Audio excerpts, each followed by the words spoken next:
Hey guys. This is God Harry. How are you all?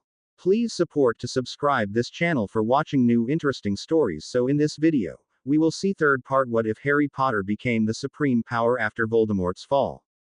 Here is short summary. With Voldemort gone, Harry thought peace had come, until betrayal and shifting loyalties force him to rise as the ultimate magical force the world has ever seen. But before we start, if you want more stuff like this, then be sure to subscribe and like this video. And if possible, share this video with your friends. Now let's start the story. I am fully aware of your former ties and the work that you did back then, the olive-skinned man said, watching Severus intently. Severus' instincts were screaming at him in warning, but all his years as a spy had him trained to gather whatever information he could.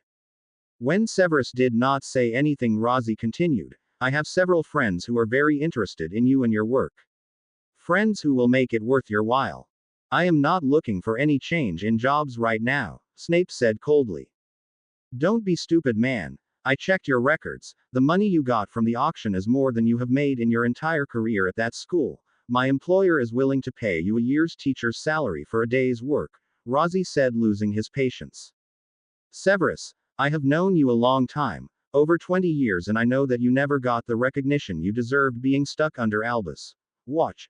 But this is a genuinely good offer. You would be working with some of the world's greatest minds, Master LeBlanc told him. Severus started thinking about it, but it would mean leaving Hogwarts. Who will I be working with? LeBlanc smiled. Well, in the beginning you will work with me. However, if we like how you work, you could even get to work with Nicholas Flamel. I know he is looking for an apprentice. It was only because of years of training that allowed Severus to keep his face stoic. It was my belief that Flamel was dead.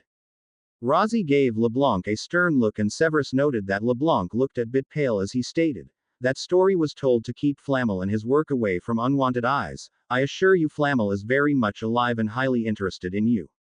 Severus thought that this was his opportunity to gather all the information Harry would need. I am interested. What sort of projects are you working on? Rosie gave LeBlanc a look which told him not to say too much. Several potions that would revolutionize the Muggle world. When can I meet Flamel? Well, first I could take you to meet the others who are here, and later on, after a few months, you can get to go to his island, and if he likes you, then you can start working with Flamel, LeBlanc answered. When do I meet the others? Right away, we are meeting for lunch, LeBlanc. Lunch? Severus had promised Harry he would come with him to talk to Williamson, but this was important. Severus nodded. I will just inform Black that I will not be joining him.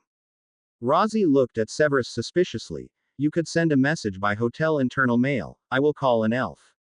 After Severus sent the message, he followed the two men to a private dining room, but before they entered, Rosie pulled him aside and said, my employer and myself would need to go into the Chamber of Secrets. I don't care if you carry the others or not, but it is important that we are able to get in. Severus was suspicious and tried to draw him out. I could get whatever parts you want from the basilisk. I gathered some of the best parts for myself. I don't care about the basilisk. We need to get into the chamber. All you need to do is get us in. Rosie's voice rose, but he took a deep breath and then said, my employer is fascinated with Slytherin. He would just want to see it. I will try. Severus knew that the employer Rosie was referring to was the mysterious Dark Lord they were trying to find, Albus Master, the Lord of Lords.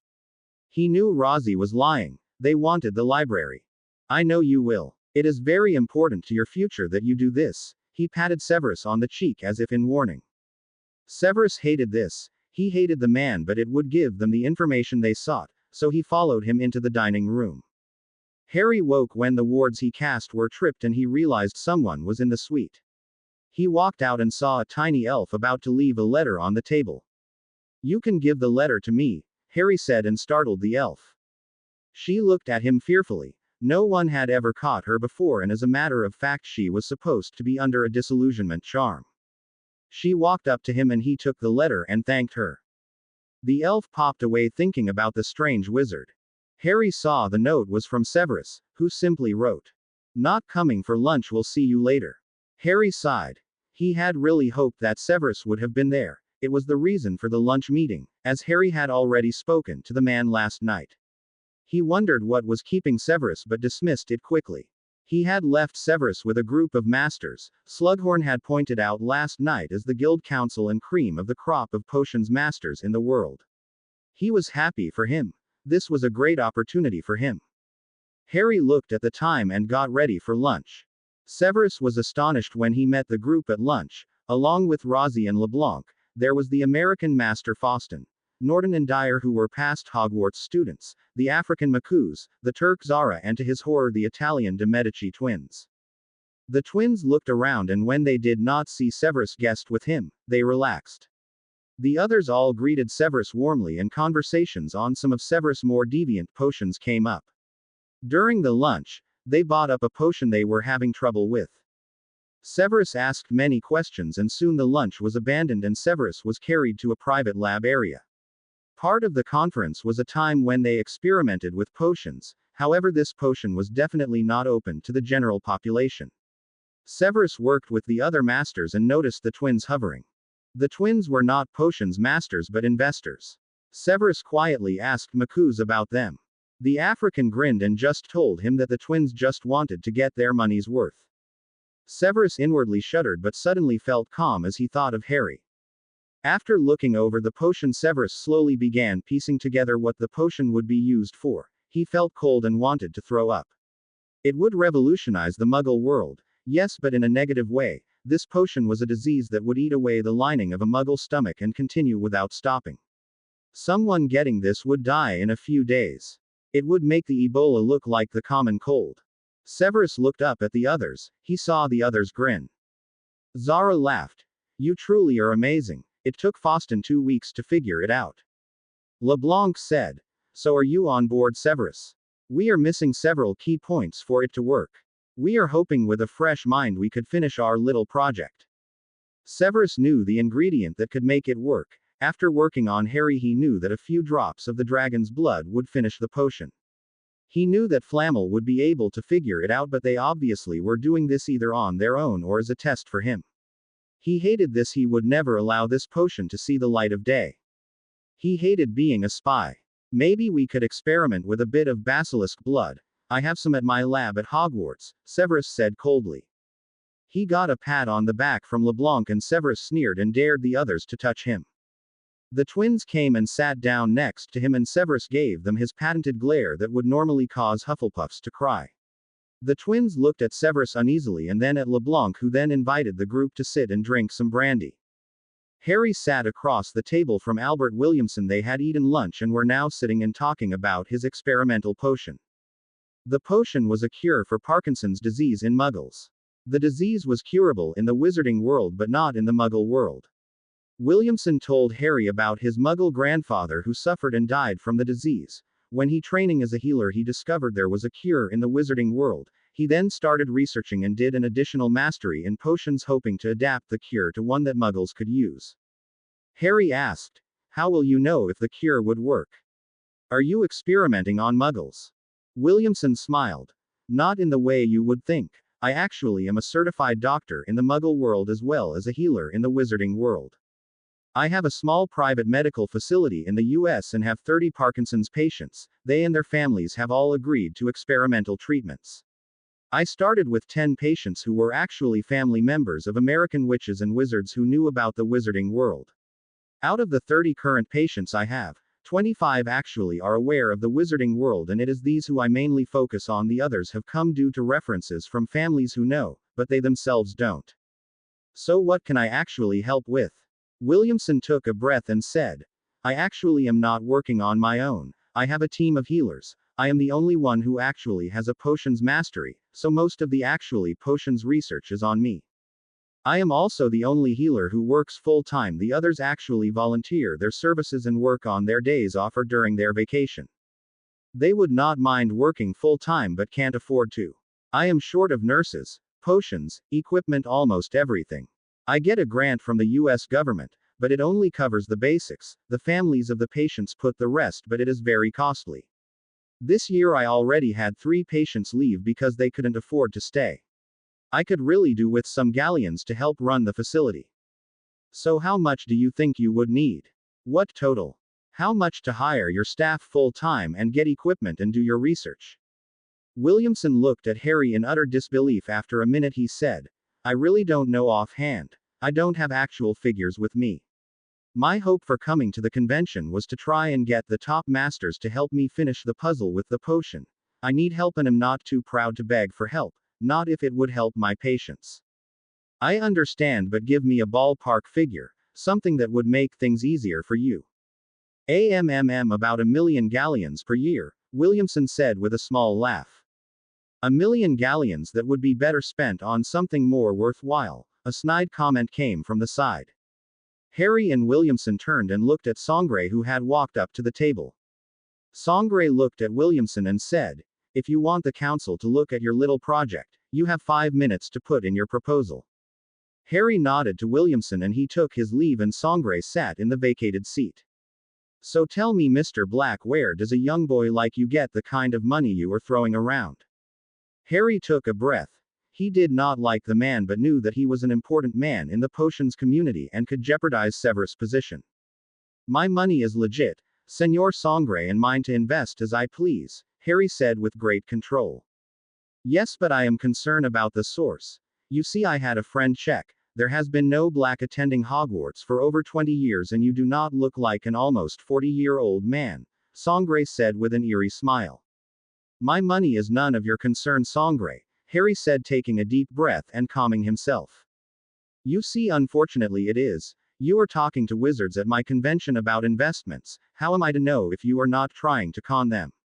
Sangre said, watching Harry. I registered at the convention as an investor. I am sure your people checked with Gringotts. Yes, well, my secretary has been known to buckle at a charming smile. You could have had her doing whatever you wanted. The man was creepily checking Harry out. Harry gave the man a Snape sneer. This morning at the auction I purchased several items and the bank drafts were allowed. If you anything about wizarding finance, the Gringotts bank drafts would not be transferred to the payee unless there is enough gold in the vault of the payer. Since my drafts went through, then you know that I have enough gold in my vaults to back it up. I am not disputing you have some money, but I am wondering at the source. Sangre licked his lips and said, young pretty boys like you often have a master who funds their adventures. You must be quite good for your master to be giving you that kind of money to be throwing around. Harry was disgusted and it took a lot from him to keep his magic in check.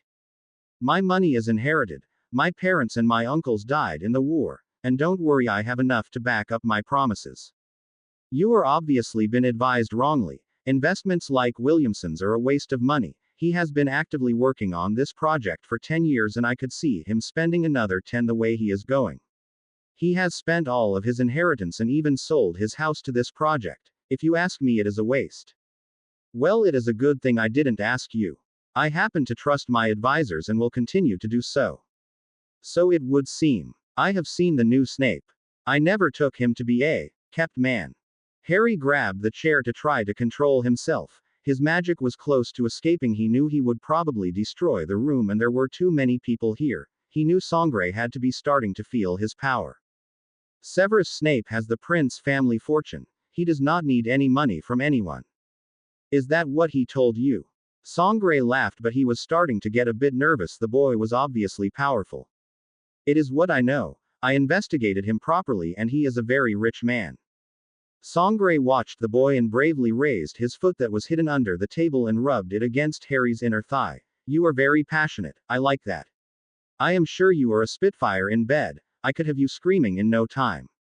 Sangre suddenly found himself gasping for breath as he was surrounded by a magical hold that cut off his air and lifted him up off the ground. He was then thrown several feet and landed on the other end of the hotel restaurant. Harry walked over to him. He was glowing and people ran screaming. Harry looked down at the trembling man. You are a disgusting man. I have half a mind to castrate you right now, but I promised myself I would not do that to anyone, not even to a slimy worm like you. A group of wizards came out of a private dining area. 2 of them ran forward, taking out their wands and tried to cast stunning spells on Harry.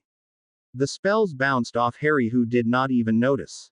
It was only when he heard the familiar silky voice call his name did he turn and calmed down.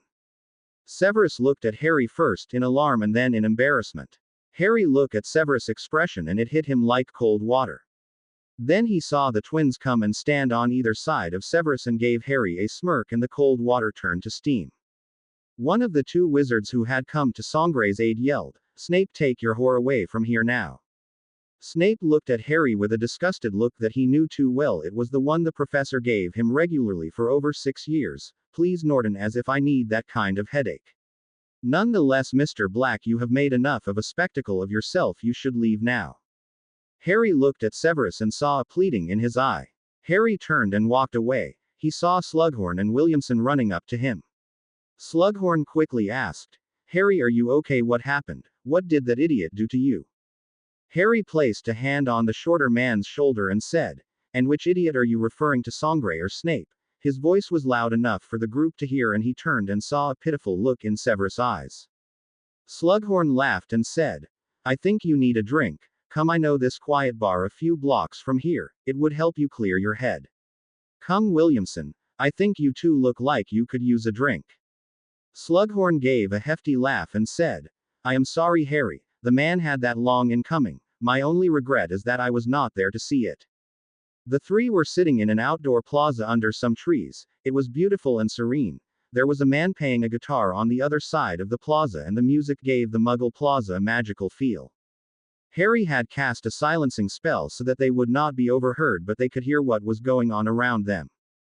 Williamson was drinking a fruit drink, and he too gave a small laugh. "You remind me so much of your mother. She too had a fiery temper when provoked." Harry put his drink down. "You know who my mother is?" "You know who I am?" Williamson nodded his head and said, "Yes, I did, and yes, I do.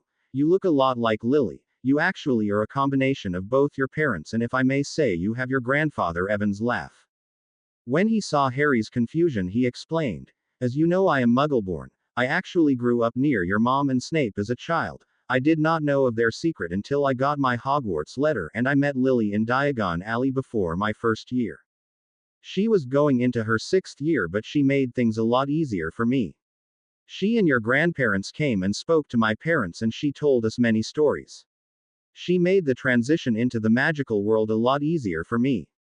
Your grandfather was the one who inspired me to become a doctor. He was one of the doctors who saw about my grandfather. He was a good, dedicated man who went all out to help his patients." Harry smiled. He never knew that about his grandfather. Harry looked at Williamson. "Why didn't you say something earlier?" "I didn't think it relevant, and you obviously didn't want people to know." "Not that I could blame you." Williamson took another sip of his drink, then said more seriously, "And to be honest, I knew your dad, and he was." Harry saw Williamson looking for the right word, so he volunteered some. "A pureblood bigot who thought himself above everyone else and took delight in being cruel to others for his amusement, and you wanted to get to know me before deciding if it was a big prank or not." Williamson was shocked but then laughed. "Actually, yes." Slughorn clapped his hands and said, "So Harry, do you think you would invest some of the Potter and Black gold on this young lad's little hospital?" "Well, I would like for my estate manager to look over the medical facilities accounting statements for the last few years and your budgets for the upcoming year before I make my final decision, but off the top I will invest 1,000,000 galleons per year on your facility for at least the next 3 years, and then I will re-evaluate your position." Thank you, Lord Potter Black. I am so grateful, you would never imagine." Slughorn laughed and thumped Williamson on the back. "Well done, boy, I knew you would do well. Harry, that investment is quite generous, as it is the same amount that your estate gives to the masters like Sangre." The Slytherin gave Harry a look. Harry dropped the glass he was holding. Severus had mentioned that piece of information before. He had forgotten. Harry took out his communications mirror and excused himself from the other two. He placed a Muffaliato spell and contacted Fireforge. The goblin answered immediately, "Harry, I was just about to contact you. Is everything okay in Barcelona? I just received a request for reimbursement for 50,000 galleons for damage to the hotel's restaurant." Harry sighed and briefly explained what happened. Fireforge just shook his head. "Harry, am I going to have to set up what Gringotts calls a rock star vault? That is a vault used to pay for damages to hotels and other places, every time you get angry or in the rock star's case drunk." Harry gave a nervous laugh and ran his hand through his hair. "No, sir, you don't. I promise to keep my magic in check next time." Fireforge sighed and said, "I will send the payment right away," but then wagged his finger. "Next time scream, yell, curse, No violence, physical or magical. However, that git really did deserve it. He spent a lot of gold a few years ago covering up child abuse charges in the Muggle world. Harry looked at Fireforge shocked, and then the goblin quickly added, "It was in the Muggle newspapers," making sure Harry understood that it was public knowledge and that he was not revealing confidential Gringotts client information. "Well, that explains a lot. Anyway, the reason I am calling. I understand that my estate is investing in Sangre." Yes, the Black Estate invests 1.5 million galleons a year. It was originally set up by Lord Orion Black. The amount is increased every 2 years to take inflation into consideration. "Well, I want it removed totally. I am stopping his grant." Fireforge nodded. "There is another investment I wish to give to." Harry then proceeded to tell him about Williamson, and Fireforge said he had heard about the medical facility and thought it a wise investment. After talking to him more about it for a few minutes, they ended the call. Harry looked at the two wizards who were in an in-depth conversation about the logistics of some of the potion research Williamson was doing. Harry smiled and said to Slughorn, "Why don't you go to America and stay at the facility for a bit? I will pay your salary." Williamson gasped and looked at Slughorn eagerly. "It has been a while since I did any research, Harry, but it could be worthwhile. I am not doing anything right now." Slughorn grinned and then said, "I don't come cheap, Harry." Harry laughed. "Double what you got at Hogwarts, a cottage near the facility and a box of crystallized pineapples every month." Slughorn laughed. "Pineapples every 2 weeks and throw in a bottle of wine every month and you have yourself a deal." "Italian, French or Elven made?" Harry said with a laugh. "Surprise me," Slughorn said with a laugh and turned to Williamson, who looked like Christmas had come early. Severus paced the floor of their suite. He knew Harry would be angry with him. He was angry with himself. He should have defended Harry. He should have hexed that idiot Spaniard silly. He did not know what happened, but he knew whatever it was, Sangre deserved it. He should have had chopped the twins up into little cubes, but he didn't. He couldn't. He was a spy. He sighed. Where was Harry? He needed to talk to him. He needed to explain. He hated how Harry looked at him with such disappointment, such hurt. The door to the suite opened and a calm-looking Harry walked in. Severus suddenly got nervous. He never liked apologizing and had in fact done it so rarely that he could count on one hand the amount of times he genuinely apologized to someone. "Harry, I can explain." Severus started. "Indeed." Harry sat on one of the armchairs. He raised his eyebrow and then said, "I can't wait to hear what inane explanation you have to excuse your deplorable behavior." Severus gave a small smile, and had he not seen the slight curve on Harry's lips, he would have been inwardly panicking. Severus proceeded to tell Harry all about what happened with the Guild Council. Harry smiled. He was very proud of him and was happy that Severus was finally getting the respect he deserved, and told him so. Harry was then told about LeBlanc and Rosie and the conversation they had with him after the council left. He told him his suspicions about Rosie and his connection with the mysterious Dark Lord and his desire to enter the Chamber of Secrets. Finally, Severus told him about the invitation to lunch and most importantly about the potion and the connections with Flammel. Severus was shocked at Harry's response. He expected Harry to be pleased with his discovery, but he was not. Harry was angry. "So you are going back to being a spy?" "Yes, I have gotten a lot of information already." "I don't care about the information. Severus the First don't want you to spy again." "Harry, please, you know I can gather a lot of information and help stop Flammel and whoever else is involved." "At what price?" Harry practically screamed. "You nearly died the last time, Severus. You nearly died several times over the years, but the last time in the Shrieking Shack, if Fox didn't come and save you, you would have died. The healer who saw about you after said you were seconds from being lost for all time. Your organs were already starting to shut down. You did not have minutes, you had seconds, Severus. Do you think that is what I want for you again? Harry, think of the lives I could save. I don't care about the others' lives, Severus, I care about you and I don't want to lose you. You will not lose me, Harry. I will always be with you." "Severus, do you know there was a protest outside the hotel last night? I spoke to one of the protesters. She indicated that the conference was being held to make dangerous potions against Muggles. She listed your name as one who was making the potion, not because she had proof you were doing so, but because she saw you as a Death Eater." Do you think for the rest of our lives I want to live in fear of going out because people would treat you like dirt because they think you are evil? Harry. No, Severus. I want to be able to hold your hand and walk down the street and have people cheer you on knowing you are a good man. Being a spy, people only see the bad. I cannot survive with you being a spy.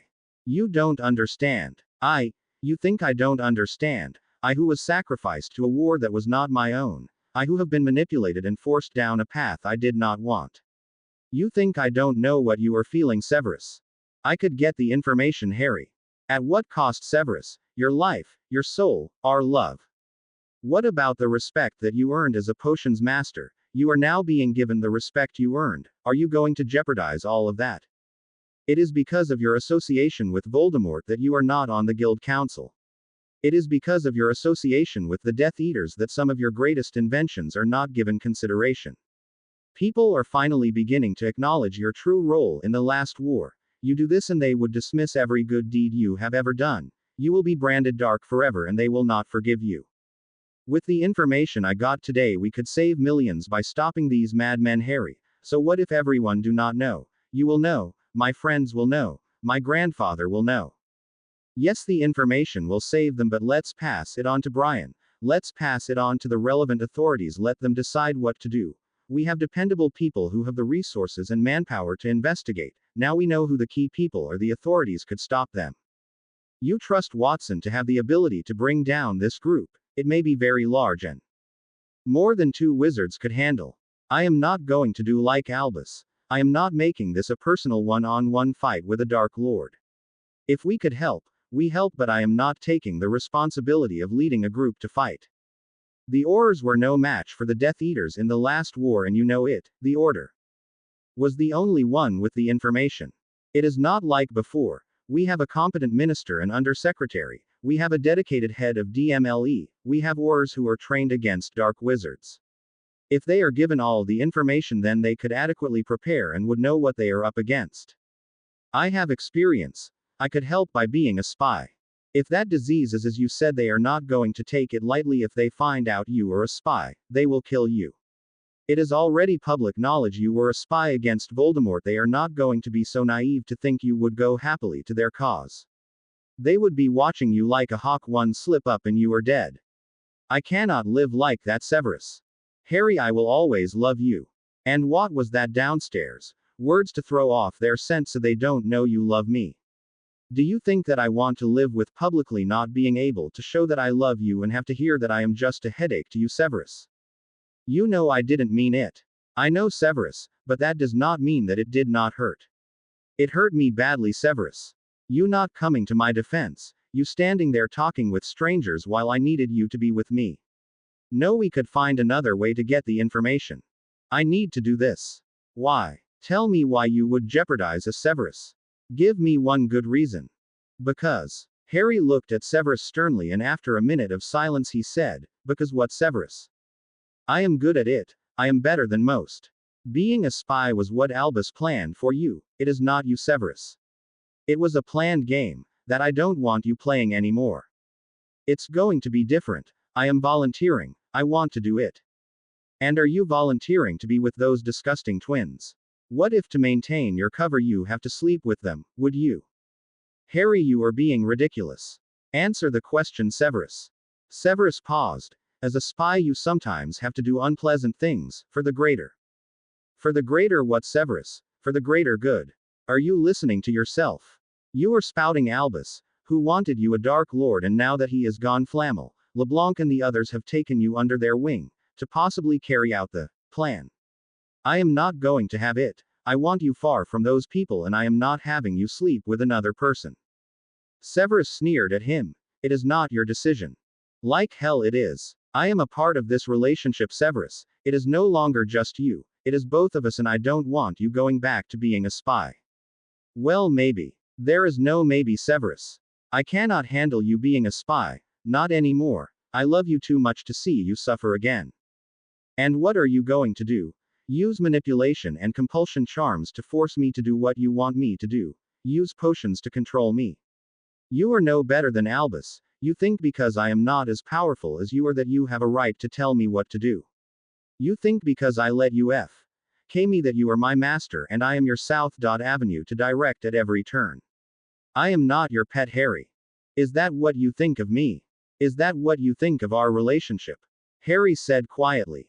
Severus closed his eyes. Right now I can't think. You are giving me a headache and I really don't need you to.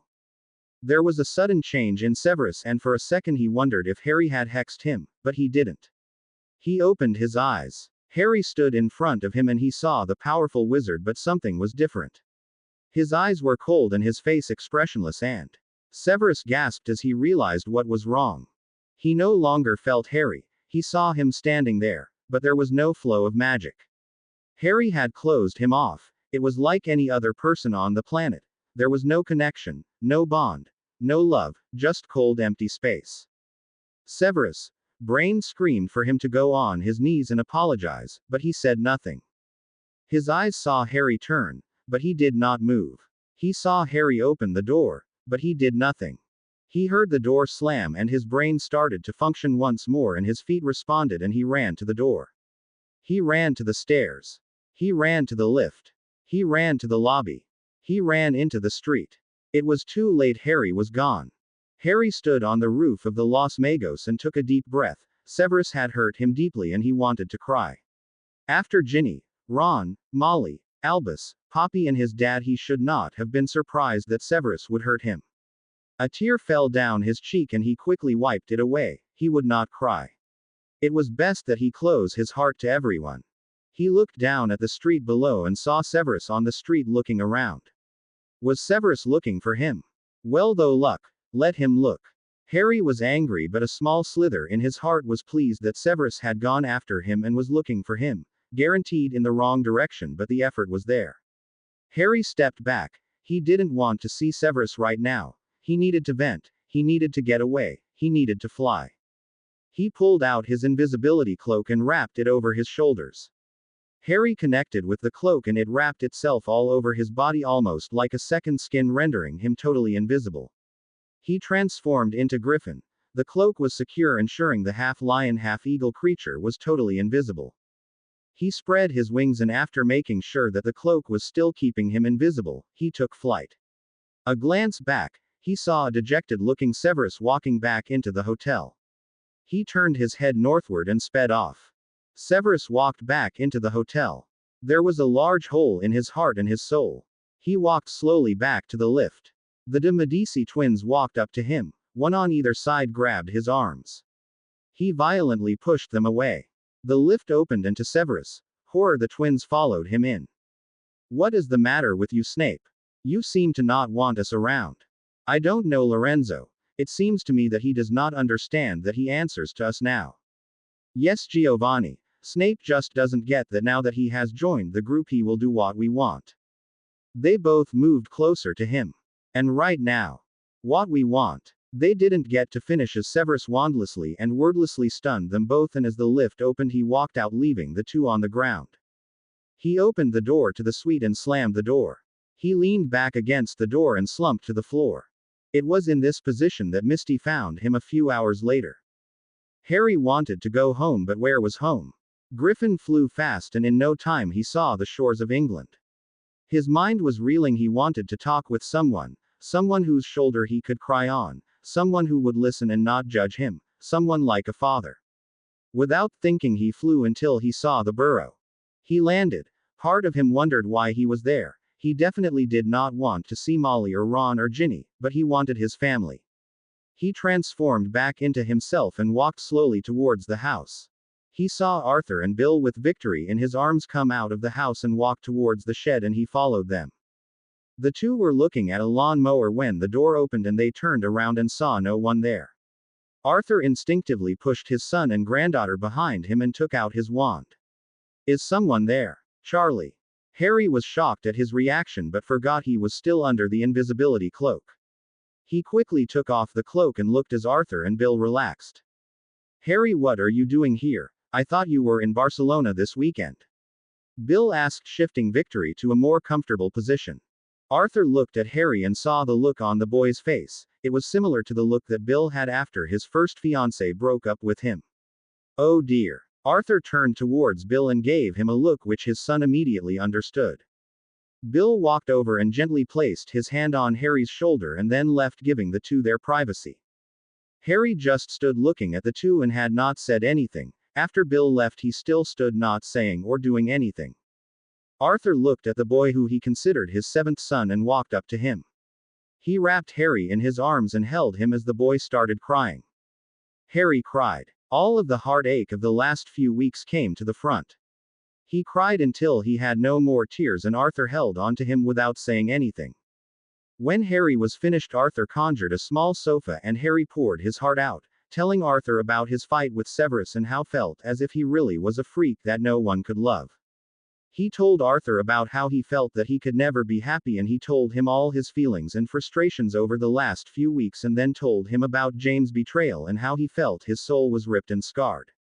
To Harry's own surprise, he told Arthur about how he used all three hallows and summoned death, and how he sent his father to hell, and how he considered himself a terrible person and how fate was punishing him by making Severus hate him.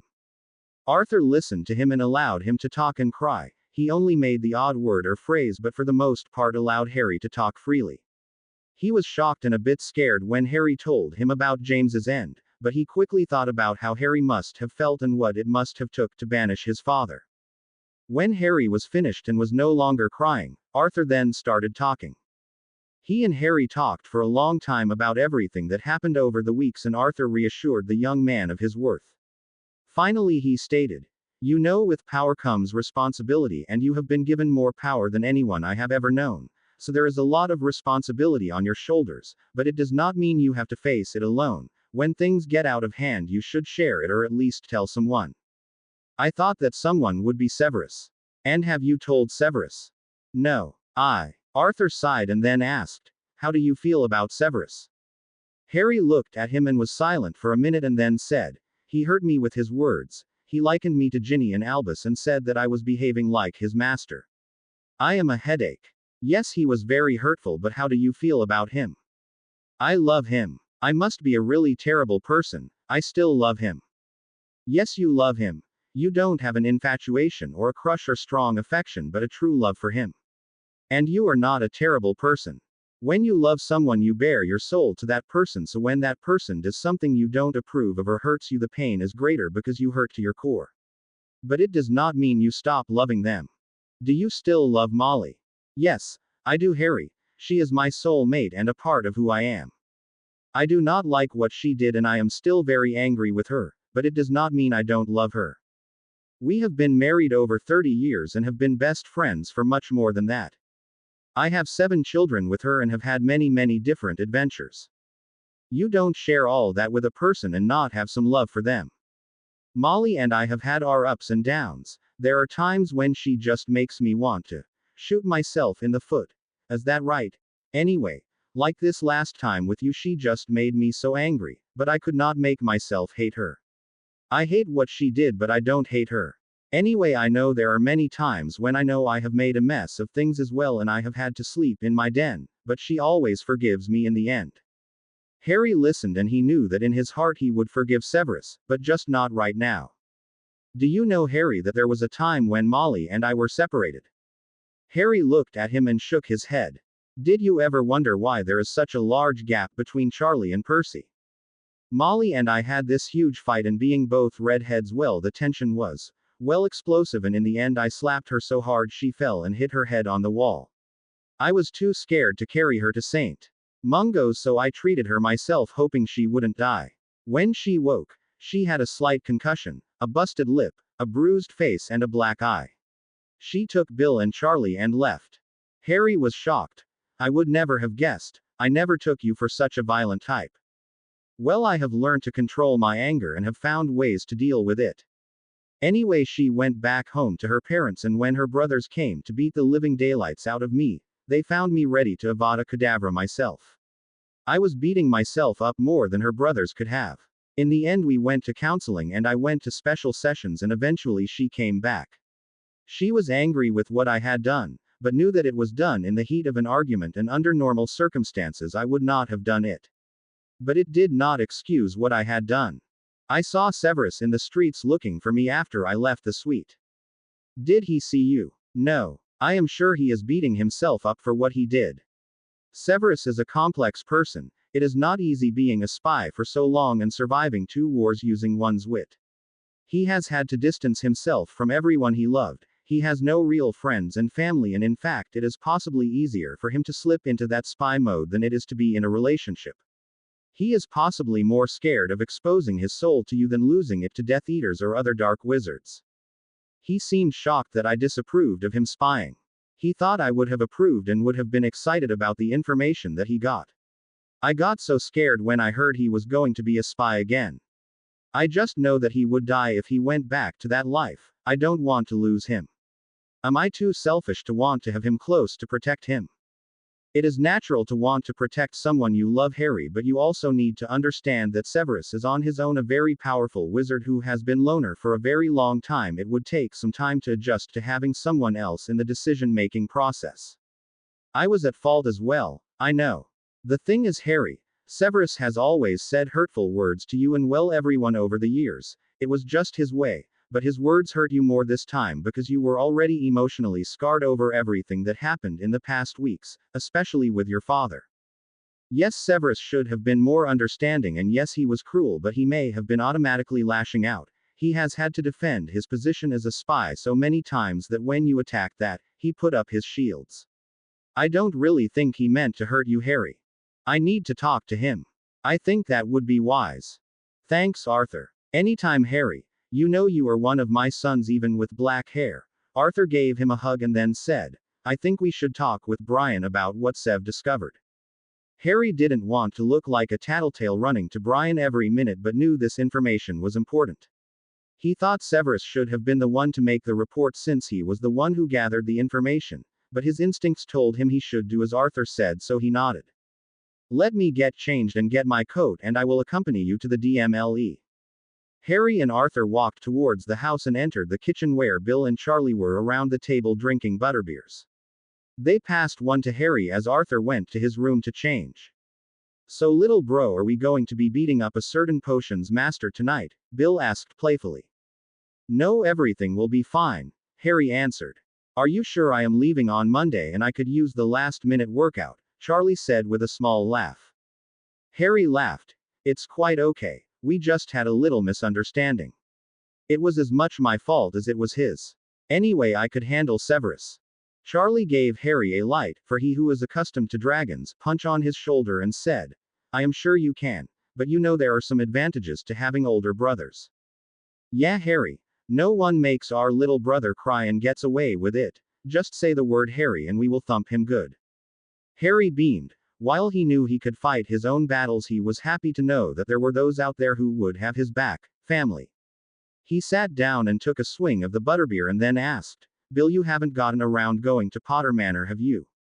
No, I am still concentrating on the Riddle Manor. I know you want to start the orphanage as soon as possible and that manor needs a lot of work. Why? Harry then told the 2 men about the ghost of James Potter. Arthur looked and listened at the 3 boys and sighed. Harry did not tell the other 2 about the Hallows and what he did, he simply told them he exorcised the ghost. Arthur suspected that he was the only other person who knew what happened. He knew he had to talk to Harry about the Hallows, but it would have to wait for another time. After a few more minutes of Bill and Charlie ranted about wanting to send James to hell themselves, and Harry feeling so much better, Arthur told him it was time to go. Come, Harry. We will use the flow in my den, it takes me directly to my office. Bill, Charlie, hold down the fort, we are going to the ministry and shouldn't be more than a few hours. Harry and Arthur went to the den and quickly made their way to the Ministry of Magic. Misty had been cleaning the potions cabinet and making a list of what Severus would need to restock, when she felt a strange pull. She knew something was wrong with Severus. All house elves had special bonds with their masters and family. But as Severus' personal house elf and having developed a close bond with him, she knew when her master needed her. Misty sighed. Severus was hurting. Then her bond felt a strange emotion, one she knew she felt before. She pondered for a moment and then remembered. The last time she felt this emotion was when Mistress Lily died. She had to get to Severus immediately. Using most of her magic, she concentrated on her master and popped to him. It took her a while and several pops before she entered his suite in the hotel in Spain. She looked around. The whole place was dark, but it did not bother her as she, like all elves, could see clearly in the dark. She looked around and then saw him sitting against the door.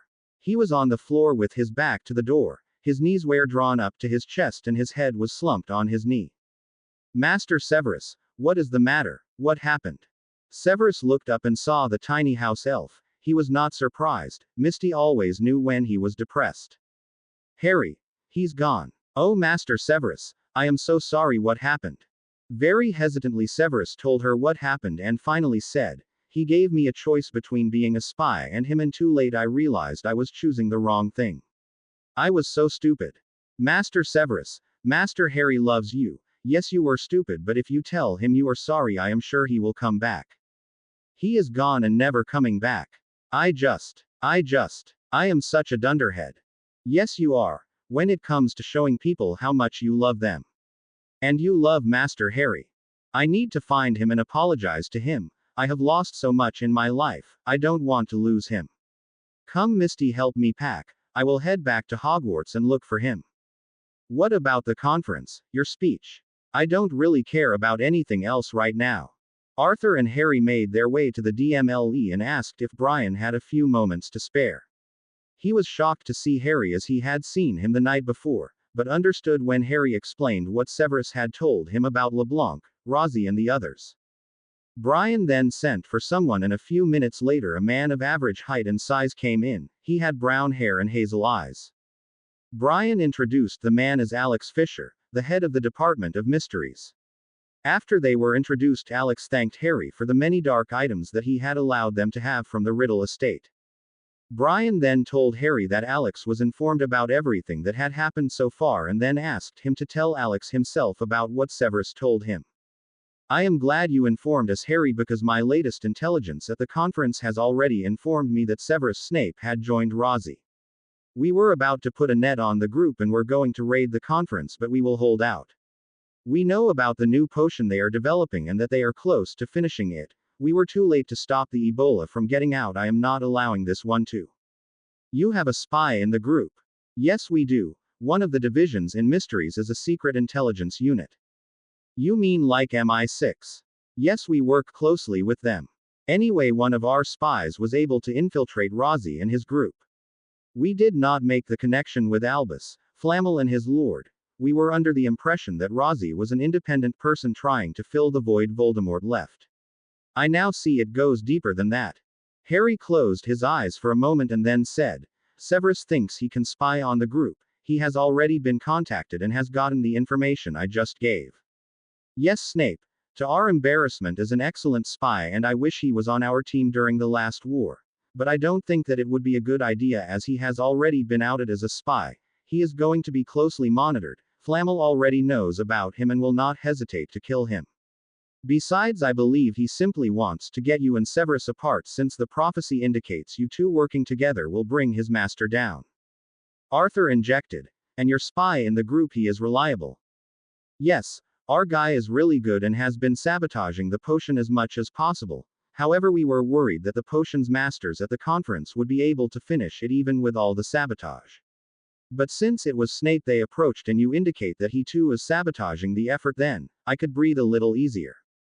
Harry then informed Alex about the library in the Chamber of Secrets and that Rosie and his master wanting to get in. I have heard of the myth of that library. I know a lot of my men would give a year's salary just to see the Guardian alone. Yeah, he is quite the character, but I am sorry no one is going down. The chamber and the library are my responsibility and it is far too dangerous, Harry said firmly. Alex did not say anything but nodded. What about you, Harry? Is there any danger to you? Brian asked. Yes, there always is, but I have put measures in place. If the Guardian senses I am being negatively affected, he is not going to allow me back in. Harry, if you don't mind, I would like to ask. I assume you are the Mr. Black with Severus at the conference? Alex asked, and when Harry nodded he continued, firstly, why did you attack Sangre? The little prick say, you ally harassed me. Harry then briefly explained what happened and Alex laughed, stating that it was high time someone gave Sangre what was due. After discussing Sangre for a while and Harry informed the others his plans for revenge, which they approved of, Harry asked Alex, was there something else you wanted to ask? Yes, two things really. How did you get back into England without us knowing? As far as my intelligence has informed me, you and Snape are still in your hotel room. After Snape was approached, we decided to monitor you two a little closer, especially after you attacked Sangre. Now I can guess you used your cloak of invisibility to leave the hotel, but how did you get back into the country? Harry ran his hand through his hair. He looked at Arthur and Brian a little sheepishly and then said, "Well, I flew." "You flew?" "Yes, one of my animagus forms has wings and I flew." Arthur looked at him in surprise. "You flew from Barcelona?" Harry nodded. Alex was silent for a moment and then said, "By any chance is your form a griffin?" Harry was shocked and asked, "How do you know?" "Elementary. Snape's item for auction. It has been driving us crazy trying to figure out where he got it. One of my men was trying to bid for it, but it went for more than his expense account allowed. When you indicated that you flew, my mind went on the animals that could fly and reach England from Spain in only a few hours, and well, it was one of three choices: a phoenix, a dragon, and a griffin. And while it has been a millennia since there was any report of a magical animagi, well, you have already proven to be powerful enough to achieve such a transformation." Harry laughed at the man's logic. No wonder he was head of the Department of Mysteries. Alex then asked with excitement, "How long did it take you to reach England?" Harry contemplated for a moment and then said, "From the hotel to the Burrow, about half an hour." "Amazing," Alex said and then asked, "You said one of your forms. How many do you have and what are they?" Harry stood up and stepped into a clear area of Brian's office and changed into his forms, the last being Giffen, who plucked a feather and gave it to him. Alex was flabbergasted and looked at the feather like it was the crown jewels. When Harry changed back into himself, Brian looked at him sternly and said, "We are going to have a long talk about using your powers responsibly and legally, young man." Harry was a little shocked but was glad that there was someone taking him to task and holding him accountable for his actions, so he nodded and said, "Yes, sir." Arthur smiled and then asked Alex, who was still on cloud nine, "You said you had two questions for Harry. What was the second question?" "Oh yes. Is Snape with you?" "No one has seen him since he went up to his room. He missed the afternoon session on potions making, which he was registered to be one of the supervisors, and all messages to his room have been unanswered. To be honest, we just thought, well, that you two were busy, but since you are here, I was wondering if he was with you." Harry got very worried. "No, he is not." "Well, there is no need for alarm. He is just taking a nap. If he misses his speech tonight, then we would be concerned." "I think it is time for me to go," Harry said, standing up. "Wait, Harry. We have a secure flow to an apartment in Barcelona not far from the hotel. You can use it, as I suspect Watson here is close to grounding your griffin," Alex said with a laugh. Harry arrived with Alex in Barcelona and remained long enough to hear Alex telling his Spanish counterpart that they were not going to proceed with raiding the conference. As he arrived in the hotel, he was shocked as the manager of the hotel came to greet him. Harry apologized for the incident in the restaurant and got confirmation that compensation was made. However, the manager informed him that he was no longer welcomed in the hotel as the organizers of the conference had withdrawn his name from the list of investors. The manager handed him a letter which stated, "Thank you for your interest in the potions community, but we do not desire your investment." It was signed by Sangre. He was then told that a house elf would be sent to pack his belongings and they would be forwarded to him. Harry was angry, and as he left the manager's office, he saw Sangre and the de Medici twins talking. They turned and looked at Harry, and Sangre blew him a key. As the guards walked over to escort him out, he saw Slughorn running up to meet him and was surprised when the man ignored the guards and pulled him away. Severus walked into the bedroom and saw a parcel on the bed wrapped in silver with a bow on it. He approached it cautiously and saw it was from Harry. Opening it, he saw the items Harry bought at the auction for him. He sat on the bed and a tear rolled down his cheek. He heard the knock on the door and heard when Misty opened the door. A few seconds later, an angry-looking Horace Slughorn came into the room. Severus took one look at Slughorn and inwardly flinched. He knew that expression well. To most people, Horace Slughorn was a jovial sort of fellow who loved life and his comforts. But for Slytherins who had him as head of house, they knew there was another side of him. There were many things that Slughorn did not tolerate, but the biggest transgression a Slytherin could make was anything that publicly caused Slughorn embarrassment. He was very concerned about what people thought of him and if one of his snakes made him look bad. Well, thanks to James and the Marauders, Severus knew exactly what Slughorn's displeasure was like. Severus immediately looked at Slughorn's hands for that godforsaken ruler but quickly reminded himself it was locked away in his desk at Hogwarts. Severus Tobias Snape, where have you been all evening? You missed the potions workshop which you were supposed to supervise and now I find you not dressed for tonight's speech which starts in half an hour. I was shocked when Godolin and Mayer approached me concerned that you were nowhere to be found. I am not going. You have been given the honor of speaking and have a chance to prove yourself to the potions community and possibly become part of the guild council which you have long deserved. I don't care what excuse you have, you are going to go and give that speech. You are not going to embarrass me. Hogwarts or Great Britain. Change now. His tone did not call for disobedience and Severus quickly went to the bathroom. They arrived in the grand hall with less than 5 minutes to spare. Severus looked elegant in his dark blue and silver robes and when he took the podium he did not see that most of the witches, and a few wizards, were eyeing him lustfully. His eyes were scanning for one face, but it was not there. His speech was well received and he was given a standing ovation. The members of Guild Council came and gave him congratulations and commended him on a fine speech.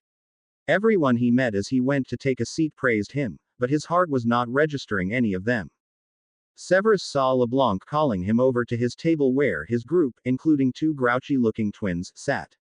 He ignored them and went to sit next to Slughorn who gave him a nod and a pat on the back. The last speaker of the evening was 10 minutes into his speech when an owl flew into the room. The large brown owl flew over to Sangre. As Sangre took the letter several more owls flew into the room landing at various individuals, including Williamson who sat with Severus and Slughorn. The hall was in bit of an outrage as owls were not allowed to deliver mail in the ballroom. Mail was normally sent to the hotel's olary and then forwarded to the guest room or to the individual via the front desk. After expressing himself colorfully in Spanish, Sangre stood up brandishing the letter. Is this someone's idea of a joke? Williamson opened his letter and after reading it fainted. Slughorn enervated the man and gave him a glass of wine. In the meanwhile Sangre was still screaming for whoever played such a tasteless joke. Other people who got letters were yelling, some had their heads in their hand. Godolin called for calm and asked Sangre what was the cause of outburst and what was so important that he had to interrupt Hagen's speech. This letter states that all funding to my labs have been immediately revoked and that no more funding will be forthcoming. This must be a joke. Another master stood up and said, my funding has been revoked as well, but mine states I have to reapply for consideration. Williamson quietly stated so that only those on the table heard, I have been given 5 million galleons up front and a promise of 1 million every year for the next 5 years. Slughorn stood up and stated loudly to Sangre, Senor Sangre, your letter is not a joke. One would hardly expect that if one say, UAL harasses and then have one's financial backer physically thrown out of the hotel that he would continue giving you his money. The entire room got dead quiet. Horace, would you care to explain? Godolin calmly asked. Sangre say, you ally harassed Mr. Black and then had him thrown out of the hotel. He came here this weekend seeking to invest his vast fortune in various potions experiments and new potions masters. I also believe he was seeking to hire several new masters. If memory serves me correctly, it has been several years since we had an investor willing to hire newly graduated apprentices. He then turned to Sangre. While he found that you were not the kind of man he wanted to invest in, he was content to pull his funds from you only. However, you, Senor, then gave him the impression that the potions community no longer desired him or his fortune. Slughorn took out a letter from his pocket and read, thank you for your interest in the potions community, but we do not desire your investment. After receiving this letter, which was written on behalf of the potions community, he has withdrawn all investments, except the one who he personally already decided to invest in. He pointed to Williamson, who I believe was given much more than he even requested. Sangre was livid. That letter was meant for Snape's whore. Severus got up in anger. Sangre, you ass, I repeatedly told you my guest was an investor who wanted to invest his money in the community. Just because you think with your dick does not mean the rest of us do. Black came to me eager to invest after taking charge of his estates. When he realized that his estate was investing in several potions projects, he came to me for advice and I suggested coming to the conference to see for himself. It was too late to book his own room, and since my suite had 2 bedrooms, I invited him as my guest. I have been coming to these conferences for over 20 years and not once have I ever brought guests, and the first time I do, you not only make wildly unfounded accusations but you say, you ally harassed him, and when he did not take your advances you had him thrown out. You have just cost the community millions of galleons just because you can't keep it in your pants. You have not only insulted me but on behalf of the community you have insulted the most revered wizard in the world. I investigated your friend. He does not exist. There was no Harry Black who attended Hogwarts, Sangre said, his voice more subdued. That's because legally he is Lord Harry Potter Black, Slughorn said firmly. The whole room went into an uproar. Those who had lost their investments started verbally attacking Sangre, who sank back into his chair. Rozzy stood up and said, Potter is a child. You take his word over a man who has been a stalwart member of this community for years.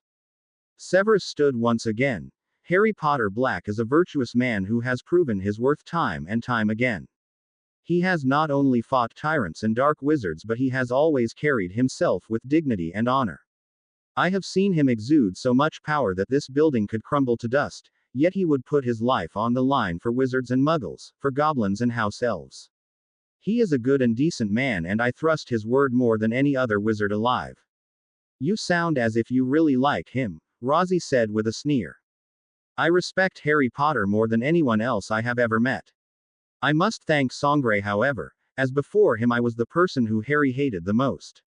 Severus then turned to Rozzy. It is obvious, Master Rozzy, that we have different ideas of what we hold in esteem, and I regret that I no longer want to be a part of you and your group. Rozzy looked at him with contempt and walked out the room. Severus sat back down and closed his eyes as the room returned to an uproar and most were calling for Sangre to be expelled from the community. Godolin tried to call for calm. Severus suddenly felt a warmth around him and a familiar calming magic enter him. He opened his eyes and heard a whisper in his ear.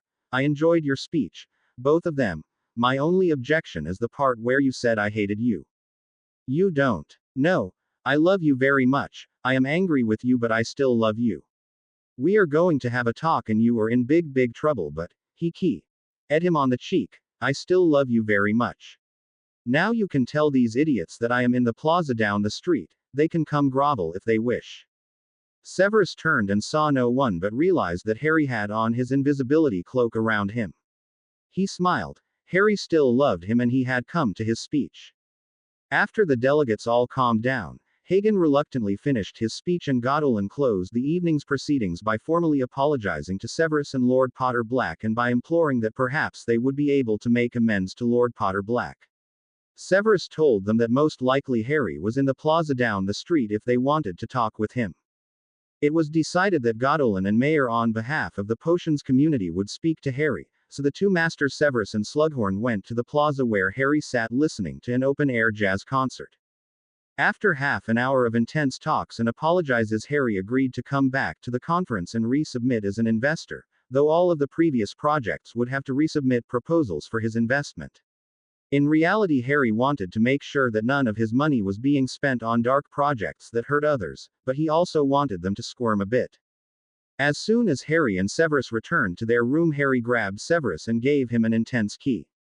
Severus sighed. He had thought he would never be in Harry's arms again.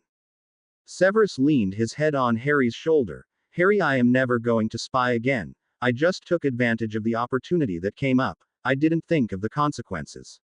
Harry, I can't live without you. I don't care if everyone else suffers and dies. I just want you. You don't need to spy. Harry then told Severus all about his meeting with Brian and Alex. Severus felt better. He hated spying but had felt morally responsible to gather the information and told Harry that. Harry then apologized to Severus and told him that he had been emotionally raw after everything over the last few weeks and that maybe he had overreacted. Yes, well, you did seem to be a bit high-strung over the last few days and you did say your power was close to the surface and was not really thinking clearly, so I guess I should have been more sensitive to your needs. Excuse me. So this was all my fault? Harry said. Severus stepped back. No, I am not saying that. Maybe I was wrong too. Maybe. Maybe. No, it was my fault. Harry, let's not fight, please. No, I am not going to fight Severus. I am going to take a long bath and then go to bed. Harry walked off and went to the previously unused second bathroom. He snapped his finger and all his clothes and things transferred to his new bedroom. Severus put his head in his hands. Oh God, I messed up again. After a few minutes, Severus got up and went to take a shower himself. He tried to drown himself in the shower for 5 minutes but then got out and looked at himself in the mirror and sighed, "You're pathetic." After drying his hair and brushing his teeth, he walked out to see an irate Misty. Why is Master Harry still angry? I messed up again, Misty. I don't deserve him. Did you apologize? Yes. Well, not in so many words. Misty looked at him and then pushed him out of the room. Go apologize now and make sure he knows you love him. He heard the door slam behind him. Severus stood in his towel in front of his bedroom door and tried to open it. Misty had locked it. He looked at Harry's bedroom door. She was right, he had to apologize and he needed to show Harry how sorry he really was. He thought about it for a moment and then smiled and walked to Harry's room. Harry got out of his bath. He was still angry with Severus. That infuriating man just would not apologize. He brushed his teeth until his gums bled. He was still angry. As if all of this was my fault. He was the one who said I was a headache. He was the one who did not care about this relationship. He was the one who accused me of being controlling. He was the one who put his life in danger and those disgusting twins. Harry dried his hair and was still grumbling about Severus when he walked out of the bathroom. Suddenly all thought went out of his head. There in his room, completely beepedy with his nose to the corner, was Severus. Severus felt a surge of magic. Harry was excited and his magic was pulsing. He knew he made the right decision. He placed both his hands up and on the wall. Harry's magic pulsed again. Harry had never been so turned on. He took at the perfectly statuesque body in front of him, the long lean legs, the firm muscled butt, the smooth sculptured back with the snake tattoo, the long silky hair draped over his shoulders. What a naughty boy I have here. Looking at the snake tattoo on Severus' back, he started talking in Parseltongue. Severus heard the hisses and his body trembled with excitement. Harry hissed and walked up behind him. He did not know what Harry was saying, but it made it so much more exhilarating. Staring at the corner, he could not tell how far Harry was until he felt a hand slowly caressing his side. He closed his eyes and felt as Harry moved his hands all over his side and then his butt. He held his breath. Then he felt a hard stinging swat as Harry spanked his bum. He went up on his toes. Harry's angry hisses drove him crazy. Harry, I am so sorry. I did not mean to hurt you. He felt Harry's tongue on his back racing its way up to his shoulder. A hand moved his hair out of the way and a mouth and tongue moved up his neck. He was so excited he could hardly breathe. Harry moved his mouth to Severus' ear and hissed and then made a low feral growl as his wolf took over. He then sank his teeth and mouth on Severus' neck, marking him. Mine. You naughty boy, you are all mine. Severus let out a breath and a gasp as he was marked and slumped as he totally submitted to Harry. Harry growled again and saw the fine hairs on Severus' neck stand. He took off the towel he had on and pressed his hard beefy body against Severus' back. His hands snaked around to Severus' front where he pinched the two hard nipples on the firm chest. Severus mo.ned and arched his back, driving him closer into Harry. Harry's hands then climbed up behind Severus' outstretched arms until he was perfected positioned behind him. Harry rubbed himself against the hard body, growling. In no time Severus was moaning and groaning as Harry's hard body teased him. Harry, I am so sorry. I am your South Avenue to do with as you please, Severus said in between hard pants. He felt another hard stinging spank as Harry dropped his hand and swatted him. I am no one's master, Severus, and you are not my South Avenue. We are mates, partners, lovers. You may be submissive to me, Sev, but you are not my South Avenue. I do not want a South Avenue. I want a strong, powerful wizard to share my bed and my life. I am your Harry until the end of time. Harry wrapped one hand across Severus' chest and pulled him back away from the corner. Using his legs, he spread Severus' legs further apart and bent him over. For a few seconds Severus felt like he was going to fall over until he felt a wave of magic pushing him up, keeping him totally balanced. It was like resting on an invisible magical bed. Harry then used both hands to keep Severus totally pinned and in position. Severus closed his eyes. It was tough. It was punishing. It was glorious. When he was spent, Harry moved Severus over to the bed and laid him down. You are grounded for the night. You are not to move from this bed, Harry told him firmly as he covered Severus' body with his own. Looking up into the emerald green eyes that had him mesmerized, Severus grinned. Grounded, huh? Well, I guess I could live with that. He reached up and keyed Harry, who eagerly responded. When they parted, Harry smiled and then moved off and laid on the bed next to Severus, who moved and rested his head on Harry's broad chest. Harry brought his hands around him and held him tight, the covers moved over them. Severus felt safe, secured and loved. Severus rose up a bit and looked at Harry and then said hesitantly, Harry, there is something I need to tell you. Harry's eyebrow rose and he looked at Severus questioningly. Severus was a bit insecure. He had practiced with Salazar, but now he was unsure. He took a deep breath and then hissed at Harry. Harry looked at him in shock and then in amazement. Severus, do you know what you just said? Well, I hope it is. I love you. Otherwise I am going to be really angry with Sal. Harry leaned in and captured Severus' mouth and slowly and deeply keyed him, and Sev felt the magic envelop him. Harry then hissed back, I love you too, and then slowly and passionately made love to him.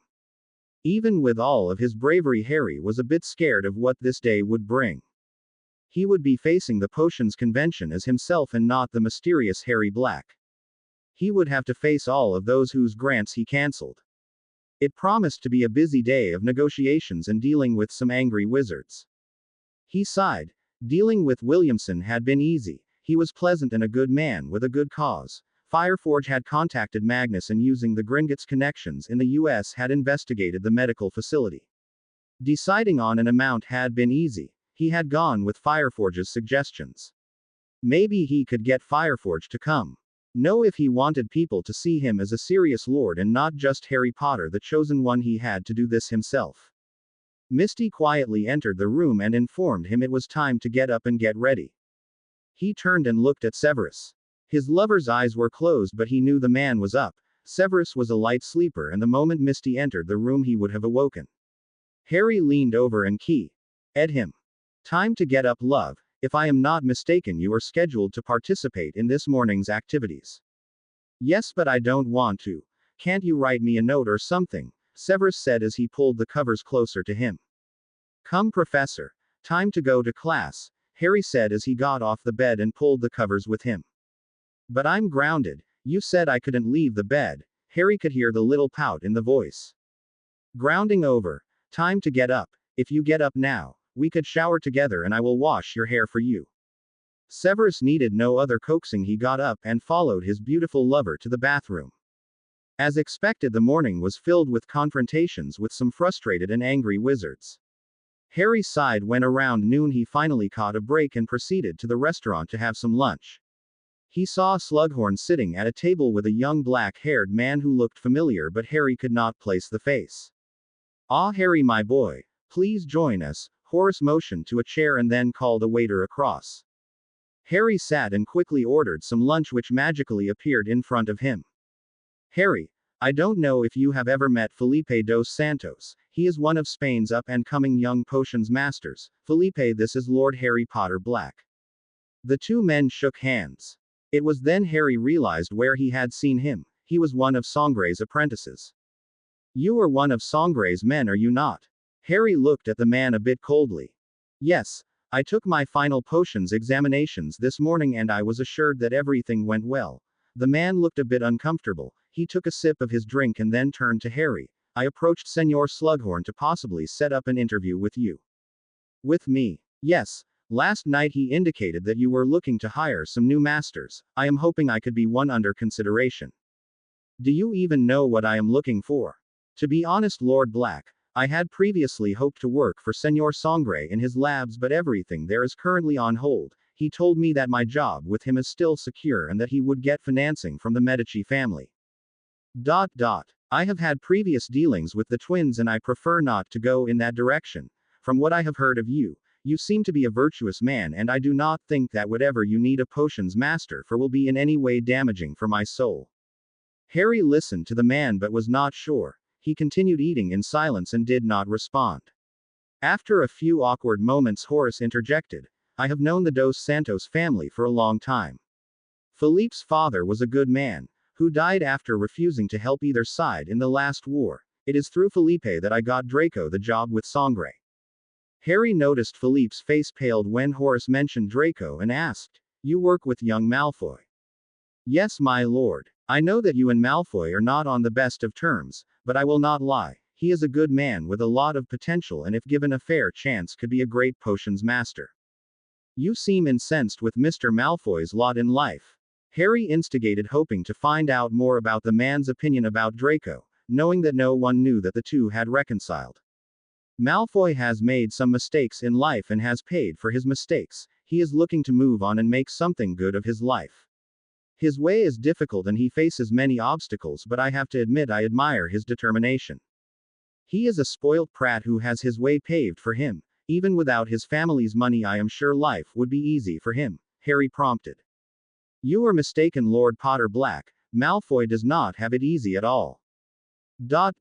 Senor Sangre and the others, they give him a hard time. He has to do all the most demeaning jobs at the lab and he never complains. He sleeps in the servants' quarters in the lab and often goes without meals as he saves every canute he could get.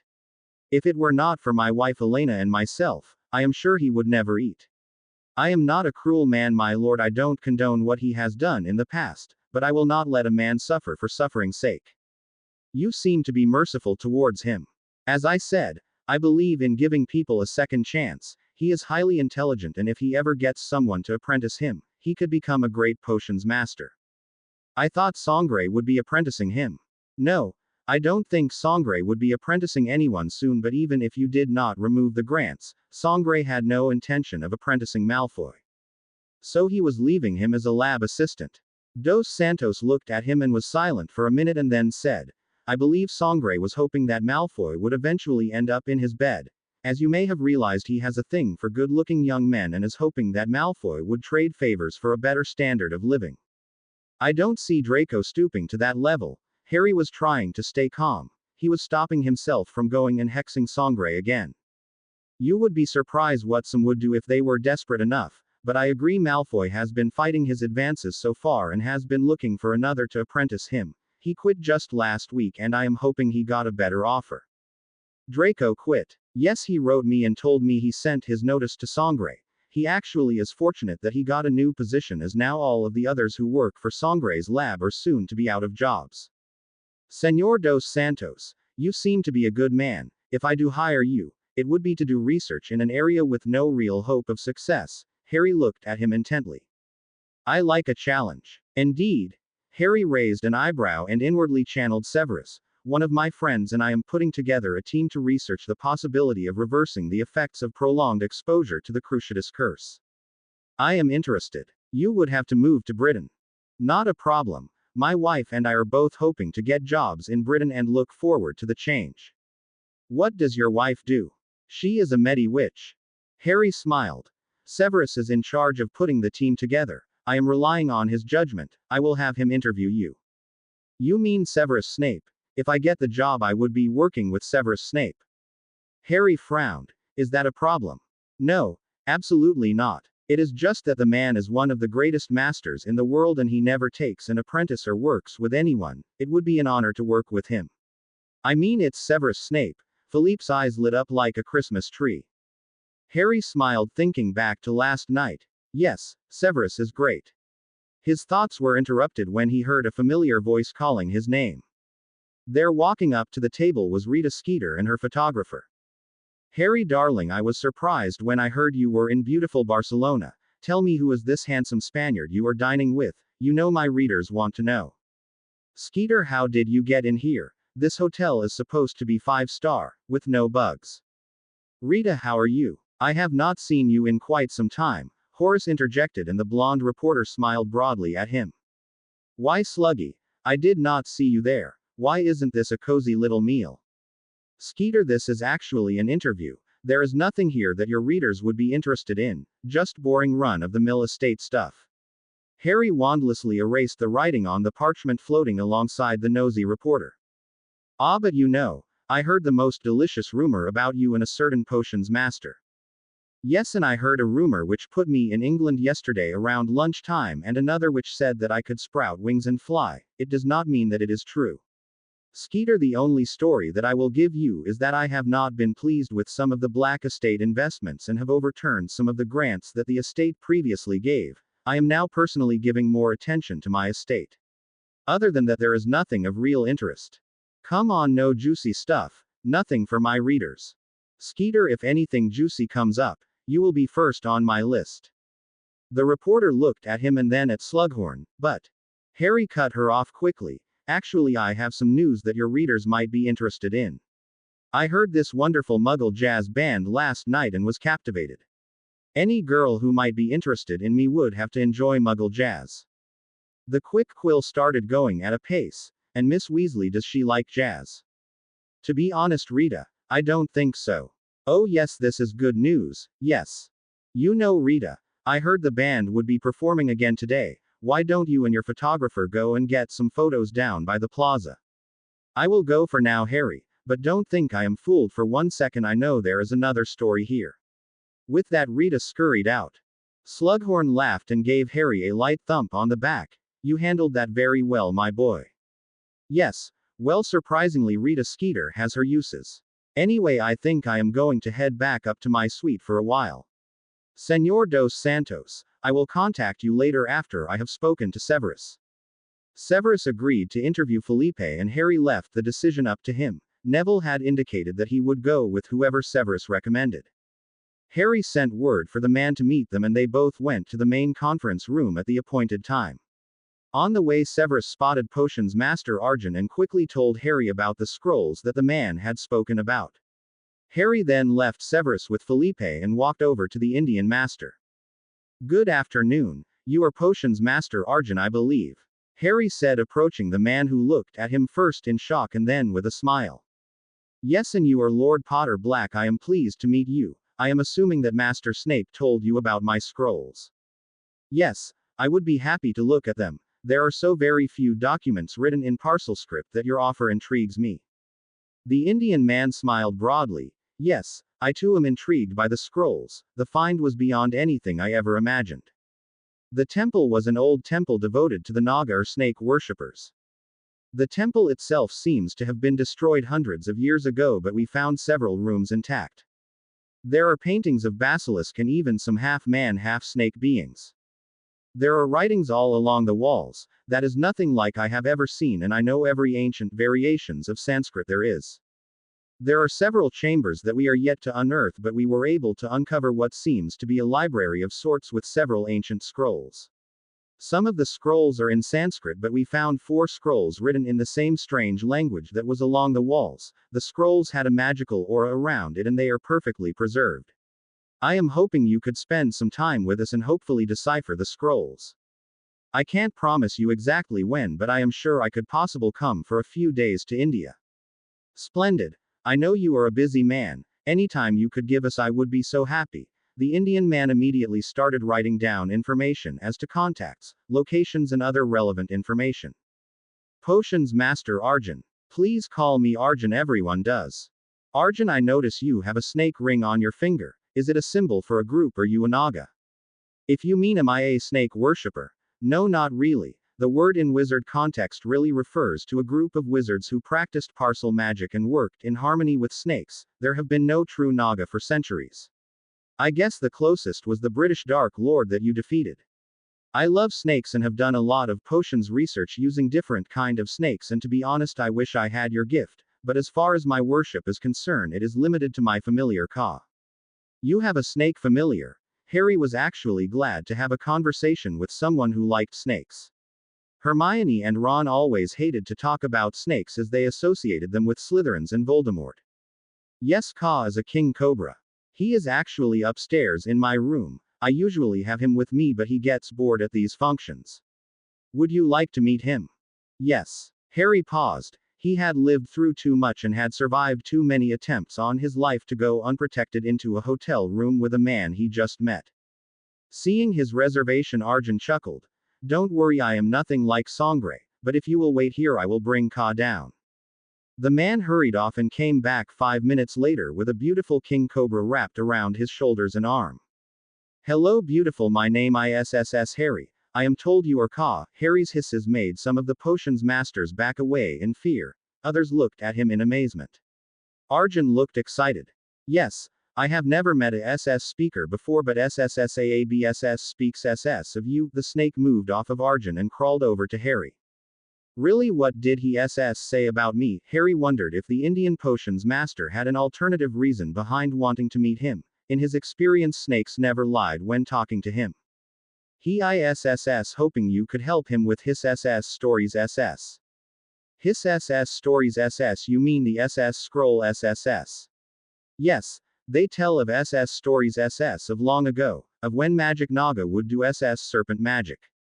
And the temple. It was as the home of the kingses of SS serpents SS, the great one SSS who protected the L in SSS. Host magic made the land rich and wonderful, when Naga and Great One SSS lived together. Kingses of SS serpents SS, you mean basilisk? Yes, the Great One SSS, they teach the Naga the magic of the SS serpents SS. Who are the Naga? Are they wizard SSSS? You are Naga. ISS smell you. You can become SS serpent. You have SS serpent magic. Oh, I understand, Naga or wizard SSS who can turn into SS snakes SS. Yes, SSSAAB wish he be Naga SSSO he could read the SS stories SS. Ice your SSSAAB a good man. Yes, he ISSS very good man. He ISSS my nest mate and I too wish he ISSS Naga. Nest mate, you mean family.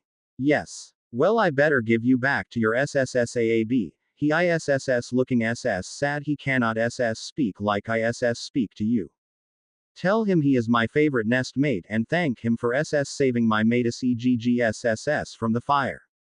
Harry laughed as the snake crawled back to his master who looked at Harry in wonder. Ka told me to tell you that you are his favorite nest mate and to thank you for saving his mate's eggs from the fire. Arjun looked at Harry and then at the snake who was looking at him. The fire. That happened 2 years ago. Well, I guess this is the first opportunity he has gotten to get the message across. Arjun nodded. Tell him it was a pleasure. Harry relayed the message and watched as the snake crawled over the man's shoulders as if in a hug. Harry, what is nest mate? Family. Arjun smiled and petted the snake's head. Harry then told him all that Ka said about the scrolls and Arjun was even more excited. It is a pity you don't have them with you as I actually have the time now, Harry told him with a laugh. Arjun got serious. I could have them here in less than an hour, and after Harry nodded the man rushed off to make arrangements. Severus joined Harry in the lounge and told him that Felipe would make a good addition to the team working on the Longbottoms and that his wife Elena could be a good replacement for Poppy. They spoke for a while on logistics when Arjun and Ka came back in. He acknowledged Severus and told Harry the scrolls would be there in half an hour. Ka looked at Severus and then at Harry. This ISSS your mate. He SS smells SS of you. He mixes potions like SSSAAB. Harry laughed. Yes, this ISSS my mate Severus and yes he mixes potions. Severus, this is Ka. Harry introduced the snake who was still looking at Severus strangely. Harry, how do you say hello in Parseltongue? Severus asked as he petted the snake. Harry hissed and Severus attempted but it came out as, hef. After a few minutes of both Severus and Arjun trying, Ka told Harry, I could see why he ISSS your favorite mate, he ISSS very funny. Harry laughed and Severus frowned when he heard that the snake found him funny. The trio then went back to Arjun's suite where they waited for the scrolls to arrive. Ka was pleased to show Harry his tank with his warming rock and water bowl and told him about things he found in the temple, including a large room that the archaeologists had yet to find. When Harry told Arjun about this, the man almost fell out of his chair in excitement. Finally, there was a knock on the door and 2 Indian wizards came into the room with a wooden chest. Harry saw that there were 2 more wizards outside. Obviously, the scrolls needed heavy guard. It was a great archaeological find. The new arrivals were looking at the 2 British wizards with skepticism but noted Ka's obvious acceptance of Harry.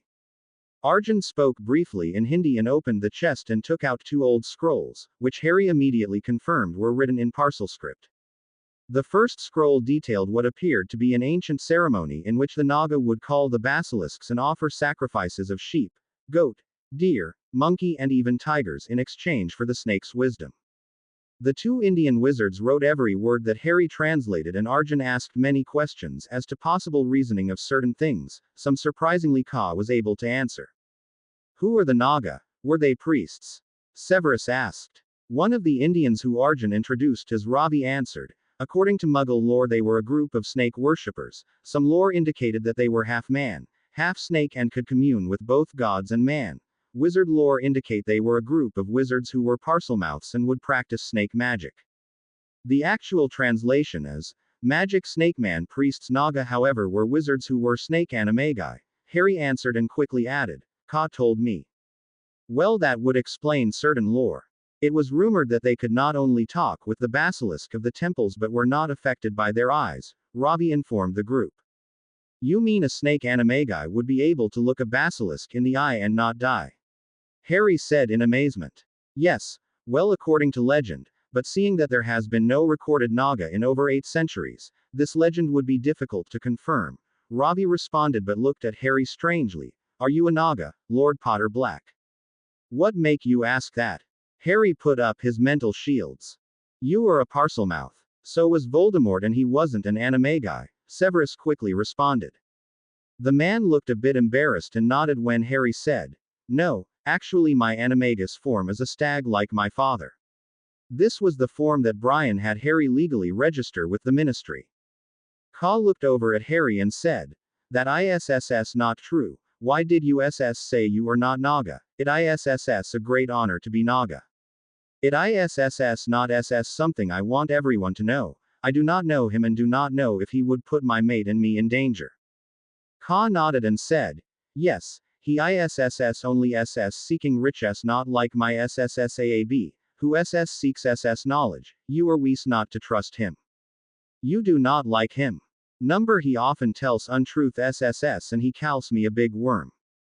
Harry laughed and the others looked at him wondering what had passed between the snake and him. Harry looked at Ravi and said, Ka objects to you calling him a big worm. He takes it as an insult. You mean he understands what we say? Yes, though not all snakes understand human speech, however Ka is magical. Arjun looked at his familiar in astonishment. Can he do parcel magic? Not like the great one SSS, but yes, I can do SS some magic. Really, like what? I could tell that you and your mate have SS some trail SSS ahead with much evil but will be very happy for a long time after. I could tell you have brought death to this realm and will do SSSO again. I could also tell that you would bring another SS speaker to my SSSAAB and that parcel magic would return to Wizard SSS. Harry sat with his mouth opened in shock and after taking a deep breath stated, You could tell the future. Well, that ISSS unexpected. I thought you would have SS superspeed or could tell when SS someone lease. All SS serpents SS have SS speed and could detect falsehoods SS. If it make you feel better, I could ALSSSOSS stun SS someone the SS size of your mate and could go unseen to the eye, with that Ka turned invisible, though Harry could still feel him on his shoulder. The others gasped in shock. Can you teach me to do that? Ka reappeared. You have different talents SS, though I ALSSSO no, I am not the one to teach you. Another will come who would be able to. A great one but not for 1 moon. A basilisk. Yes, a great one. He will teach you and your mate. If you remember to be polite, pay attention to the lessons SS on the SS scroll. You ALSSSO need to read the other it ISSS important to your quest. Harry looked at the scrolls and then looked at Arjun who asked, What did he say? What other magic could he do? He has super speed, could tell when people lie and could stun someone. Severus looked at Harry. He knew that was not all the snake had said but decided not to push the matter. He also reminded me that we have another scroll to look at, Harry said trying to change the topic. He saw Ravi look at him suspiciously. Yes, the next scroll, Arjun said making sure his 2 scribes had enough parchment. Please read it verbatim Lord Potter Black, Ravi said positioning the magic quill to his parchment. Harry glanced at the scroll. It was a story or most likely a historical event, taking Ka's warning into consideration. Harry began to read. In the year of the black sun moon during the reign of great King Dharmapala, when all was peaceful and harmonious, the great snake Manasa roamed the land bringing peace and prosperity to all. On the sun of the new birth she looked across the land and saw a powerful magic light among the rocks to the north of Lake Manasarovar. Moving towards them she saw the form of a bipedi Garuda lying half dead among the rocks. Instincts told her to leave the man where he lay, but his beauty was beyond anything she had ever seen, so resting him among her coils, she took him back to the temple to the magic snake man priest to heal. The head magic snake man priest looked at the man with wings of fire and warned Manasa that the man should be destroyed, but her love for all things powerful and beautiful made her not heed the wise magic snake man priest's words. The other great ones questioned her decision but did not harm he who was under their queen's protection. When the Garuda awoke he saw that he was in the world of his enemy and brought his wings into his body so as not to offend. The magic snake man priests bathed him in milk and dressed his bipedi body and gave him their sacred jewel the eye of Shiva, which would allow him to look upon the faces of the great ones. The young magic snake man priestess Priya became his voice to the great snakes and went with him wherever he went. With his wings out of sight, the magic snake man priests and great snakes forgot that the man was a Garuda and spent many suns talking on snake magic and ways of the magic snake man. The young Garuda pleaded to be taught the magic of the snakes but was told it could not be taught to one like him. On the night of Deepavali when there was no moon and no stars in the sky, the Garuda brought out his wings of fire and his swords of fire and struck the great queen Manasa as she slept. The other great ones roared in anger but could not kill their enemy as Shiva protected him from their magic. The Garuda blinded the great ones and destroyed their nests, stealing for himself the young hatchling great snake princess Nagini and destroyed the front temple. The oldest of them all hid the young hatchlings and young magics away from the fire and sacrificed her body to shield the injured ones. With Nagini at his side and his consort Priya, the Garuda conquered the land and destroyed all who protected and loved the snakeman. He took for himself all of the riches and left the people with nothing but death and destruction.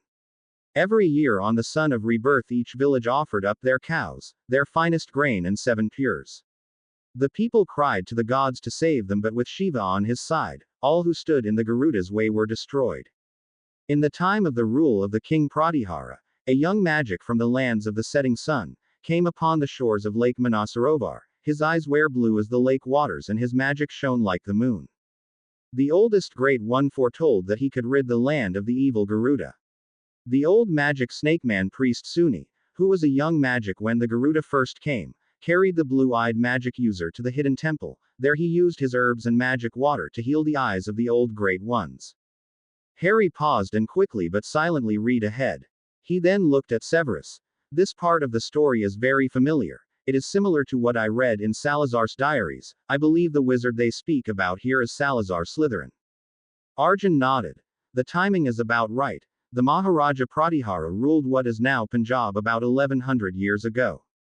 And King Dharmapala? Severus asked. About 200 years before. Harry continued. He used his herbs and magic water to heal the eyes of the old great ones. The old magic snake man priest Suni then placed the blue-eyed magic user in the middle of the temple, where the young great ones tested his resolve and battered his magic. But keeping his eyes closed and sword lowered, the young magic user refused to harm the great ones. Then following the instructions of the magic snake man priest the young blue-eyed magic user was bathed in milk and presented to the old great ones. As a reward for healing their eyes, the old great one rewarded the young magic user with a bite of sweet snake juice. What is a bite of sweet snake juice? Ravi asked, interrupting the story. Well, according to Salazar's diaries, the oldest of the basilisk, who was considered the leader or prince, actually bit him on his neck. Basilisks have very powerful venom, which would normally kill within a minute. However, if it so desires, the snake would transfer some of its own magic into the venom, which is what they call here sweet snake juice, meaning it was not poisonous. For Salazar it meant that he received the gift of Parseltongue along with the knowledge of parcel magic and immunity to any snake venom. Only the gift of Parseltongue was passed on to his heirs, however. Harry explained. The old great one rewarded the young magic user with a bite of sweet snake juice, which made him sick for a full turn of the moon. When the young magic user awoke he could gaze upon the eyes of the great ones and talk with them freely. The magic snake man priest named him Arjuna. The name Arjuna means bright, shining, or silver, Arjun explained. Quote. The magic snake man priest named him Arjuna due to his silver magic light. For many moons the magic snake man priests and the great ones taught Arjuna the magic of the snakes. Then with the magic snake man priests at his side, the great Arjuna journeyed to the valley of the Garuda to get revenge against the evil brought upon the land. The battles lasted 2 moons until Arjuna killed the evil Priya and moved to the castle of the Garuda. Using powerful magic to stop the Garuda's fire wings and fire swords from working, Arjuna battled the evil man and using the sword of Kali destroyed the eye of Shiva. With nothing to protect him against the Great One's magic, the evil Garuda dropped dead when his faithful servant Nagini came to his aid. Seeing her master dead, the Great One turned on Arjuna but was killed by the magic snake man priest who she betrayed. Taking the body of the Garuda to the court of the castle, the magic snake man priest built a great pyre and set the body afire for 2 suns until only ash remained. The ash was then sent to the winds. Returning to the temple, the Great Ones rewarded the noble Arjuna with scrolls on snake magic and shards of the eye of Shiva and an egg of the Great Ones. The great Arjuna then left, going back to his home to the lands of the setting sun. That's it, Harry said, looking up to the others and passing the scroll back to Arjun, who looked at it in wonder. It does not say what happened to the temple or how it was finally destroyed. No, I suspect that this record was written by the Nagasuni. The temple may have been destroyed after his time, leaving no one to record the events, Harry responded.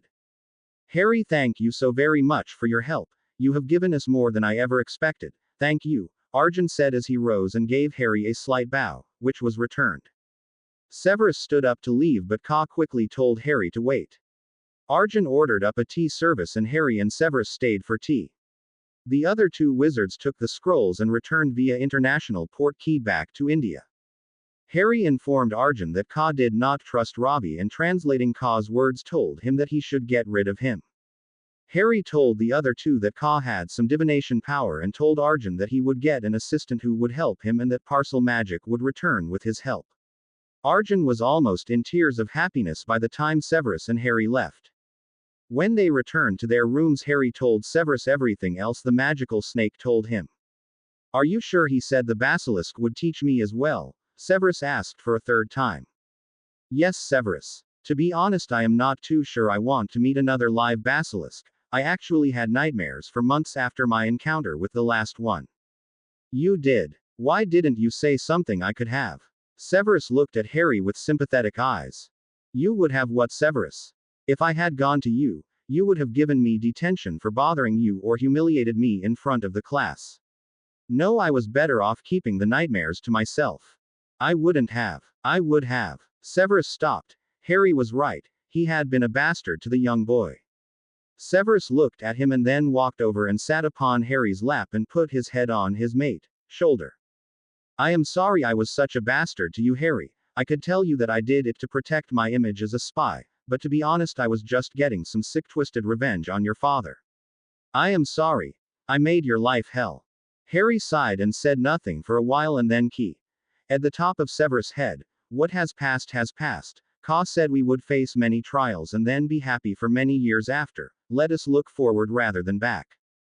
Severus sighed. Harry had not said he had forgiven him, but to be fair, he had really made the boy suffer.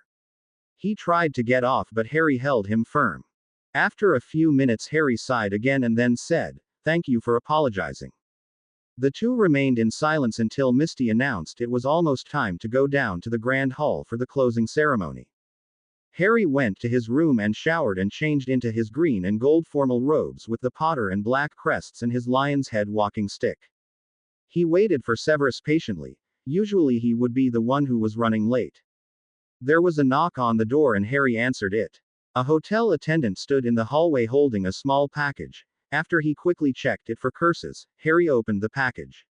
It contained a small vial with a white liquid and a note. The note was from Arjun thanking them again for their help. The vial contained freely given venom from Ka. Absent-mindedly he closed the door. Harry called Misty to pack the vial away in Severus' potions chest. The door to Severus' rooms opened and the man came out in black and gold robes, which showed his new position as a member of the Potions Guild Council. Harry looked at his mate. He was so proud of him. He deserved every accolade he was given. He stood at the door and stared at his handsome mate. Misty looked at her master. Master Severus, congratulations, you deserve this great honor. It is high time you get to wear these robes. Thank you, Misty. He walked over and looked at Harry sheepishly, wondering what his mate would say. Harry looked at him, then pulled him forward and captured Severus' lips in a deep key. There was a flash of light and both men turned to see a camera as it pulled away from the partially opened front door. Harry ran to the door and opened it wide. He saw Rita Skeeter as she changed into a bug and her photographer as he ran towards the stairs. Oh dear. Severus and Harry decided to take a quick check on Potter Manor, after leaving Barcelona. After being caught by Skeeter, the pair decided that they needed to stay away from the public for a while. Walking through the gardens towards the house, the two held hands and walked quietly. Harry was a bit depressed. It was all his fault. Had he closed the door properly or made sure that it was shut, then the photographer would not have been able to snap the picture. The blasted bug flew out of the window and the photographer disappeared before they could get their hands on him. What made it worse was the fact that there was a horde of photographers and reporters outside of the hotel as word had spread that Harry Potter was in the hotel. Most of them started asking questions about his reasons for his breakup with Ginny. Damn paparazzi. Harry was sure that Severus would have yelled at him for his carelessness, but he didn't. He was the one who suggested that they disappear for a day or two. Severus looked over at Harry. You know, it might not be too bad. This way we don't have to hide our love for each other. Skeeter is not going to be lying. We actually are in a relationship. To continue denying it now will seem as if we are ashamed of our feelings. You know I love you and am not ashamed of our relationship, but I was hoping to keep it quiet for a while. Skeeter may not lie, at least not to the point where I sue her sorry ass, but she is going to be horrible. You know she hates you and will think of something evil. I could just see the headlines. Real reason for Potter, Weasley spilt. Harry Potter in clandestine love affair with Death Eater. Or what about Professor Snape finally gets shagged? You know I actually found the hell freezing over headline pretty funny, Snape added with a chuckle. I don't know how you could joke about this. Because we are doing nothing wrong. Besides, we both have had bad press in the past and survived, and right now there is nothing we could do about it. The prophet has already been distributed throughout Great Britain.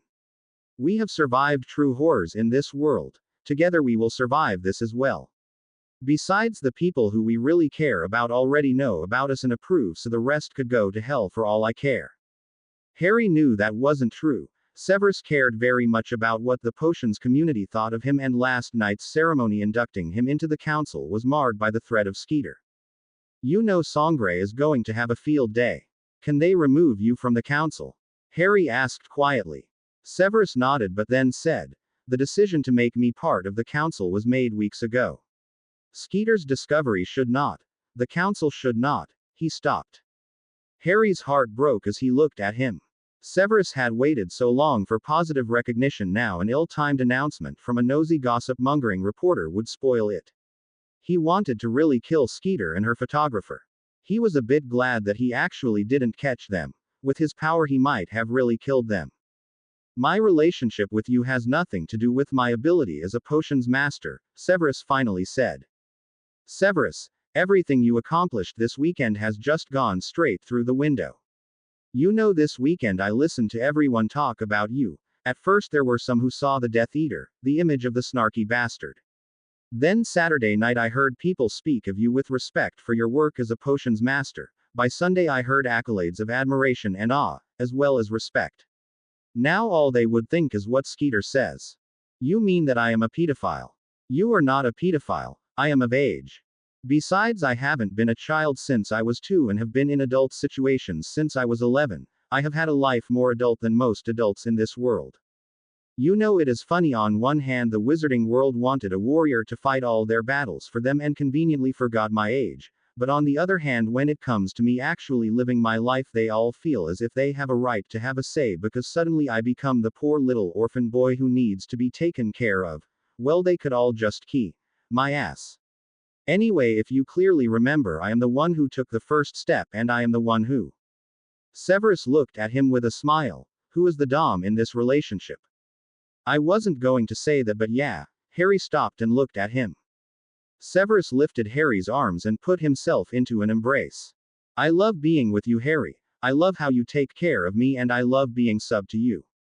You are the first person who looked past my snarky bastard image and saw the true me, the part of me that I forgot existed, the part that is vulnerable and wants someone to take control and needs taking care of.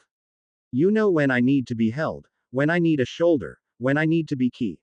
Ed, he leaned over and Ed Harry gently and then rested his head against Harry's shoulder. You even know when I need a good smack. Harry chuckled and then held Severus tightly. I know hundreds if not thousands of men and women who would love to be in my shoes. I am so lucky to have you. And I don't care what Skeeter Prince or what the world thinks. I am the luckiest man in the world, Harry Potter. They Ed again, this time more deeply. They pulled away and then continued their slow walk towards the manor door. Whatever happens, Severus, we face it together, Harry said as they reached the door. Severus squeezed Harry's hand and opened the door to the manor.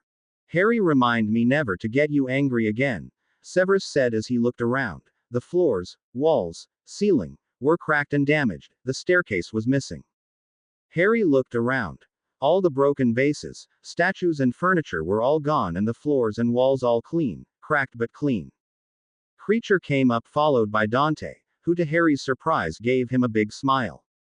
Master Harry, Master Severus, good morning. Creature gave a quick bow. He then turned and gave Dante a look.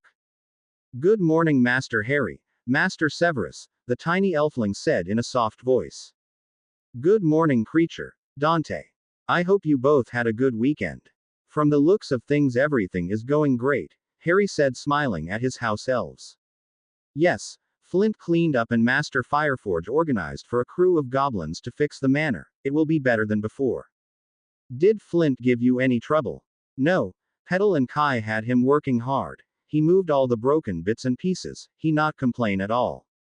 Harry smiled and then turned to Dante. And what did you do this weekend, Dante? The elf was about to hide behind Creature, but after looking at the old elf's expression decided otherwise, so he answered softly, Ada shows me how to move paintings, so Dante helps moves paintings. Wow, that was a really big job. Harry smiled at the house elf who looked at Creature and then smiled. Dante, where are the paintings? Severus asked, looking around. In the room of many books. Dante looked at Severus and then said in an excited voice, Do you want to see? Do you want to go with Dante to see? Severus smiled and put out his hand to the little elf. I think that is a great idea. I would love to see the library. Dante pulled Severus along and was moving towards the library when he stopped and turned and looked at Creature and Harry. The elfling started trembling.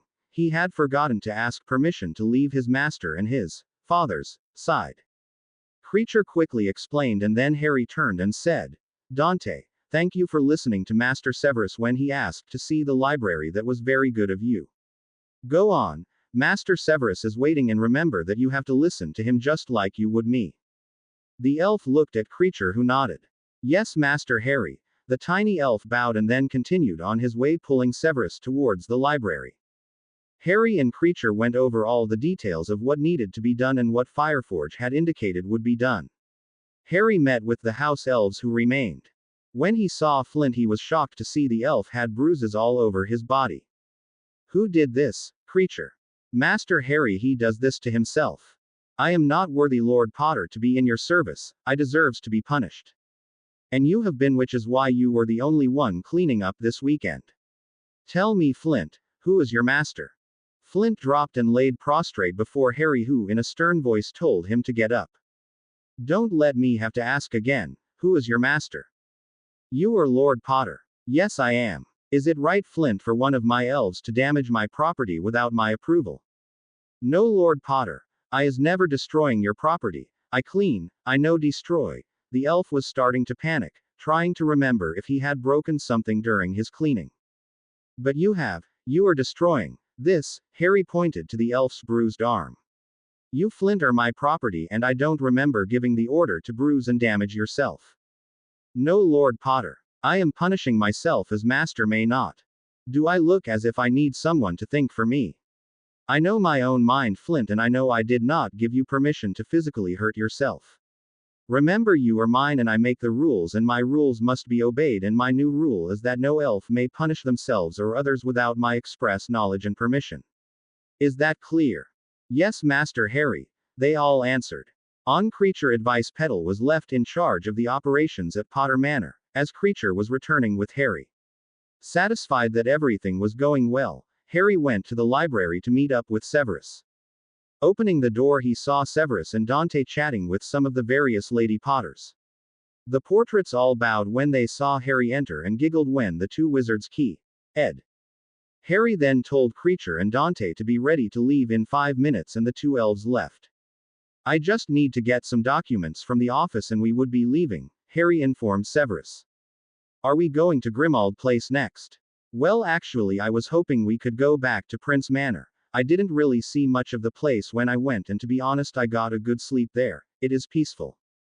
No problem. Thought I am not looking forward to talking to my grandfather. He is not going to be pleased with my behavior this weekend. Not after the talk we had Friday, Severus said, running his hands through his hair. Sometimes the best thing is to face your fears straight on. I am sure your grandfather loves you, and if he is anything like his father, he will not be too hard on you, if you are truly repentant, Martha Potter told Severus. But you are lucky he is a portrait. The Elijah Prince I knew was swift with a paddle to naughty schoolboys, behinds. He was a feared Auror and a strict but just head of DMLE, Harry's grandmother Elizabeth told Severus. Yes, but he isn't a schoolboy. Look at him, he is a man. A fine-looking man at that. Harry lad, you have good taste, and you Severus are lucky I am a portrait, or I might have tried to steal a key. Lady Andrea Potter teased.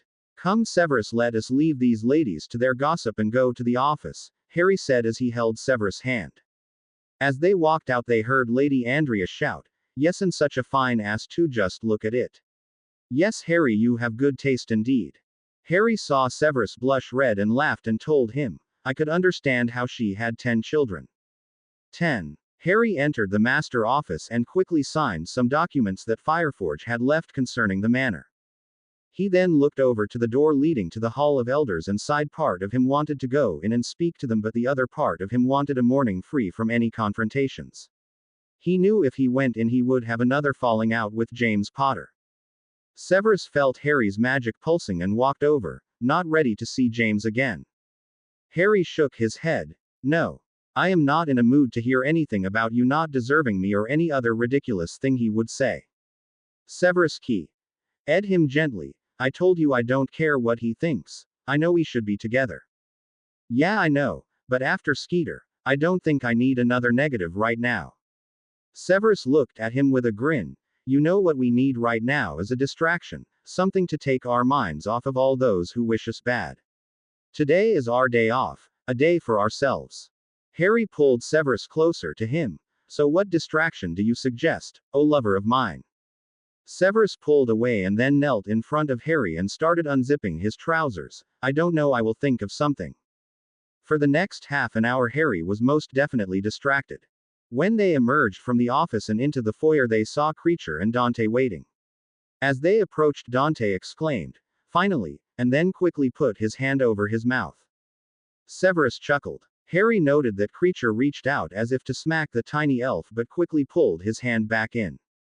We are sorry to keep you waiting. We were unexpectedly delayed, Harry said, more looking at Dante than Creature. There is no need to explain, Master Harry. It is not for us elves to question your movements, Creature said, giving Dante a glare. Yes, well, come on. As soon as they reached Prince Manor, Harry moved towards the direction of the office when Severus pulled him away and announced he was going to give Harry a tour of the manor. They went to the library and then down to the potions lab. They came out of an alternative stairway, then they entered and came out directly opposite the office, and Severus pulled Harry into the parlor, which Harry had already been in. Harry then moved to enter a closed door at the side of the parlor that he had not noticed the last time. Severus quickly called him over and announced he was hungry. They went into the kitchens and Millie the elf in the kitchen started preparing some sandwiches for them. They were about to sit at the kitchen table when Jeeves the head prince elf came in. Master Severus, how was your convention? It was good, Jeeves. Severus replied a bit coldly. Jeeves, it was fantastic. Severus was made a member of the guild council, Harry volunteered with a big smile. That is wonderful, Master Severus. Congratulations. I will bake you a chocolate cake, Millie said with a smile. Yes, Master Severus, congratulations. Your grandfather must have been very proud to hear this wonderful news, Jeeves said with a big smile. A little light bulb went off in Harry's head when he saw Severus' face pale a bit. We have not had a chance to visit the office as yet, Harry chuckled, but it is our next stop after lunch, and don't worry, Jeeves, Elijah will hear all about our weekend. Severus paled and suddenly stood up. Millie, I think Harry and I will take our meal outside in the gardens. I think the weather is perfect for a picnic. I will pack you a picnic right away. The house elf went off excitingly and quickly brought over a basket of food and a blanket. Severus stood around and was not looking at Harry, who kept staring at him. You know I will go with you and hold your hand, Severus. I don't know what you are talking about, Severus said as he took the basket and walked quickly out. Harry sighed and shook his head. The garden was beautiful, not as beautiful as Falcon's garden, and Severus spread the blanket under a willow tree next to a small pond with koi fish. Harry sat and took a sandwich from Severus. This is really beautiful and peaceful. It almost makes me forget all about what is going on outside. Yes, a day of no worries and just us. Severus sat down and started eating a sandwich. After they had eaten, Harry turned into his dog form Snuggles and began running around. Severus just stood leaning against the tree and watched the dog run happily. Snuggles picked up a stick and dropped it in front of Severus. The dog looked at him and pushed the stick closer, obviously issuing an invitation to play. Severus watched the black, shaggy, grim-like dog as it panted with its tongue hanging out. He wanted to tell it he was too old for such nonsense, but the dog started looking at him with large, unnatural, at least on a dog, emerald green eyes, and he had to give in. He picked up the stick and threw it, and in a flash the dog bounded away. All too soon it came back and dropped the stick in front of him again. He picked up the stick. Gross, Potter. This thing is covered in slobber. I am definitely not playing again. Go hunt a fox or something. He leaned back against the tree and heard a small whimper. He looked over and instantly regretted it. He pulled out his wand and sanitized the stick before throwing it again. After another 5 throws, Snuggles was ready for another game. As Severus bent down to pick up the stick, the large dog jumped on him and pinned him to the ground and proceeded to give him some slobbering keys all over his face. Severus laughed out loud but pushed the dog off of him. You are going to be potions ingredients in a few seconds, Potter. The dog took off with the potions master behind him. After a minute, Snuggles turned around. He could not see Severus anywhere. He looked around. There were no trees for him to hide behind. He took a sniff. Severus did not seem to be invisible. Where was he? The dog felt himself lifted off the ground. Severus had him in the arms and they were flying low just a few feet off the ground. Severus flew to the pond and summarily dumped the whimpering creature into the water. A spluttering Harry came out of the water. You flew, without a broom. Yes, I did. I almost crashed too. You are really heavy as a dog. You flew. Yes, you knew I could do that. It's not like it's the first time you saw me fly, Severus said with a small hint of arrogance. Yes, well, I forgot. Harry climbed out of the pond and cast both a cleansing and a drying spell on himself. Severus passed him a bottle of water. To be fair, it is not something that I remind people I could do. Harry drank the entire bottle in one go and then sat down against the tree. That was fun. Indeed. Come on, admit it, you had fun. Severus folded his arms. You slobbered all over me. Yeah, but you had fun. Harry patted a spot on the blanket next to him, indicating he wanted Severus to sit next to him. Severus smiled and sat down. Yeah, I had fun. Harry took out another bottle of water and another sandwich out of the basket. Running around had made him hungry. Severus looked at him and laughed. Harry woke up from his brief nap. He was lying with his head on Severus' lap and Severus' hand was idly playing with his hair. Severus was reading a book. Harry looked up at the title, Lord of the Rings. So you finished The Hobbit. You're up. Did you have a nice nap? Severus put down his book. Yeah, I didn't even know when I fell asleep. It is really peaceful here. Yes, it is quite relaxing. Of course, all that running around helped. Harry chuckled but yawned. We should be heading back inside. He sat up and leaned back against the tree next to Severus. Why? It's not like there is some waiting for us. What about your grandfather? I thought you were going to speak to him. He is not going anywhere and I want to finish my chapter. Harry peeped into the book. Severus, you are on the first page of the new chapter. So, Severus, why you are so scared to face your grandfather's portrait? I don't know what you are talking about.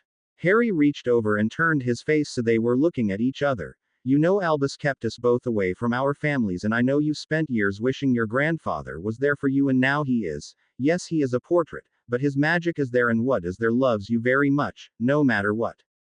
I know you fear that he would be disappointed in your behavior, but if he was willing to love you and open his arms to you when he thought you were a Death Eater, well, I don't think he will reject you now. Severus sighed and Harry leaned and kissed him gently. Besides, if I could forgive you and I was the one who was affected, well then your grandfather will not be too bad. I know I am being silly, but with everything that is going on outside, I don't think I am ready for him to be disappointed in me as well.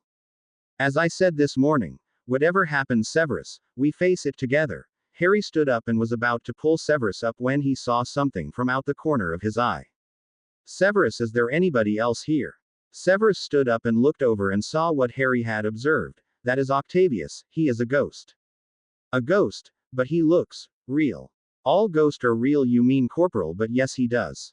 He reminds me a bit of Peeves, except he does not bother anyone unless you bother him. Which is so like Peeves, Harry said sarcastically. Severus laughed. No, what I mean is, he looks almost alive and he can pick up almost anything he wants. I remember after my mother's funeral I came here to the manor. I was really angry at my grandfather and I stormed out of the house and went to the back, and that is when I first met him. He blocked my path and told me that that part of the grounds was forbidden. I thought he was a stable hand because I saw a white horse grazing at the side of him. I yelled at him and told him that my grandfather was lord of the manor and he had to move or I would have him fired, and he still refused. He told me that not even my grandfather was allowed to go there. Of course I was even more determined to see what the fuss was about, and I picked up a small piece of wood that was lying on the ground and tried to hit him on the head with it, and that is when I discovered he was a ghost. It went straight through him. He got angry and grabbed the piece of wood away from me and scolded me, telling me that had he been alive I could have done some real damage. I was scared but told him that I didn't care, and he grabbed me and turned me towards the manor and then smacked me on the bum with the same piece of wood and told me firmly to go back inside. I was so scared I ran back to my room and didn't leave until I had to go back to Hogwarts the next evening. I wonder why there is forbidden. Harry's curiosity was definitely piqued. To be honest, I don't want to know, Severus said and closed his eyes. Harry waved his hand and the picnic vanished. He then looked in the direction of the ghost. Come on, let's go talk with Octavius. Bloody Gryffindor. You know this is why you were always in detention. You are too inquisitive for your own good. Yeah, come on. Harry started walking over to the back of the manor. Severus sighed and followed. Harry saw the boy about 15 years old with black hair and a green coat, black pants and black riding boots, sitting with his back to a white horse which appeared to be sleeping. He heard Severus gasp when he realized that the horse was a ghost too. I didn't know that animals could be ghosts too, Harry whispered. Neither did I. Severus whispered back. Harry, I really think this is a bad idea. Oh come on, you chicken. I am not a chicken, I am a snake, and we use caution and common sense rather than the run headlong into danger without thinking approach like you Gryffindors. Yeah, well then life would be no fun. Now come on. They noticed that the boy and the horse were now looking at them both. The boy stood up and started walking towards them. He looked like he was about 5'8" in height. He walked with a confidence that screamed pureblood. He had definitely not been a stable hand. Good afternoon, Severus. I was wondering if you would come to visit, and I see you have your partner with you. Hello, I am Octavius Prince. The ghost bowed to Harry. Good afternoon, Octavius. I am Harry Potter Black. Harry bowed back. Harry Potter. I have heard of you. Lord Elijah spoke well of you. You were meant to inherit the estate, were you not? Yes, but I decided to give it back to Severus, who is not like what his grandfather thought he was like. Yes, so Emil told me, Octavius said with a smile. Emil? Who is Emil? Harry asked. Another spiritual resident of the manor, Severus answered. Octavius laughed. You can say ghost, you know, we will not be offended. Yes, Emil is a ghost as well. A rambunctious little girl. I am sure you will meet her soon, Harry. She loves visitors. There was a pop behind them, and Harry and Severus turned to see that Creature had appeared. Creature, is everything okay? Where is Dante? He is not hurt. No, but he could have been. I have come to ask permission to punish him. He kept running through the halls, though I told him repeatedly not to, and now he has broken one of Master Severus' ancient vases. Jeeves told me that it is 400 years old. Can it be fixed? Yes, Jeeves has already fixed it, but that is not the issue. I gave him many warnings to stay in the nursery and not run along the hallways. Let me guess, he was playing with Emily. Octavius said, shaking his head. Anywhere there is trouble, that little one is in the middle. Yes, but she is a ghost and could not get hurt. Dante could, Creature said with a hint of worry in his voice. Harry sighed. Creature, I give you full permission to punish Dante in any way you deem necessary. Now and in the future, you do not have to ask again. He is your elfling, and it is your right as his Ada to guide and punish him accordingly. Creature thanked him and popped out. Poor Dante, Harry said with a sigh. Yes, well, he needs to face his punishments. Severus looked at Harry and paled. I think it is time we go back inside. Harry gave Severus a knowing look but held his hand. I will come with you both part of the way. I need to have a chat with my great niece. Beauty, I will be back soon. Keep watch. They entered, and Octavius went to the staircase, and Harry and Severus went to the office. Hello, Severus. Harry, how was your weekend? Elijah Prince asked as they entered. Very productive on my part. I bought several rare ingredients. I invested in a worthwhile venture. I translated 2 ancient scrolls, made new friends, and I caused mayhem that had many potions masters crying. It was fun. Elijah Prince laughed. It sounded like you did have fun, and what about you, Severus? It was okay. Humph. He made a ton of galleons in the auction. His speech was fantastic and got a standing ovation, and he was appointed to the guild council. Harry volunteered. Oh, Severus the First, I'm so proud of you. Congratulations, lad. I knew you would get your life back. Your grandmother would be ecstatic when I inform her. She too was a potions mistress. I am so very proud. If Miriam were alive, she would have held a huge ball in your honor. She loved that sort of thing. Thank you. What is the matter, Severus? Did something else happen? You looked like someone died, Elijah asked. When Severus did not respond, he looked at Harry. Harry, what happened? Harry looked at Severus and said, Severus, you are scared for no reason. Severus sighed. Harry and I had a big fight on Saturday, of which I was the cause. I got him really angry and he left me. I came back later. I had to punish him a bit to get him to apologize, but he did, and now we are better. So you deliberately pushed him away, knowing how much he was hurting and needed you to be understanding and there for him. You deliberately pushed to see if he would leave you. Elijah said sternly. What? Harry asked and looked at Severus. Severus is scared that you would leave him. That one day you would realize that he does not deserve your love and he would hurt you like your father, or your aunt and uncle, Albus, and your friend Ronald. So my guess is that when you argued, he decided to hurt you and push you away, either to save you from future hurt or to test to see if you would leave him. Harry looked at Severus a bit sternly. So it wasn't really your grandfather you didn't want to see, it was me finding out the real reason for the argument on Saturday. Severus sighed. Both, I think. Did you arrange for Skeeter to find us as well? No. How can you ask that, Harry? Well, it seems as if you want to spoil everything good in your life, Severus. Why do you think that you don't deserve love and happiness? You know you are the most insecure man I know. Albus really did a number on you. Harry walked over and hugged Severus. You silly man, I love you and you are not going to get rid of me that easy. I know I had a lot of time to think about our relationship on Saturday, and as I told you this morning, I love being with you. I know my actions were a bit self-destructive. I usually do try and push people away, but I realized when you walked out that I can't live without you. To be honest, I don't know what you see in me, but I am glad that I have your love. How many people have repeatedly saved my life or stepped in front of a werewolf to protect me, and don't think I didn't see you trying to step in front of me to take Poppy's black beam to save me. Over the years I might have been the savior of the wizarding world, but you, Severus Snape, are my savior. You are the bravest man I know, and you are why as hell. There is nothing that can make me stop loving you. Harry then leaned in and gave Severus a deep loving key. And as they separated, they heard Elijah laugh. Severus blushed. He had forgotten that his grandfather was there. You see, Severus, I told you Harry loves you deeply. You have nothing to worry about. Listen, I am a bit disappointed in your behavior, but we all make mistakes in life, and it seems that you have learnt from your mistakes. I am very proud of you, Severus. You have grown to be a fine man. Harry laughed and plopped down on an armchair in the office. So Harry, tell me about these ancient scrolls, Elijah asked, and Harry told him all about Ka and Arjun and the story in the scroll. What is a Garuda? Elijah asked. Well, from the story and from Ka's explanation of a Naga, I assume it is a bird animagus, except this one was stuck in a half transformation with only the wings transformed. Arjun also spoke of some of the drawings in the temple showing the Naga as half man half snake. Either it was to show the wizards transforming, or wizards long ago had a habit of deliberately doing half transformations. Yes, similar to the Egyptians, many of their gods were shown as men with bird or cat or dog heads. There are several books in the library on Egyptian wizards and their relationship with muggles. I wonder. Harry stood up and started transforming into his snake animagus. He concentrated and transformed his legs into the bottom part of the snake, but it was not strong enough to support the rest of his body. He transformed back into himself.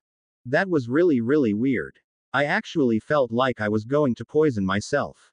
Why don't you try something simpler? Okay. Harry then transformed his head into his wolf head. He smiled at Severus, who frowned. That looks really creepy, Harry, Severus said. Harry changed back, but then started doing localized transformations, like giving himself wolf ears alone, or a snake tongue, or the griffin's body with his normal head. Severus almost died with laughter when Harry tried to give himself stag antlers but toppled over with the weight of it. You know, Harry, you would have been really great on my team at the DMLE when I was in charge, Elijah stated. Did you ever think about becoming an Auror? Yes, I was actually registered to start the academy, but I don't really want to go into the program. Don't get me wrong, it is a great profession, and with Brian Watson in charge of the DMLE, I think we would see great improvements in the Corps, but I don't think it is for me. It actually would be too confining. I understand. But what are your plans? What do you want to do? Harry told him all about hunting this new Dark Lord and wanting to go after Flammel. Elijah asked him many questions about his life and his skills, his academic qualifications. Why don't you do a mastery in defense? I never thought about it. We have always had such horrible defense teachers. Harry started. Excuse me. Severus immediately changed into his scary professor mode. Except for you and Remus, of course. Harry quickly added and gave Elijah a wink. I know Minerva has hired a retired Auror from the International Federation of Law Enforcement as the new defense teacher. Maybe you could talk to him, Severus informed him. The Aurors from the IFLE are some of the best fighters in Europe and North America. This new defense teacher may be good. However, my advice is to find out as much as possible about this man, actually test him, see if he has anything to offer you. In my day, the best defense masters were from the East. The Chinese masters were really the best. Take your time and get a good master. I think that I would schedule a meeting with Brian. He will know more about the defense masters. Thanks, Elijah. What are grandfathers for? The painting said with a smile. Harry beamed. After dinner, they headed back to Hogwarts, where they were greeted by an ecstatic Minerva and Phileas, who started congratulating Severus on his acceptance to the council. How did you find out? Severus asked, shocked. What do you mean? It was headline news in the Prophet today, Minerva answered, and Phileas called a house elf who brought the Prophet. Severus and Harry read the headlines. Hogwarts professor inducted in International Potions Guild, by Rita Skeeter. The two quickly read the article, which spoke about the honor bestowed on Severus Snape and compared him to other great British masters of the past. It also spoke of his great inventions and his contributions to potions. It called him one of Britain's most noble sons. There was a very flattering picture of him taken during his speech Saturday night, and another of him in his black and gold robes accepting the place in the guild from last night. Harry and Severus looked at each other in shock. Skeeter really surprised me. I didn't think it was in her to write such a decent article, Phileas stated. This is not what I expected at all, Severus said with a big smile. I thought for sure she would have printed the key. Maybe she is going to use it for blackmail, Harry stated. Harry, what are you going on about? Minerva asked. Well, last night Rita and her reporter caught Severus and me key. They actually got a picture. It was my fault. I opened the door to the hotel room when an attendant came with a package and I didn't close the door properly. It apparently closed only 3/4 way, leaving a big gap in the door, and I didn't notice as I was focused on the package. They got a really good shot of Severus and me. We thought she would have jumped at the juicy story, Harry explained. Yes, a story like that would have really been along her line, Phileas said. Well, she obviously decided that this article was better for her readers. Well, I for one am happy she chose to write this article. I have been bombarded with congratulatory letters to the school and pledges of donations. I have even gotten 4 requests for transfers from Newt-level students from America and Germany, Minerva said ecstatically. Severus the First, am very proud of you. You deserved this honor a long time ago. Your grandmother would have been very proud of you as well, Phileas said, giving his friend a pat on the arm. Thank you, Phileas. Coming from you, it is quite an honor, and my grandfather's portrait shared your sentiments, Severus replied, his voice breaking slightly. Yes, he said that if she was alive she would have held a ball. What do you think, Minerva? Harry said, looking at Minerva, who smiled, and then he quickly added, I will pay for it, so you would not have to go to the governor's. I think a ball is an excellent idea. And it wouldn't be necessary for you to pay for it, Harry. The governors are not going to fuss, not after the 200,000 galleons we got this weekend because of the sale of the basilisk skin. As a matter of fact, I got a request from the council asking to purchase the corpse outright for 10 million galleons. Minerva, a ball is not necessary. Severus started. Pish posh, of course it is necessary. I will hear no other objections. Severus Snape, you are getting a ball, the headmistress said with a finality in her voice. Yes, ma'am. And tomorrow we will have a small dinner with those in the castle, so don't make plans, Minerva said with a grin. Severus shook his head. He was not accustomed to such public recognition and celebrations in his honor, but said, Yes, ma'am, knowing that Minerva was not going to back down. The two walked down to the dungeons. They wanted to spend a quiet night together and decided to go to Severus' rooms. Harry knew he wanted to check his newly acquired potions ingredients himself, so the first place they went to was the potions lab. Severus looked in his potion store but did not see any of the items that Harry bought. Did you tell Misty to pack it? Harry asked. No, I didn't tell her. Remember, she left with most of the things yesterday before we got back from diner. But she usually unpacks everything without me telling her, Severus said as he looked at Harry. He then called Misty. The elf didn't come. He called again, this time his voice had a worried tone to it. The elf came in, her hand bruised and her right eye swollen.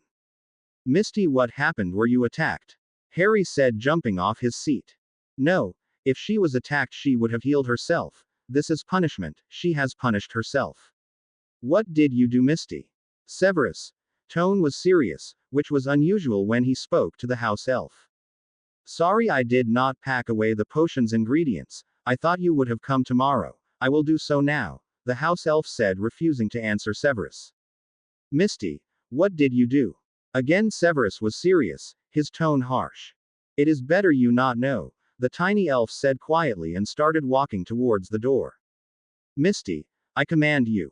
The tiny elf looked at him, sighed and then said, just know that all elves know when to squash an annoying bug. She walked out. Harry walked over to Severus and put his hand on the taller man's shoulder. Remind me, Severus, to never get Misty angry. Harry and Severus walked out of the dungeons the following morning and were pleasantly surprised to see Pomona Sprout talking with Neville and Phileas near to the Great Hall. Severus, Harry, so great to see you both. Neville has told me all about your adventures. Honestly, I leave for a month's holidays and you both go and get into a whole lot of trouble, Pomona said with a huge smile. Harry smiled at the herbology professor. Why, professor, you know me, trouble just follows me around. Severus scowled at Neville. Pomona laughed. Don't worry, Severus, I approve, especially now that I am seeing Harry. She turned to her former student. Harry, darling, you look gorgeous. If I were younger I would make my move and then you would really know trouble. Severus cleared his throat and Harry blushed. And Severus, congratulations are in order. Minerva told us about your wonderful honor. It is about time you were recognized for your work. I hope this would encourage more youngsters into wanting to do potions, Pomona added. Well, I am sure I will still get the same set of dunderheads as usual, Severus said with a scowl. Oh Severus, I was so sure you were going to stop saying that. I mean, you always told me that Neville was the biggest dunderhead you ever taught, and now I hear that you spent weeks together working and are encouraging him to do his nuke potions. Even the smallest seed with nurture and the right soil can grow into a mighty plant, Pomona admonished her younger colleague. Severus didn't say anything, and Harry came to his rescue by addressing Neville and changing the subject. Neville, were you able to get your parents out of St. Mungo's? Yes, they are actually here. Gran is redoing the east wing of Longbottom Manor for them and the research team, which may take a week or two, so Minerva allowed me to move them to the Hufflepuff rooms here, until the renovations are complete. Justine supervised the transfer from the hospital and is actually in her guest room, here, Neville replied. So she has taken up your offer? Harry asked. She has taken some accumulated leave she had, which is just under 2 months. She is giving me that time, and then after, well, we would see. The guy you told me about. Dos Santos, is he still coming? Yes, he is very excited. We told him the amount you indicated as salary and he was satisfied. He and his wife are packing their things and I expect them to come over sometime this week, Harry said in a very businesslike manner. I should ask Minerva for another guest room. I had forgotten you mentioned he was married. I will have to tell Gran to set up an apartment for them instead of a room. Neville said seriously, and then called for the house elf he had been assigned, Twinkie. The house elf entered and Neville dictated several instructions to him. Pomona was shocked to see these two young men who now discussing and dealing with very grown-up issues. Phileas looked at her and gave a small laugh. They are both lords of our world and have taken up their responsibilities very seriously. When Twinkie left, Severus asked Neville, did Justine get anyone else to join our group? She is in negotiations with a mind healer, an old wizard who retired a few years ago. He was a friend of my grandfather's, so Gran is also trying to convince him to join. A few of the healers who came when Harry was injured also agree to join, but on a temporary basis, coming on their days off. Neville responded and then added, and with your help, Severus, the first hope that in the next 6 weeks before school starts we are able to get somewhere. Don't worry, Neville. If anyone can save your parents, Severus can. Harry added with pride in his voice. Severus smiled and Pomona and Phileas laughed. Severus and Harry made their way to the Gryffindor rooms and saw that Ogden had placed Lily's portrait on the left-hand side of the living room. The beautifully carved frame was empty. Godric, have you seen my mom? Harry asked his ancestor's portrait. Harry, Severus, you are back. How was the conference? Godric said with a smile. Good. Where's my mom? Harry asked again. She and Sal have gone for a walk. He has been introducing her to all of the other portraits.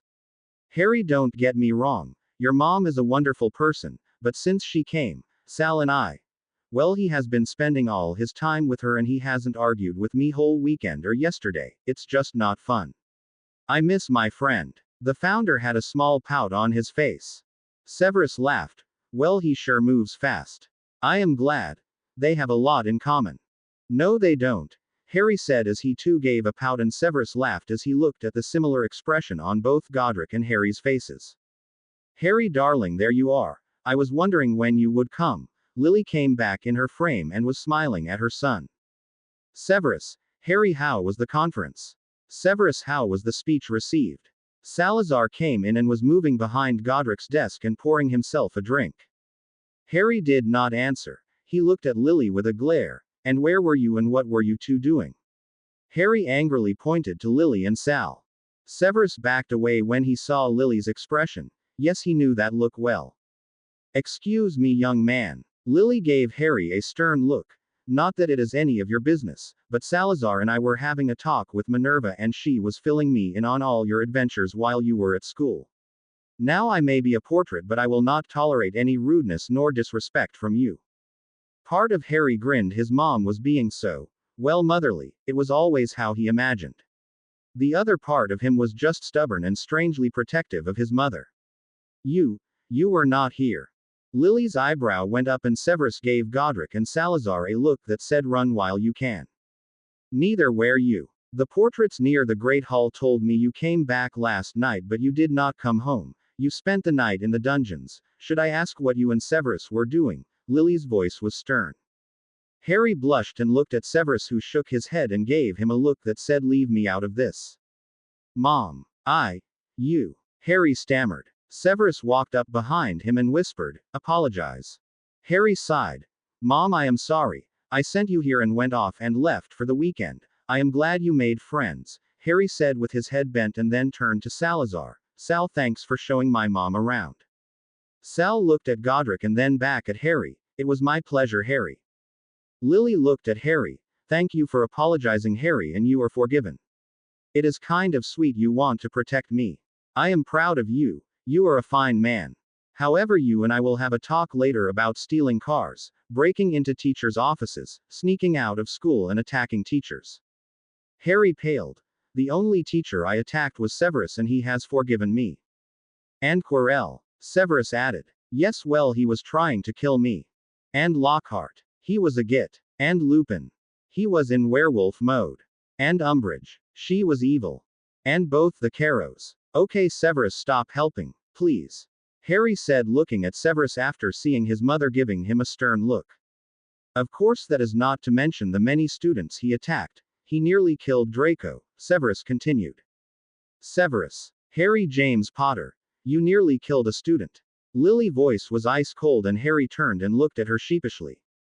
And there were the hundreds of detentions for being totally rude to his professors, ministry officials, and adults in general. Severus was now grinning.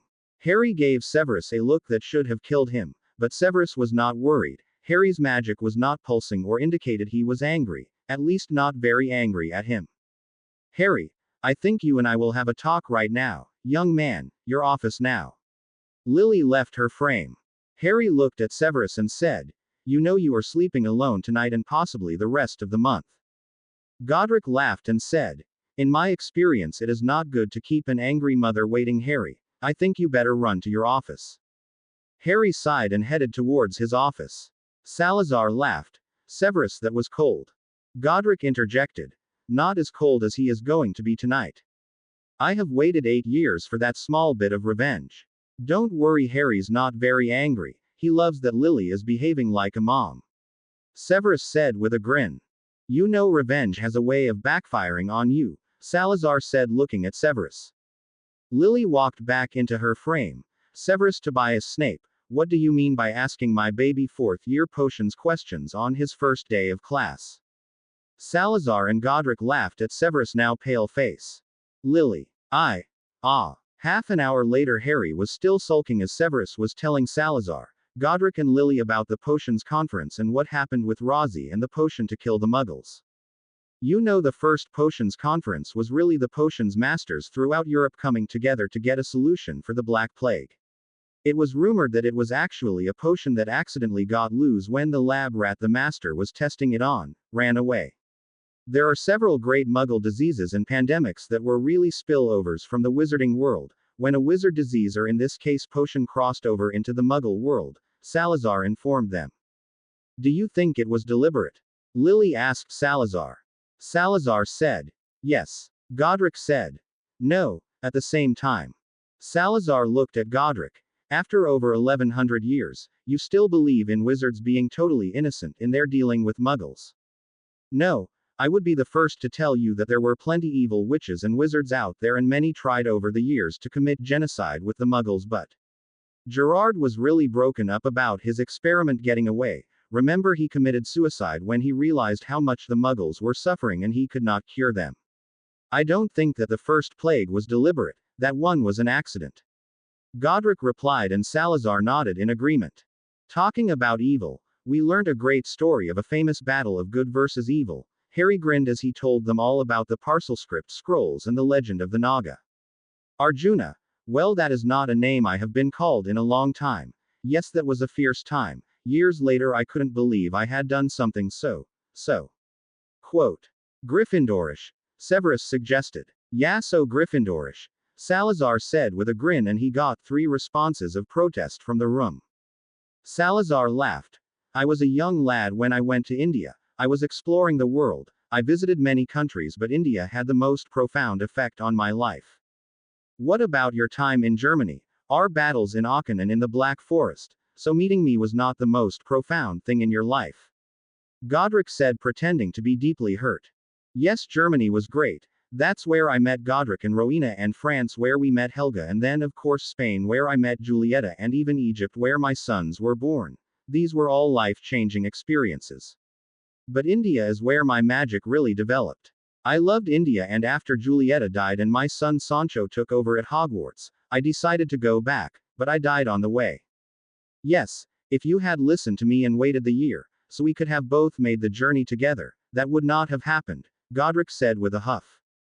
You know as well as I. Death waits for no man. When it is your time to go, it's your time, Salazar replied, putting his hand on his friend's shoulder. But you would not have died alone. You would have died with your friends and family. I was really angry when I saw your portrait appear, Godric said sadly. He got up and poured himself a drink. Salazar sighed.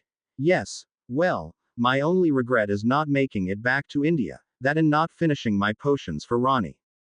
Did you ever hear what happened to the temple? Arjun estimated it was destroyed over 500 years ago. Harry asked. It might have been more like 600. Unfortunately, my descendant Perenelle was very curious about my stories of India and decided to travel there, with her husband. She told me quite sarcastically later that she got revenge on the Naga when they would not train her. I believe she destroyed the temple.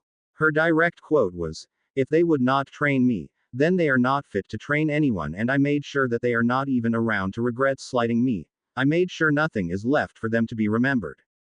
Salazar told them despondently. She certainly has a lot to answer for. I am actually hoping she is still alive so I could kill her, Harry said angrily. I have no doubt that you could, but don't underestimate her, Harry. As I told you before, even Rani was afraid of her. There was something about her that had Rani fleeing.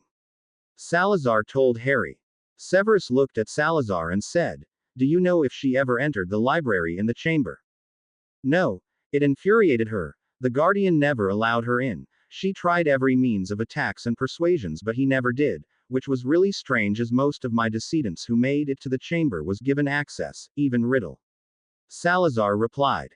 I remember the last time she came about 300 years ago when she tried to get Marcus Guant to open the library for her, Godric added. Yes, it was never proven she was involved, only we portraits felt she was connected, but after her visit when the Guardian refused both her and Marcus, Slytherin Tower blew up. Fortunately no students were killed. It was after that incident that she and Nicholas left Great Britain formally and went to live on their island, Salazar added. Do you know where the island is? Harry said excitingly. Salazar shook his head, but Godric answered, I don't know exactly where, but I know it is somewhere in the Mediterranean. Sal, can I ask? I know the egg you got was Rani, but what did you do with the shards of the Eye of Shiva? Harry asked, changing the subject. The Eye of Shiva was really a huge emerald. It had a lot of magical properties. The Basilisk Raja, who was the leader of the Basilisk. The one who bit you.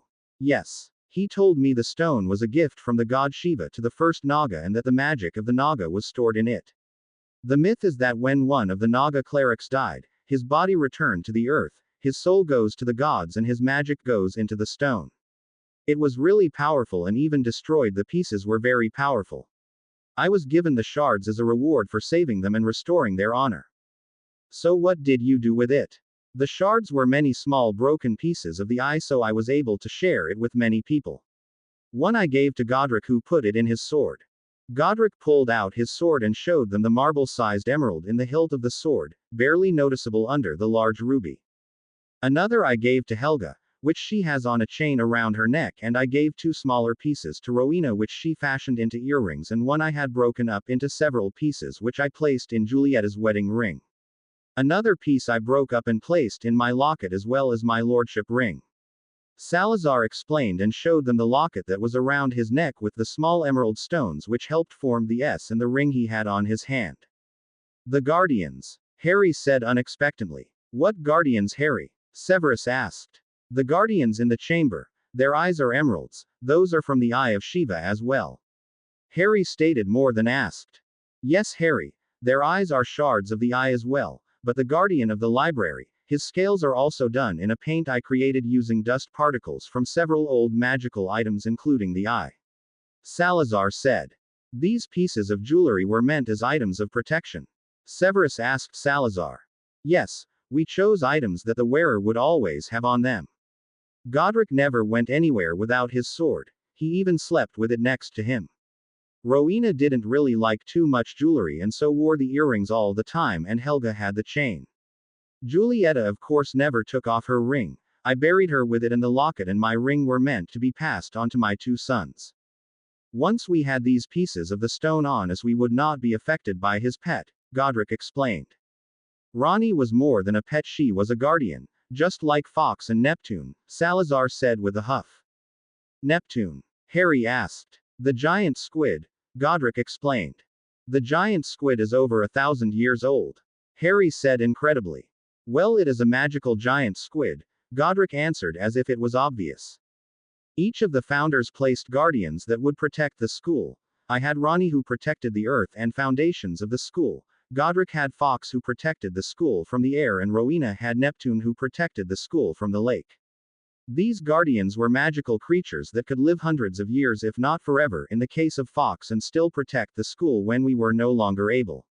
Salazar explained. What about Helga? Didn't she leave a guardian as well? Lily asked. Well, she had a different idea about what a guardian should be. She made a pact with the centaurs which gave them rights to the forest, and in return they and their descendants would protect the school. That pact was broken 500 years ago, when a teacher in the school slaughtered several of the young centaur foals. Salazar explained. Damien. He became one of the most evil Dark Lords Britain ever knew, Godric interjected and looked at Salazar with a frown. Yes, I know. My descendants were troublesome, but your descendants were not all peaches and cream. You know, those two elder Peverell brothers caused quite some mischief as well. Yes, Ignotus did say his brothers wanted to rule the world, Harry said with a nod. You spoke to Ignotus? Godric asked. Yes, his portrait is in Potter Manor, Harry answered. I will like to talk with him again. He was a good man and a good friend, Godric said with a sigh. You both seem to have spent the centuries talking and interacting with your descendants and with the students of Hogwarts. Why didn't I meet you when Sev and I were students here? Lily asked the two founders' portraits. Albus hid our portraits when Riddle was in school. When he became headmaster, he locked us in our family rooms and used spells to put us to sleep, as it were. Salazar explained. Only the headmaster or headmistress or an heir of Hogwarts could have woken us. Since the rooms were sealed, we were asleep until Harry and Neville woke us up. Why didn't Minerva wake you up? Lily asked. Because we didn't know we could. Albus deliberately did not inform us of many things that a headmaster or headmistress is capable of doing. Severus said angrily. Minerva. Oh, I forgot I wanted to speak with her, Harry said suddenly. He walked over to the floor and asked the headmistress if she had some time. When she answered positively, Harry excused himself from the group and went through the fire. He is very determined, isn't he? Lily stated as she looked at her son as he disappeared in the flow. A trait he got from you, Severus said as he took a sip of his fire whiskey. You say that as if it is a bad thing. Lily looked at him with a glare. No, it is one of the things I like about both of you, Severus said with a smile. Indeed. Now, Severus, what are your intentions with my son? Lily said seriously. Godric and Salazar laughed as Severus choked on his drink. So what can I do for you, Harry? Minerva said as she sat back in the headmistress' chair. I have been giving it some thought, and after speaking with Elijah Prince, I am thinking of doing a mastery in defense. That is a great idea, Harry. I am sorry I did not suggest it myself, Minerva grinned. Severus was telling me about the new Dada professor, that he is a retired Auror from the IFLE. Actually, Stefan Bohush would make an excellent master for you to study under. He is not only a fierce warrior but actually taught at the IFLE Academy. Elijah told me that I should take my time and chose a master, but I would not deny that having someone here at Hogwarts would make my life easier, and it would be an excuse to remain living here. You don't need an excuse. You are an heir of Hogwarts and can remain here as long as you want, even if you are not a student or a teacher. It would still be good to have something stable to concentrate on. When is he coming in? He should be here any day now. I actually thought he would have been here already. When he comes, I will talk to him about training you. I am not saying I want him to be my master, I just want to keep my options opened. I was thinking of talking to Brian about it sometime as well. That is understandable. Brian is actually coming tonight. Justine invited him over, Minerva said with a smile. Really? They make a nice couple. I will speak to him tonight then and get his opinion, Harry smiled. Tibbs came in and served some refreshments. Minerva, as you know, Severus and I have been trying to help Neville put together a team, Harry stated. She nodded. Yes, he told me you found a young potions master. Yes, Felipe dos Santos. Severus says he is very good. Felipe is actually married. His wife Elena is a medi-witch and is actually looking for a job. However, I don't know anything about her except she is a medi-witch who is married to a potions master and who needs a job. Harry explained. I understand. I have been hesitant to interview anyone for the post. I knew Poppy for so long. Her betrayal still has me shaken. When they come in, I will consider her. I will ask Justine if she could interview her for me. Minerva said, writing a reminder down. Actually, if she gets the job, there is a family quarters that she can use, so both she and Felipe can live in the castle. Thanks, Minerva. On another note, thanks to you, my mother chewed me out pretty good this morning, Harry said, his face serious, but his eyes were twinkling. Minerva laughed and said, Harry, just be lucky, it was just a chewing out. My parents lived 2 hours away and were always here in a flash. You got away with quite a lot, young man. To be honest, I would have traded anything to have had her here to deal with me on hand. Minerva got up and placed her hand on his shoulder. Her portrait is there for you now. She is very proud of you and how you have turned out. I am also very proud of the man you have turned out to be. Harry looked up at her and smiled. At 8 p.m., Harry and Severus walked into the great hall and were greeted to applause. Severus gave a small smile as he greeted everyone around the table in the middle of the hall. Minerva, Phileas, Pomona, Argus Filch, who usually kept far away, Justine, Brian, Neville, Augusta, Hagrid and Firenze, were all there to celebrate with him. The house elves went all out and the meal rivaled any of the Hogwarts feasts. 10 minutes into the meal an unexpected figure came in. They were only able to make out who it was because of the scarf around her waist and the chains, bangles and rings on her fingers. Sybil. Professor Trelawney. It was indeed Sybil Trelawney. She had a pleasant, peaceful look on her face. Her long hair was smooth and properly brushed, with a scarf matching the scarf around her waist tied in her hair. Her outfit was a fitted purple and white top and long skirt.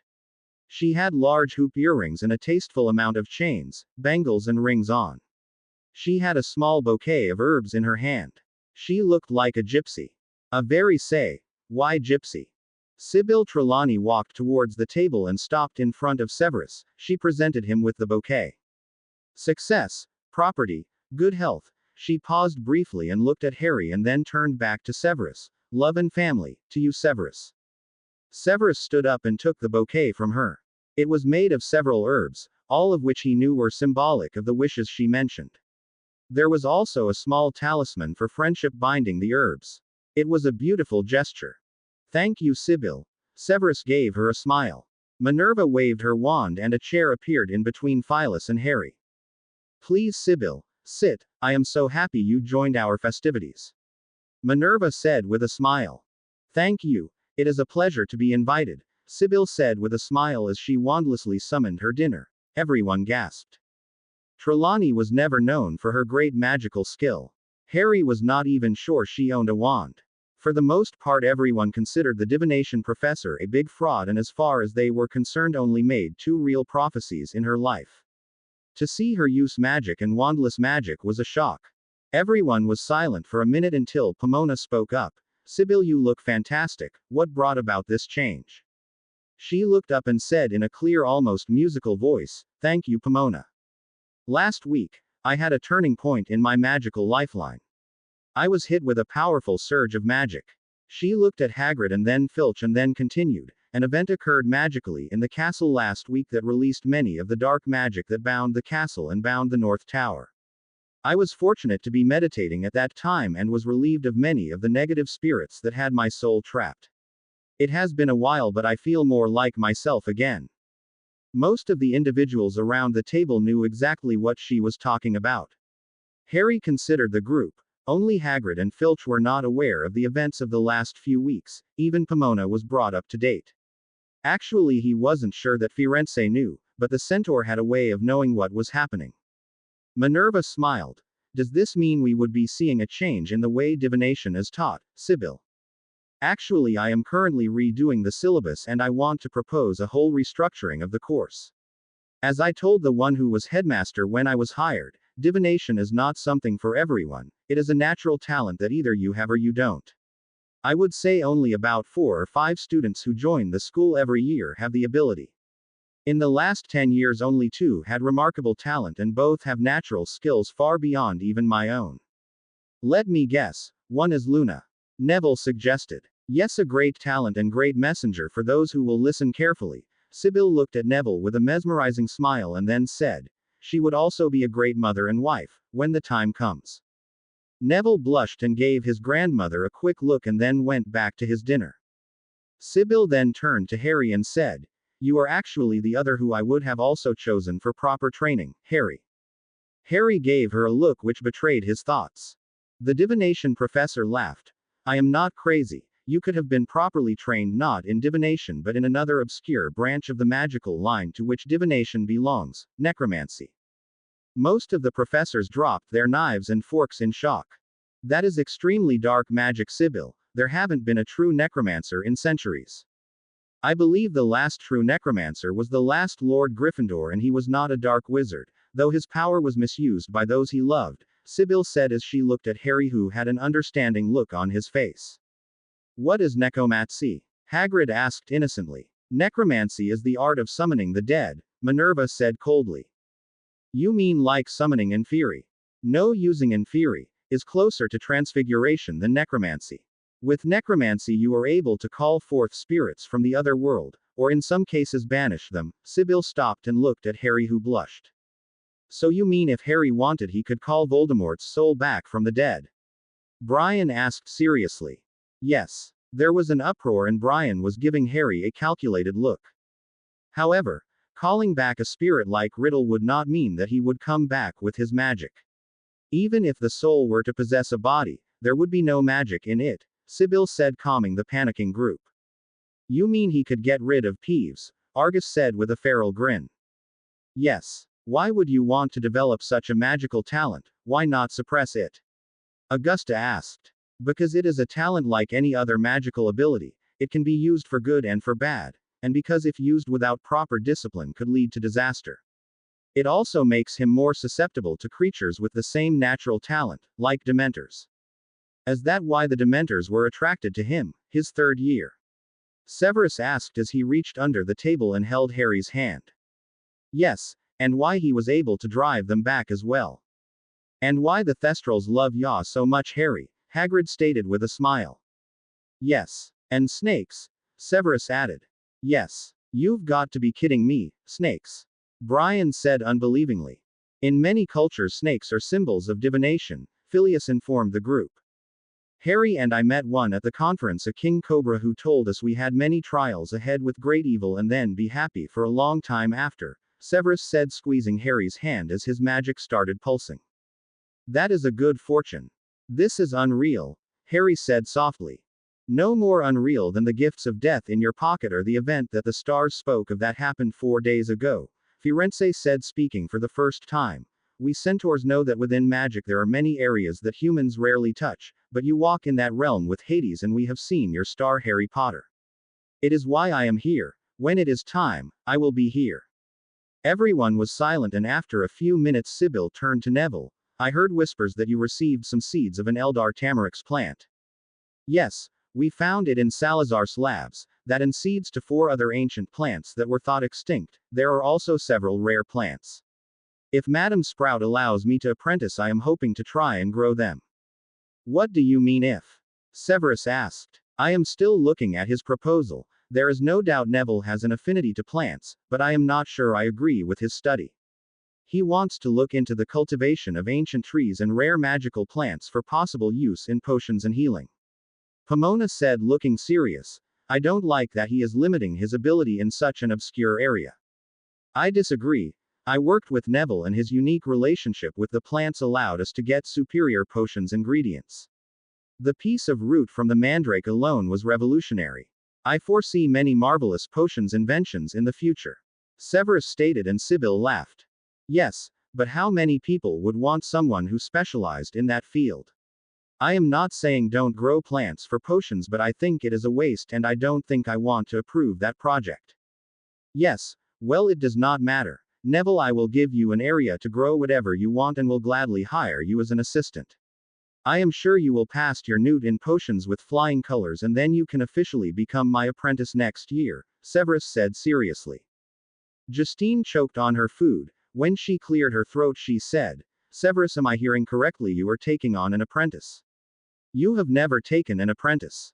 Yes, 3 actually. I have made an open invitation to Hermione and sent a note to Draco Malfoy earlier today, and when he finishes his newts, Neville, Severus said, and took a sip of the wine he was having with his dinner.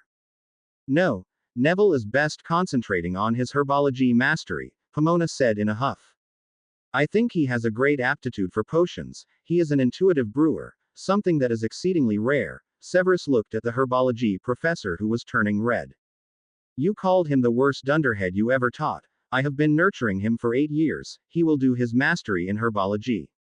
He is now reaching his magical maturity and is showing great skill in potions, and I am not letting him out of my grip. He will do a mastery in potions.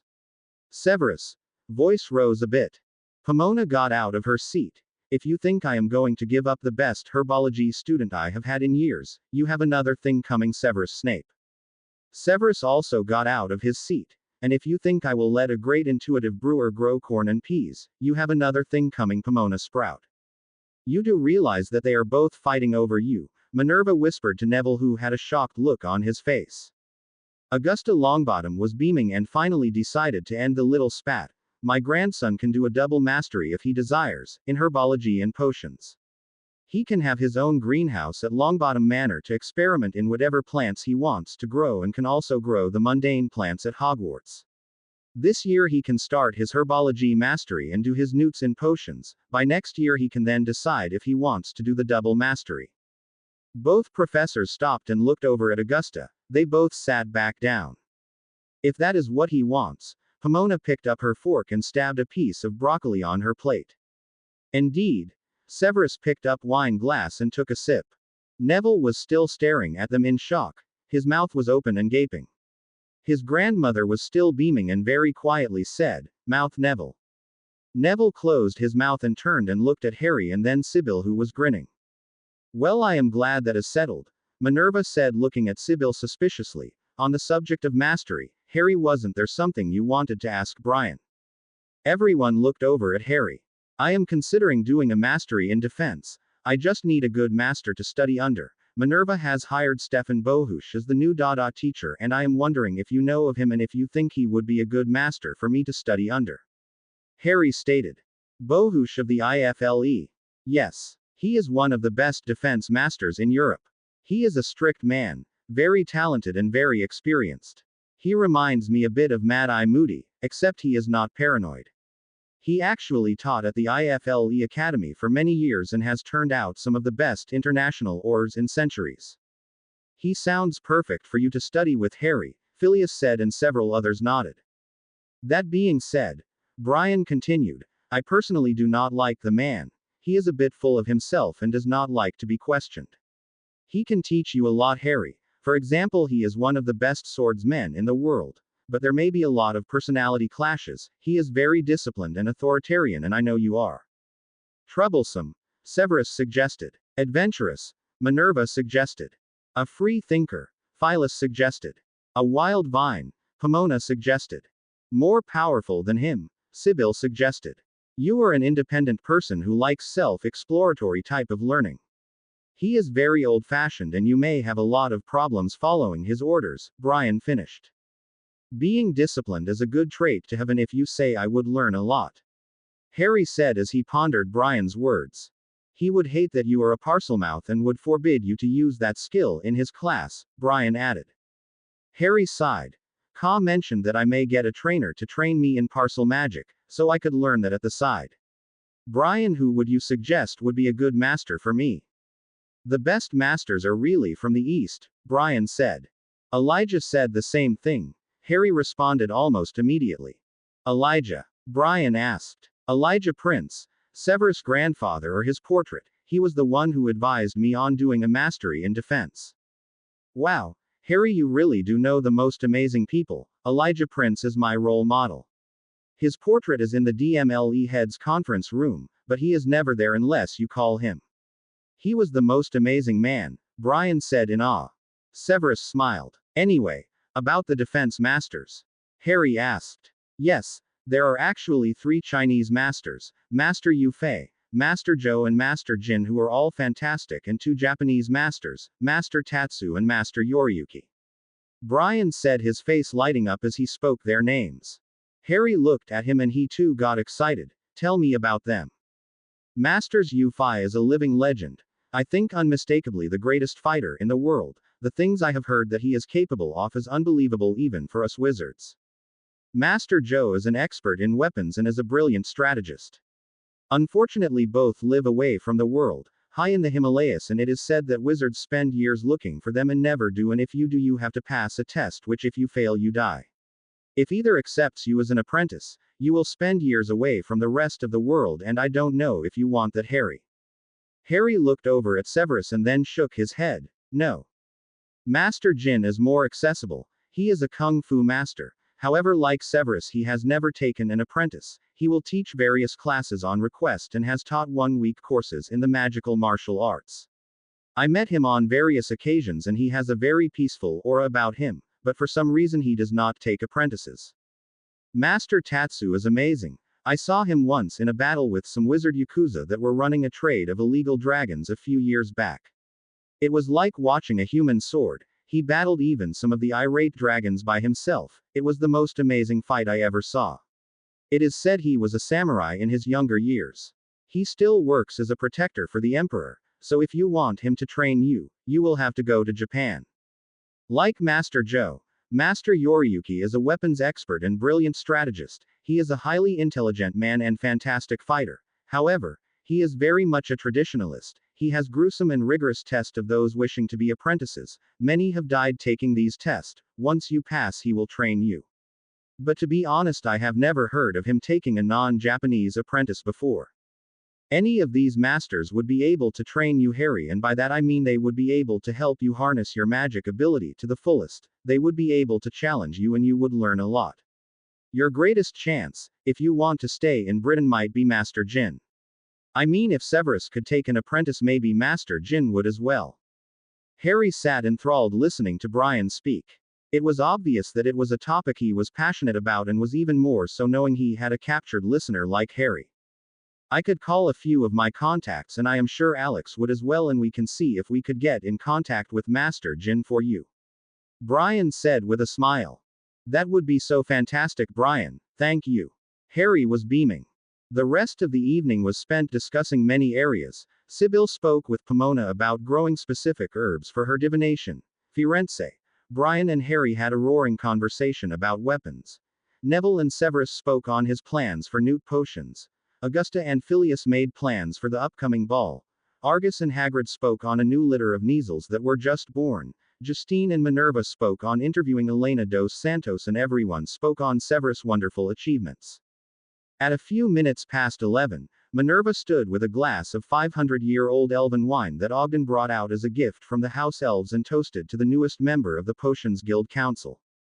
Severus was so happy that he felt like he had a Patronus inside him. The next 2 days went by pretty quickly. Severus spent the days with Justine and Neville examining Frank and Alice and working on his research potions. Harry spent a lot of time with Lily, Sal and Godric, and sometime in the chamber. The nights they spent together. On Friday morning around 10 o'clock, Harry got a flow call from Minerva asking to meet her in the entrance hall. Harry went down to see that Felipe dos Santos had arrived with his wife and, to his surprise, their baby daughter. Felipe looked a bit nervous but smiled when he saw Harry approaching. Buenos dias, Lord Potter Black. I would like you to meet my wife Elena and our daughter Julieta. Harry stopped and looked at the raven-haired toddler. She looked younger than Teddy, but not much younger. Julieta. Felipe and Elena looked at one another with a worried look. It was Elena who spoke. Is there a problem, senor? I know Felipe did not mention that we had a daughter, but she is not going to be a problem. We have a house elf who will see about her. You will not know she is here. She pulled her daughter closer to her.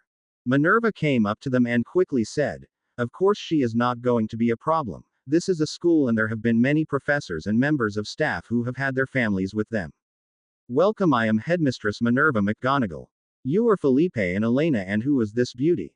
"Julieta," Harry said with a smile and a knowing look at Minerva. "Oh dear. Well, I am sorry to say, Elena, but your daughter is going to be totally spoilt here. She is just adorable, and I know of a certain portrait that is going to go crazy when he sees her and hears her name." Felipe and Elena looked at each other in relief and smiled.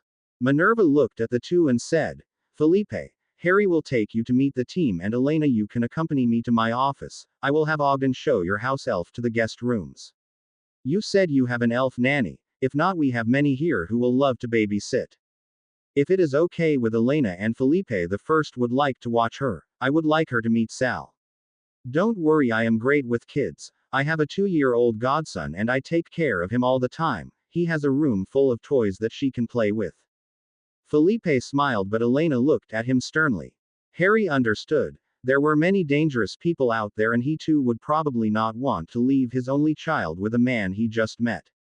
Harry tried to put the little girl's parents at ease, and after thinking about it said, "You have my wizard's oath I will not harm your child in any way and will protect her with my life."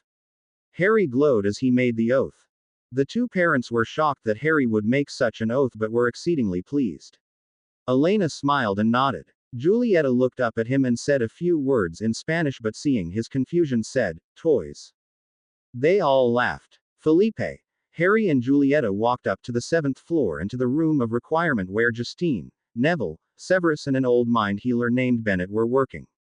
Harry had not yet come into the room and was pleasantly surprised to see that it resembled his rooms without the portraits. On one side was the potions lab and work area. Harry did not know this, but it was the same room they had used when they were working on the potion to save him. As they entered, they saw Severus and Neville working by a bubbling cauldron.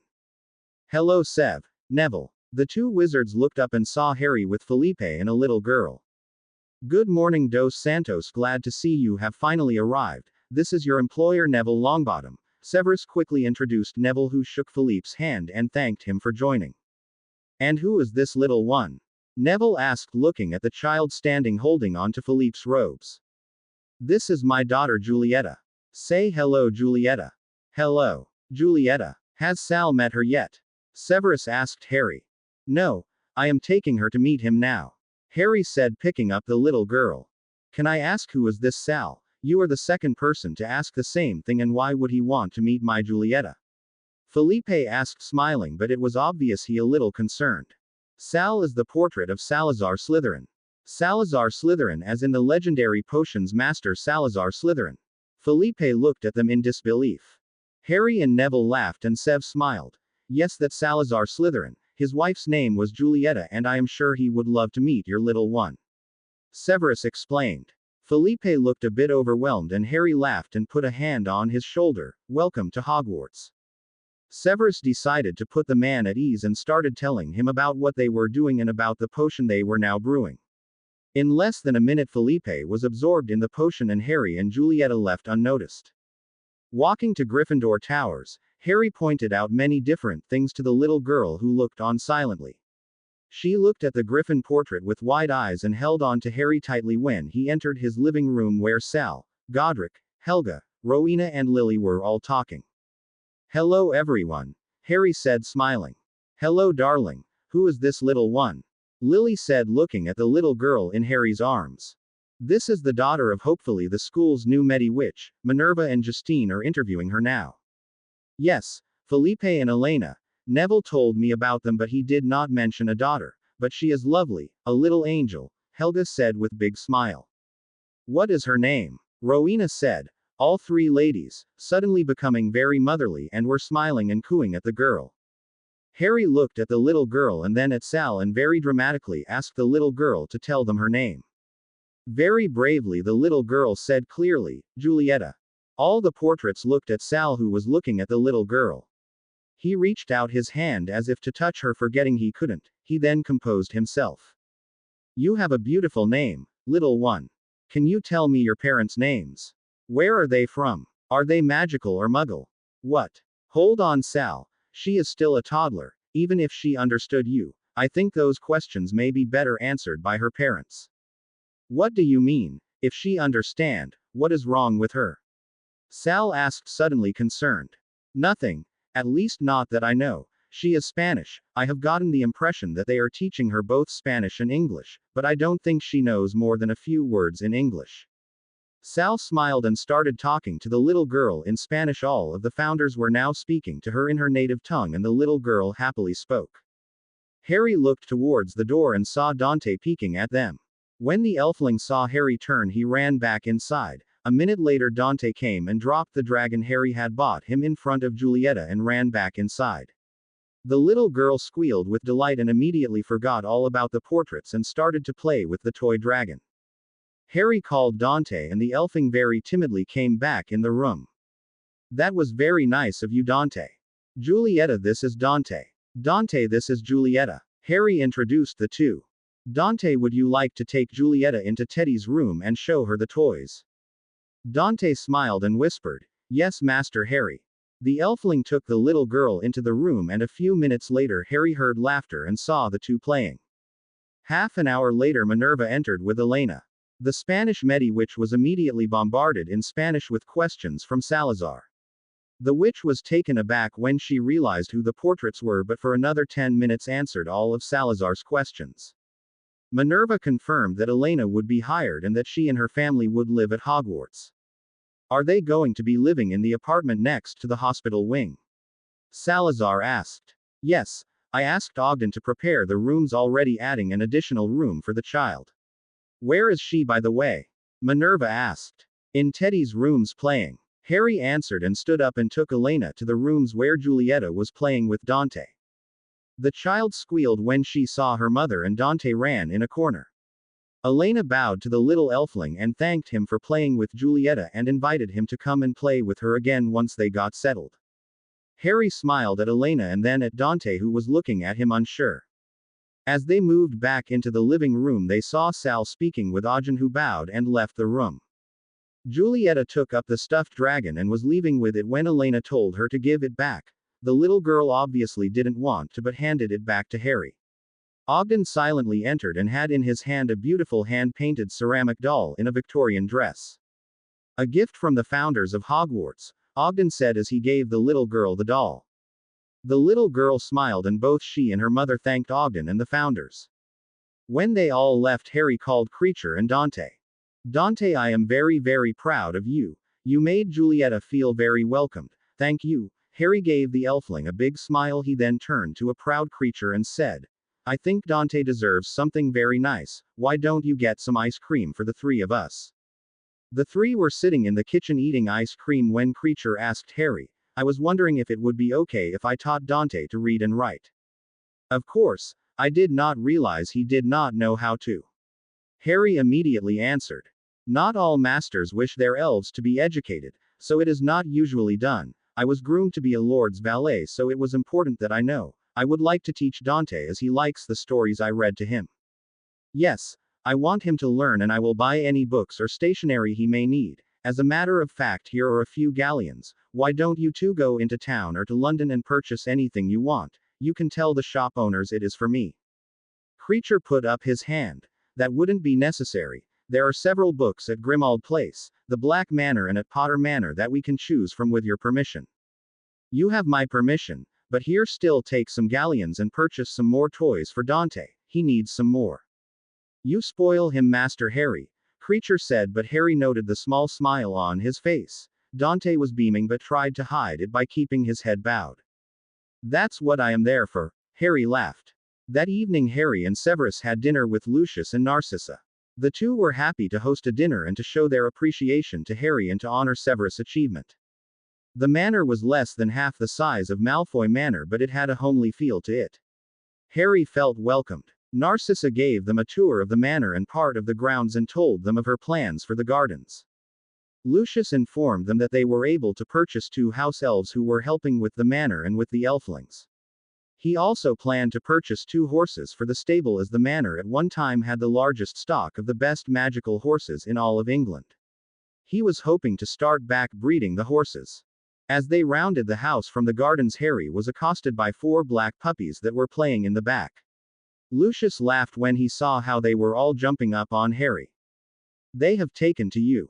They are beautiful, are they not? I bought these 4 and their mother a few days ago." Harry picked up one that licked his face. He laughed. "What kind of dogs are these?"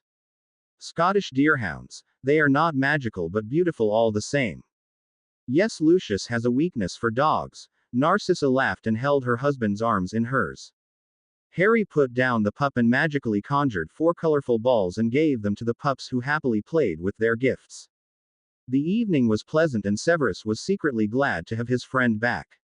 All things aside, Lucius had been a close friend for a long time. Now that Voldemort was no more, he was hoping that the good part of Lucius would be more prominent and their friendship renewed.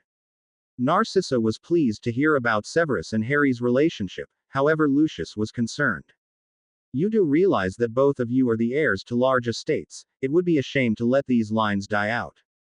Severus frowned. "While I can say that it would be nice to have an heir, I am not going to give up my relationship with Harry and go with a woman just to have a child. My grandfather ended the prince lordship. I will be happy to give the estate to Harry's godson when the time comes. I would love to have children, but as Sev said, I am not going to marry a woman just to produce an heir. I have given up a lot to the wizarding world. I am not giving up Severus. I can see us possibly adopting a few children in a few years." "Yes, but they will not be blood heirs," Lucius said quietly. "Teddy is a Black by blood. He would become Lord Black no matter what. I have resigned myself that I would not have a child of my own. During the war, I thought it most likely I would not have survived and therefore not have anyone to pass on the Potter name. You know, you could have a squib carry one for you. I remember my grandfather telling me about one of his ancestors whose wife couldn't carry a child full term. They got a squib South Avenue to carry a child who became his heir. The squib became a witch, though not a very powerful witch, but a witch nonetheless, and her freedom in exchange for the child." Lucius explained. "You know Cassie is a squib. You could ask her," Narcissa stated. "While the idea has merit, I am not going to ask any woman to be a baby machine, especially one who has spent most of her life hiding from the wizarding world. I don't want her feeling as if I am giving her what she is inheriting in exchange for a baby," Harry stated, and then looked at Severus, who had a very sad look on his face. Narcissa then said with a laugh, "Who knows what will happen by the time you are ready to pass on your titles? Teddy may have many children and grandchildren and even great-grand by that time, and you will have plenty to choose from." The rest of the dinner was spent talking about the wizarding world and the changes Harry was making. A few hours later, Harry woke up to an empty bed and after using his magic found Severus in the observatory looking out of the glass wall to the grounds below. "Sev, what is the matter? I feel a strange despondency in your magic," Harry said as he held Severus from behind. Severus sighed. "It's nothing, Harry. Why don't you go back to sleep? Talk to me. What's wrong?" After a few minutes of silence, Severus answered, "Today when I saw you with that little girl in your arms, I felt this strange desire. Then later when Lucius brought it up, Harry understood. You want to have children, don't you?" "Yes. I love you, Harry, and yes, I want to have children with you. It's times like these I wish men could have children. I would willingly carry your child. I know we could adopt. I toyed with the idea last year after the war was over and I was given a full pardon. But tonight I dreamt of you and me with a little girl with emerald green eyes and black hair playing with a toy cauldron and a little boy with black eyes and messy black and auburn hair on a toy broom. It was a wonderful dream and a nightmare at the same time." Harry sighed. "Severus the First, I'm going to be honest with you. I want children but not yet. Eventually yes, but not in the near future. I am going to be 19 in a week's time and I don't think I am ready to have children. I know you will make a great father. You are amazing with Teddy. Possibly after I have finished my mastery and there are no more threats, we could think about it. I thought with the Dark Lord gone, we would be at peace for many years, but there just seems to always have another waiting to take over. Razi, Flammel, this Lord of Lords, what if there are always threats, what if we are always at war? Sev, I promise, we will have peace someday. While I hate prophecies, I am holding on to cause, we will have a time of happiness and in that time, I promise you we will have children. I will search the world for an orphan girl with emerald green eyes and a boy with black eyes, just for you and if I find a squib willing to bear children for us, I will consider having a blood heir. Really? Severus. Eyes lit up. Yes, really. Severus reached over and Ed Harry. Harry felt the despair leave Severus and his magic flooded with happiness. Harry looked at Severus and gave him a cheeky grin. Are you sure men can't have children? There are no ancient spells or potions that exist. Severus sighed.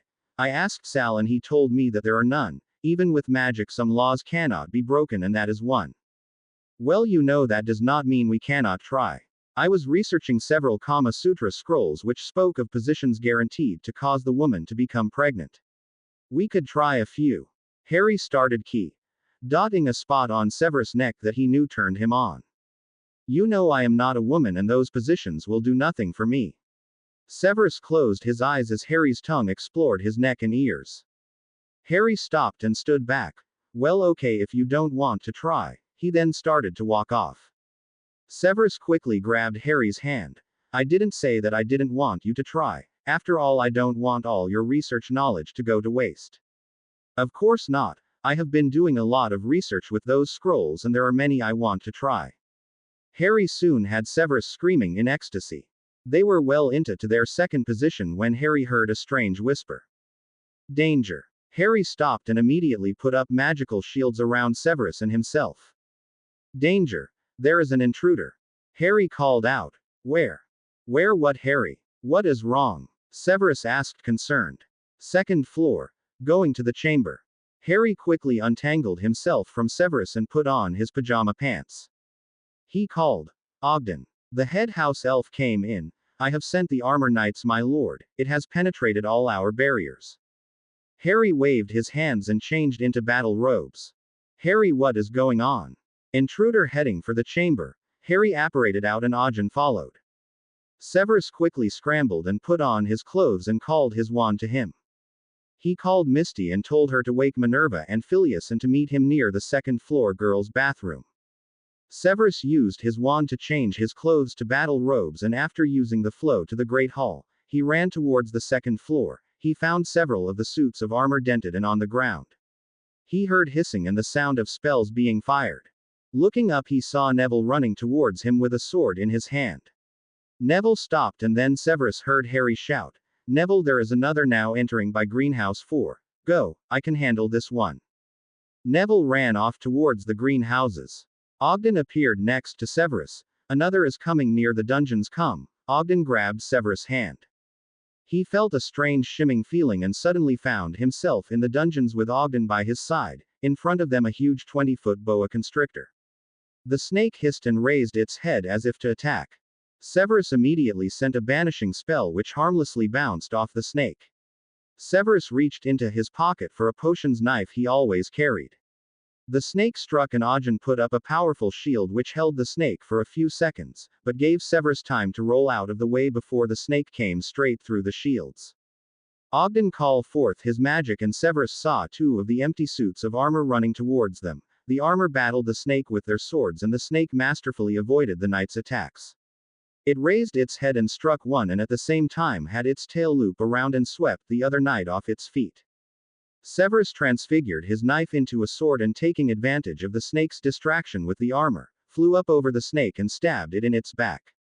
The snake let out an angry hiss and turned its huge head around. Severus flew up and the snake flung its tail at him, whipping it with a speed that was almost impossible for a creature that size. Severus moved out of the way. He raised his sword and sliced the creature's tail.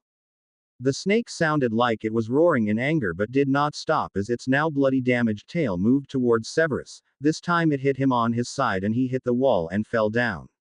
The snake then used its body to pin him. The two armor knights were now up off the floor and ran towards the snake. One was missing its left arm and the other its head. Both raised their swords and attacked the snake's head, one from the front and the other jumped to the side and tried to get at the snake's neck. The snake moved away from the first and was nicked by the second. It raised tail and whipped it at the knight that had cut it. The knight was totally destroyed. The tail then moved back at a speed, moved the second knight towards the massive head and was crushed. The snake then raised about 6 feet of its front body off the ground and moved to attack Ogden, who had been mentally controlling the knights and was now calling a third that was running towards them. The snake then stopped as Severus came from behind and sliced the creature's massive body in two. The massive front part dropped and gaping head of the snake landed inches away from Ogden, whose knight took its sword and pinned it through the snake's head. Severus was in pain. The snake had crushed his ribs and he was having difficulty breathing. He looked at Ogden, who looked drained. "We must get to Harry." Severus walked towards the stairway that led to the first floor. Ogden grabbed Severus' hand and carried them both to top of the staircase near the Great Hall. They saw Felipe walking carrying a sleepy Julieta in his arms. She couldn't sleep. She had nightmares. "I am just walking her until she falls asleep. Get back into your rooms quickly. There is great danger. Don't leave your rooms until someone tells you." "Ogden, get them back safely. Ward their quarters, make sure they are safe," Severus practically screamed. Ogden ran towards the father and daughter and grabbed them and disappeared with them. Severus sighed and ran to the second floor where Harry had the serpent in a bind and was talking to it. Minerva and Phileas were both covered in blood and Phileas had a huge gash across his chest. "What happened?" Severus asked the two. "Helped Neville in the greenhouse. Massive snake, but Neville had Vine's help. Then enormous tree root dragged me down and threw me out the greenhouse, went back in and vines covered me all over except eyes, and Neville was raised up by the tree and fought as if he was part of the tree. He controlled the branches as if it were part whomping willow and it whipped the snake, but it kept coming, and then another snake appeared. The tree root grabbed it and pinned it, but the snake head started biting the tree. The tree covered Neville's ears and then the two snakes dropped dead. Found 4 of the greenhouse house elves dead. Neville is trying to help the tree. Came here. Phileas said in between breaths. Severus looked at Minerva, who said she had the school armor knights help Harry, and then went to the door to lock down the school. There was a hissing scream and they turned to see Harry with a sword made of fire plunge deep into the snake's head, and strong powerful magic held down the beating body until it was still. Harry waved his hand and the snake was engulfed into flames and soon was nothing but ash. "Are all dead?" Harry said, looking up as if to the ceiling. After a minute he nodded. He said there were 5, where is the 5th? Again he closed his eyes and then nodded. He then turned and looked at the professors. Severus noted the power radiating off of Harry and the cold green of his eyes. "Hogwarts says the 5th has left and gone back through the gates." "Who sent them?" Neville's voice came from behind them, and they noted that Neville was glowing with a power that rivaled Harry. "Lucius' cousin Eldritch. 2 of them had instructions to make their way up to Gryffindor Tower and kill me. The other was meant to go after Severus. This one was to try and get into the chamber and bring back what it could. The last one was to guard outside and attack anyone getting in or out." "Why?" "He wants the lordship ring.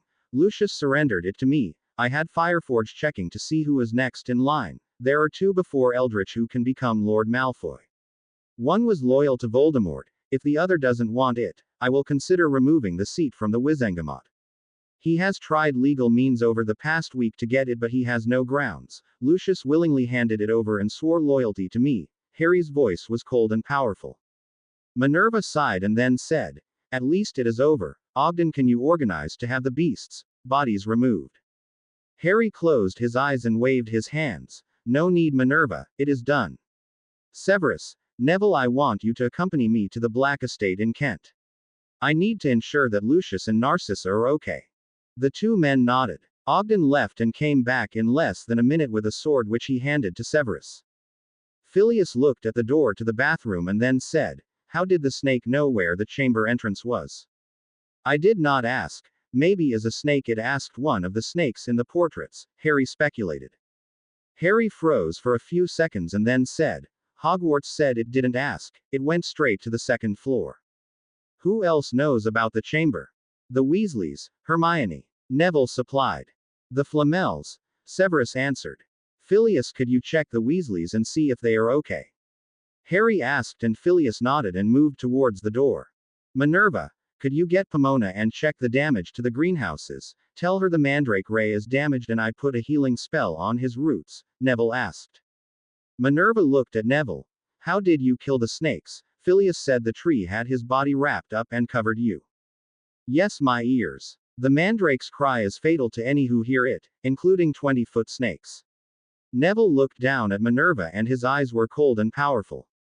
Come, I am anxious, let us go. Harry grabbed Severus' hand and motioned to Neville to hold the other. He then apparated them out to the gardens of the Black Manor in Kent. They heard Narcissa's screams and Harry apparated them a second time to inside the house and into the room where Narcissa was sending spells at a snake. Lucius was on the ground knocked out, the snake's head was raised ready to strike. Harry sent a powerful surge of magic towards the snake and stunned it. Neville raised his sword and sliced off the snake's head. Using another strong wave of magic, Harry soon had the snake's body in flames. Severus dragged Lucius' battered body away from the now flaming snake. Narcissa ran over to Lucius, who was now being revived by Severus. Severus, Harry, where is the snake? Dead. How? Those snakes are immune to magic. Eldritch have been breeding those monsters for years. They were supposed to be for the Dark Lord in his fight, but then. I never thought he would send one after us. Lucius said very weakly. Narcissa tried to call the house elves, but neither came. She called the elflings and eventually a tiny one came running through the door. It looked like it was about 5 years old, it had tears in its eyes. Harry looked at the little elf. He bent down and asked it if it was okay. The tiny elf said that the snake attacked them and Cernith grabbed him and the little ones and hid. The snake killed the others and the 2 adults. Harry closed his eyes and a minute later announced, Neville, go with him and check the elflings. They are in the quarters on the bottom floor to the right of the stairs. They are hiding in the wardrobe at the end of the hall. There are no more snakes on the compound, just the elves and a puppy in the back. Get him as well. He is behind his mother's body. Narcissa sobbed. How many of the elflings can you sense? Besides the one with Neville, 3. Narcissa sobbed and Lucius frowned. 10 we rescued from Eldritch were with us. After a minute Narcissa looked over at Harry as if now seeing him. Harry, what are you doing here? I mean, how did you know about the snake? 5 snakes attacked Hogwarts tonight. We killed 4 and 1 got away. I was able to interrogate one and he told me they were sent by Eldritch. So we came to see if you were okay. How did you stun the snake? They are supposed to be immune to magic. Narcissa asked as she threw on a robe over her nightclothes. Lucius turned and looked at him in awe. Harry looked at them with an almost cheeky grin. Don't you Slytherins realize by now that I am more powerful than any dumb old snake? Severus gave a small scoff. Besides, it was Neville who killed it. The sword he wields is the sword of Gryffindor, the same sword that killed Nagini. Its blade is infused with basilisk blood. Harry explained as he sat down on the edge of the bed. They all jumped when they heard a bell ring. Someone is at the manor gates, Lucius explained. I will go and check, Harry stated but stopped as Lucius called him. I need to drop the wards for you. Harry scoffed and disappeared. Severus laughed. Lucius, you do realize he brought us in here through the wards. He actually apparated us out from Hogwarts' 2nd floor to here. Severus, that is impossible, Lucius exclaimed. I don't think that boy knows the meaning of the word, Severus replied.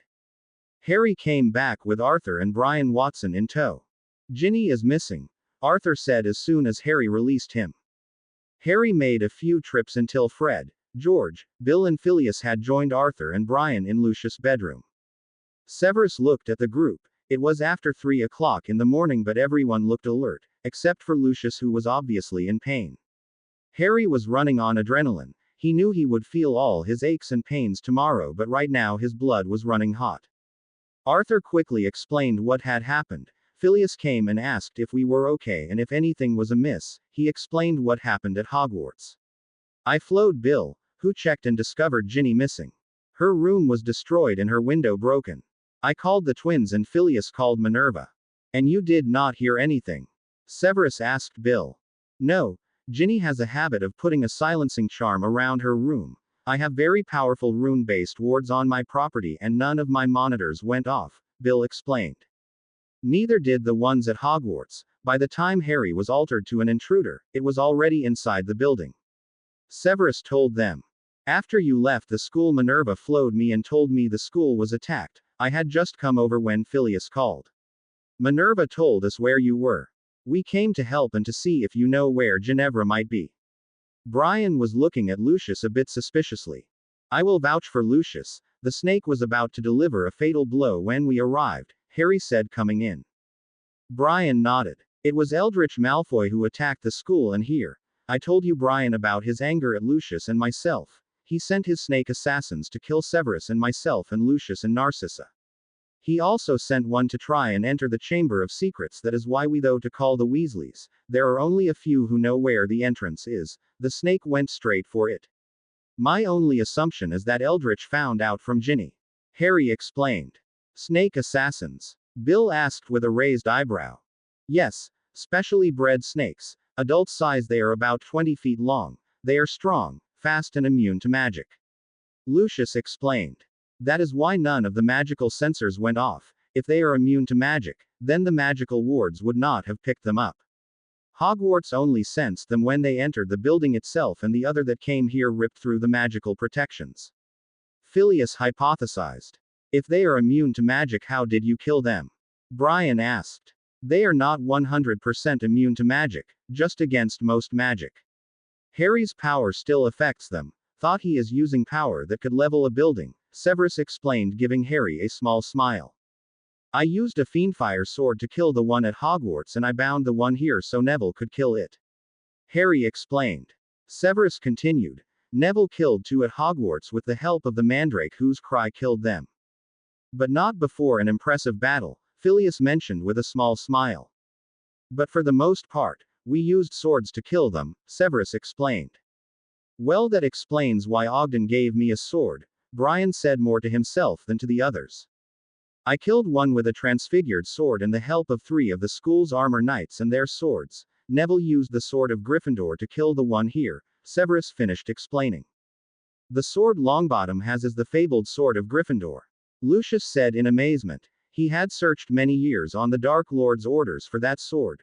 While he no longer served the dark side, it astounded him that the sword was here in his house. He sighed at the irony of it all.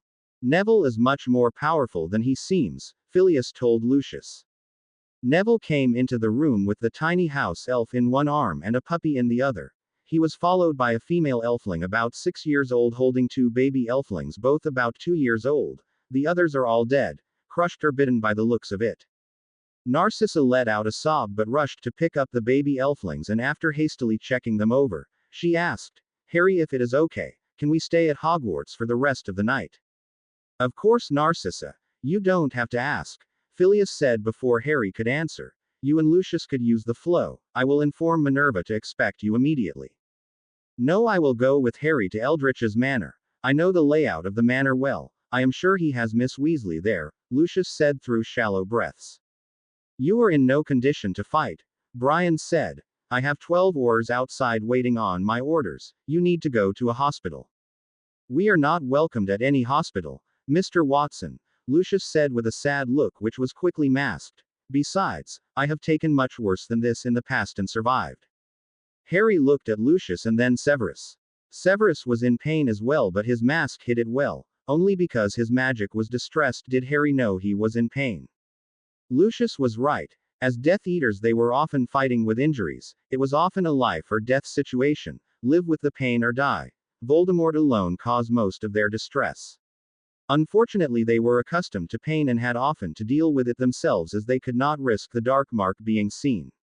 Even now, because of the public hatred, Lucius would be turned away from St. Mungo's. Go to Hogwarts. Neither Justine nor Elena would turn you away, Harry said seriously. Phileas, could you help Narcissa and the elflings? Yes, I will see them settled and then come back to go with you, Phileas announced. Phileas, while I will love your help, I think you should seek medical attention. That gash on your chest is starting to look really bad, Harry said with obvious concern in his voice. This small thing, I have had worse. In the dueling championship of 46, I fought with a black eye, 2 broken fingers, bruised ribs and a sprained ankle, and I still won, Phileas answered with pride. I need someone at Hogwarts in case the snake that got away returns.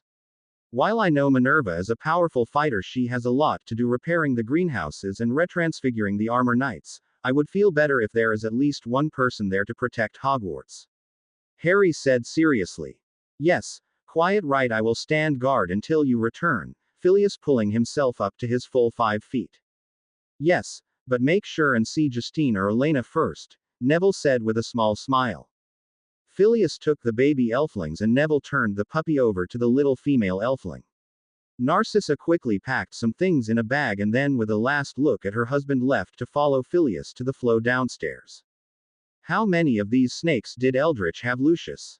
Harry asked. Last I counted 10. 8 were like the one that attacked here and the other 2 were hybrids and were much larger. They sent 5 to Hogwarts and we killed 4. 1 was sent here which we killed, that leaves 4 unaccounted, Neville informed the others. No, it's 5, the one that got away from Hogwarts presumably went back to its master, Severus responded. Unless it could portkey or apparate, I don't think it would reach Nottingham from Scotland in such a short space of time, Lucius answered, closing his eyes. Severus looked at Lucius. He took out his wand and cast a healing spell, which allowed him to breathe easier. Severus had used that same spell on himself earlier. Fred and George looked at each other, then moved towards Lucius and gave him a few potions which had him feeling better in no time. Fred passed one to Severus, who raised his eyebrow, sniffed it and then drank it. He passed the empty vial back to Fred, who smiled. Harry noted George discreetly passed Fred a galleon when he came back. No, there must be a portkey of some kind, otherwise they would not have entered both Hogwarts and here, Brian said, shaking his head, trying to figure out the mystery. The snakes at Hogwarts came one at a time about 5 minutes apart. The castle alerted me when the first one came. It didn't sense it until it was already in the building, so if it did portkey in, it would have done so outside of the school's gates. Brian, have your men check the grounds, look for any portkeys. The snake would have needed it to get back after its mission was complete. You will need to drop the wards, Malfoy, Brian asked as he pulled out a communications mirror and gave the men the instructions. Lucius looked at Harry, who nodded and released the wards on the manor. The snakes are supposed to be immune to magic. I don't know if they would be affected by portkey, Lucius said as he stood up and used his wand to transfigure his nightclothes to robes. Watson, have your men look for a wizard who may be hiding. The snakes could have possibly been brought to their destinations by a wizard who may be waiting for it, Severus said, and then turned to Lucius. You said there were 10 snakes. Lucius nodded. Harry, do you have the addresses of the other 2 Malfoy cousins who were ahead of Eldritch for lordship? Harry shook his head, but Lucius quickly supplied the addresses. You believe he would have attacked them as well? Arthur asked. He wanted to become Lord Malfoy, and to do that he would have to get rid of them as well, Severus stated. We need to act fast. There is a possibility that if the snakes attack them, they could be dead already. We need to get there now, Harry said, getting to his feet and pulling out his wand.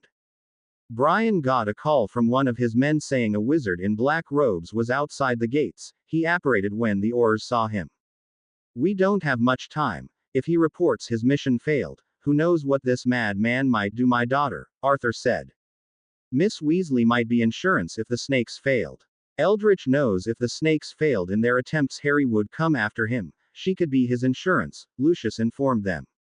No offense, Arthur, but she could also be a co-conspirator, Severus said coldly.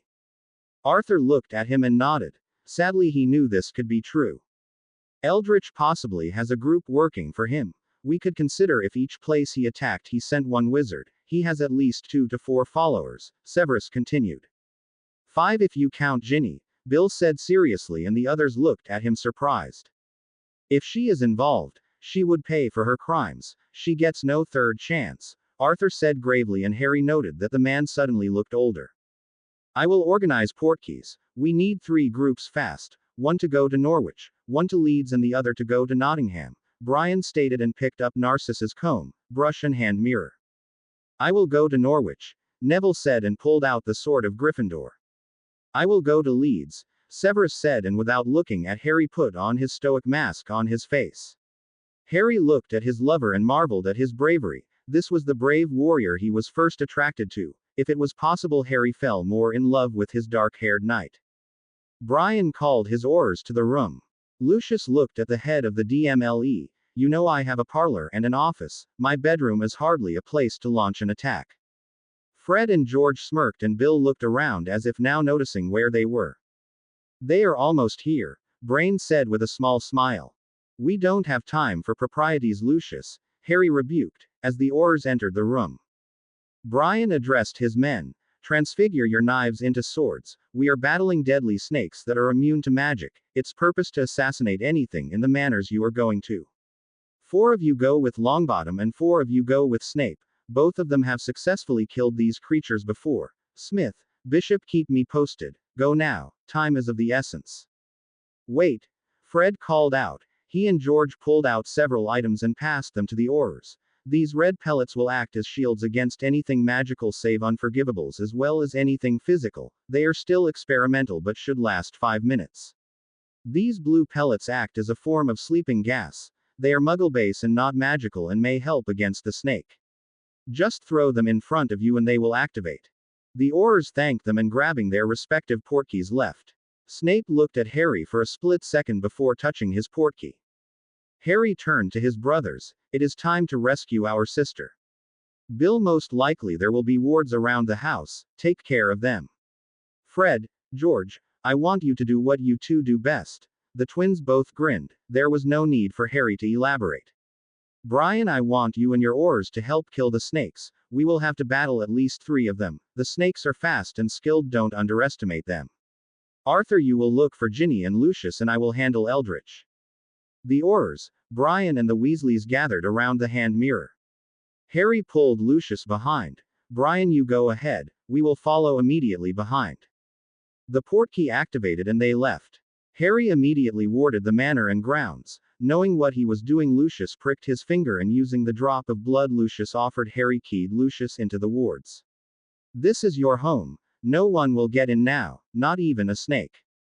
Lucius smiled and nodded. Thank you, Lord Potter Black. Harry smiled. You are welcome. They apparated out. Harry and Lucius apparated in the middle of a small battle.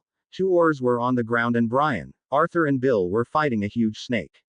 It was larger than the ones that came to Hogwarts. It was approximately 30 feet long, 3 feet thick and about 4 feet high. Harry thought it looked like a baby basilisk. Though it was clearly an adult snake, it obviously had basilisk blood in it. Harry pushed Lucius to one side and immediately sent a strong wave of magic towards the snake. The snake froze for a few seconds and then started to fight off the magic. The few seconds were enough for Bill to thrust his transfigured sword into the snake's neck, but its thick hide repelled the magical sword. Brian moved quickly using a nearby rock to give him leverage. He jumped up and sank his sword through the massive head. The snake's twitching tail lashed out and crushed one of the Aurors that was on the ground.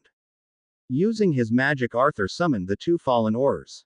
Blood poured out of the snake's mouth. The end of tail twitched for a minute before the creature stilled. Harry released the hold he had on the snake and collapsed for a moment and took a few deep breaths. They heard an angry scream come from inside the building. This thing was bigger than I thought, and it is completely impervious to all magic, except Harry's, included transfigured items, Bill stated, taking a deep breath himself. We were less than 5 minutes behind you, Harry said as he took a deep breath and stood up. The snake attacked as soon as we arrived. Bill answered. It was as if it expected us. Where's Fred and George? Left us to deal with the snake. As if responding to their names, Fred and George came towards them from the back of the building. The building is warded, but we found a way in. Brian was trying to get his sword out. It was a real silver and gold cross-hilted sword that Ogden had pushed in his hand, right before he left Hogwarts tonight. The sword was stuck. He closed his eyes and took out his wand, and the sword soon shook and came out of the dead snake's head. We will need that sword. There should be at least one more of those hybrid monsters around. Following Fred and George, they saw an open door with the 2 Aurors guarding. This seems to be a house elf entrance, one of the Aurors told them. They already know we are here. Be on your guard, Brian informed the group. They entered a long hallway which led to the kitchens. Harry looked around and saw that Fred and George were missing again. He was not worried. Those 2 were sneaky as thieves and were more skilled than most wizards he knew. There is a hall to the left which leads to the east wing, which has bedrooms, and the right hallway leads to the family rooms. The hall directly ahead leads to the main foyer and to the grand hall, Lucius informed them. The way forward was warded. Harry closed his eyes and then shook his head. I am not getting any reading in the building. The magic is closed off to me. You have used a lot of magic tonight, Harry. It is understandable. Even you have your limits, Arthur said, placing his hand on the man's shoulder. Fred and George appeared. We placed magical nets, to the left, right and behind. No wizard, goblin or elf would be able to penetrate it, at least not for about half an hour, at most an hour. Can't guarantee any snakes, the twins said. Bill started chanting in a strange language and waved his wand. He soon dismantled the wards. George handed Harry a bottle of red liquid. What is this? It tastes familiar, Harry said as he drank the liquid. Muggle drink, called Gatorade, gives you energy. I find it better than a pepper-up potion, George stated matter-of-factly. Harry chuckled. The group moved forward and heard when one of the Aurors called them. There were 5 men in black Death Eater-looking robes coming in from the side. Now wizards I can handle, Bill said with a laugh as he sent a strong magical hex towards a wizard who sent what looked like a killing curse at him. Brian Wand sent a whipping silver beam at one of the wizards who screamed and fell to the ground. Arthur and Harry battled 2 of the men who were suddenly trapped in pink-looking cocoons of what looked to Harry to be chewed bubble gum. Harry looked over and saw Fred and George smiling. Another dark wizard fell to the Aurors and Bill sent a strange spell at his opponent who started screaming and started fighting imaginary spiders that were supposedly crawling all over him. Learnt that one from an ancient wizard's temple in Egypt, Bill said to his smiling brothers. A flash of green light sped past Bill and hit someone behind him. Bill turned and saw a 6th dark wizard fall. Don't ever turn your back in a fight, Weasley, Lucius told him with a snarl. You are not supposed to turn your back on your family either, Lucius, a voice came from above. Harry saw a platinum blonde man with blue eyes about 30 years old wearing blue robes standing on the top of the landing on the 2nd floor. To his right, in red and gold pajamas staring into the unknown was Ginny. Arthur called out to his daughter who showed no signs she was hearing him. She is under an imperious spell, Bill whispered. Fred and George looked at each other and silently moved to the sides. Lucius, you are a traitor to our Lord. You and Severus, you abandoned our Lord and side with these blood traitors and mudbloods. The Dark Lord is dead and this time he is not coming back, Lucius shouted. Yes, but his ideals will live on through me. Abandon these unworthy creatures and join me, cousin. You can be my right hand. Eldritch, we were wrong. The Dark Lord's path only lead to death and to the destruction of our way of life. You need to abandon this foolishness, Lucius implored. Think of your children. This is not the life you want for them. You are a fool, Lucius, and you will die a fool, Eldritch sneered as he looked down at the group. He then saw the twins silently making their way to the landing. Stop. You don't want your precious princess to be hurt, do you? Eldritch warned Fred and George, who stopped. Everyone looked up and saw one of the 20-foot snakes wrapped around Ginny's legs. It coiled itself around her and wrapped her in a tight embrace. Tonight was supposed to be my grand revelation that I am the new leader of the dark side, the new Dark Lord Malfoy. Imagine my surprise when one of my darlings came back and informed me that his brothers had all been defeated. I was actually impressed, Potter. I knew there was a chance I would see you here and I was happy that I grabbed your fiancée in case that happened. I had planned to kill her and then send her body to you as a gift, but imagine my astonishment when I realized she could speak to my darlings. Well, I immediately saw the potential. Using a truth potion, I gathered a lot of information from the girl, including the location to the legendary Chamber of Secrets. I have to admit she did put up a big fight, but she was no match for me, and putting her under my spell I was able to use her to communicate my plans. My darlings were so very helpful. Harry had been concentrating on bringing his magic to the front. He had long stopped listening to Eldritch's monologue. What was it in these bad guys always talking and explaining why they did anything?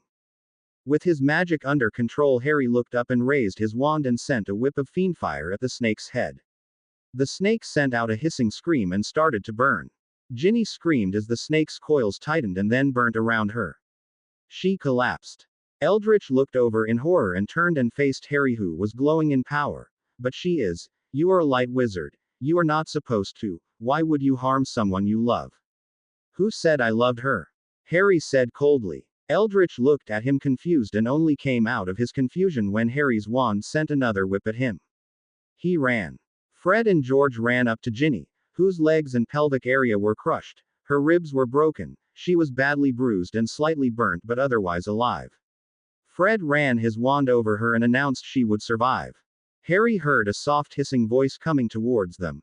They have killed my mate and now are after my children. They will not get my EGGSSS, I will kill them.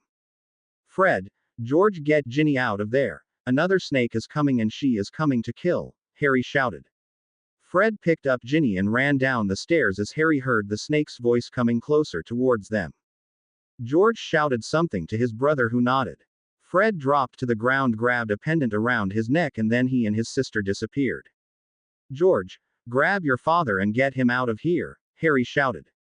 The group saw a massive head coming out of a hallway behind the main stairway. The snake was larger than any of the others, it was almost 5 feet in height and its size made even Harry nervous. George was directly in the snake's path and shivered when he saw the massive head opening its jaws in his direction. He threw a blue pellet at the snake's head, which covered the large head in a blue smoke. It burns, mus STSSS Avenue EGGSSS, will kill. George took the snake's temporary blindness to run over, grab his father's hand and escape. We are not here to harm you, we are here to protect our loved one, Harry pleaded with the snake. Lise, SS Speaker, you lie, you are here for my EGGSSS, you will not have them, the snake responded and moved towards the group. The 2 dark wizards who were in the pink bubblegum were crushed as the snake moved forward. She thinks we are after her eggs, don't hurt her, I will try to reason with her, Harry told the others. What? You are feeling sorry for that thing, one of the Aurors said in horror. Harry, it will kill us, we have to kill it, Brian told him. Please, we do not want to hurt you, go back to your EGGSSS and we will leave you alone, Harry pleaded. No, I SS smell my mate's blood on you, I SS smell the other SSS blood on you, you are SS Serpent Hunter, you SS smell of death, I SSSAW you in my dreams, you will kill my EGGSSS, the snake said with what sounded like a sob. It moved quickly at Harry, ignoring the others. The snake refused to listen to any of Harry's words and came towards him like a creature possessed. Brian jumped over the snake and landed on its back. He plunged the sword at what seemed to be the base of its neck, but the snake continued moving as if it felt nothing. Harry sent a petrificus at the snake, but it did not work. Using all the powerful magic he could call forth, Harry could not stop the snake, who kept plowing after him.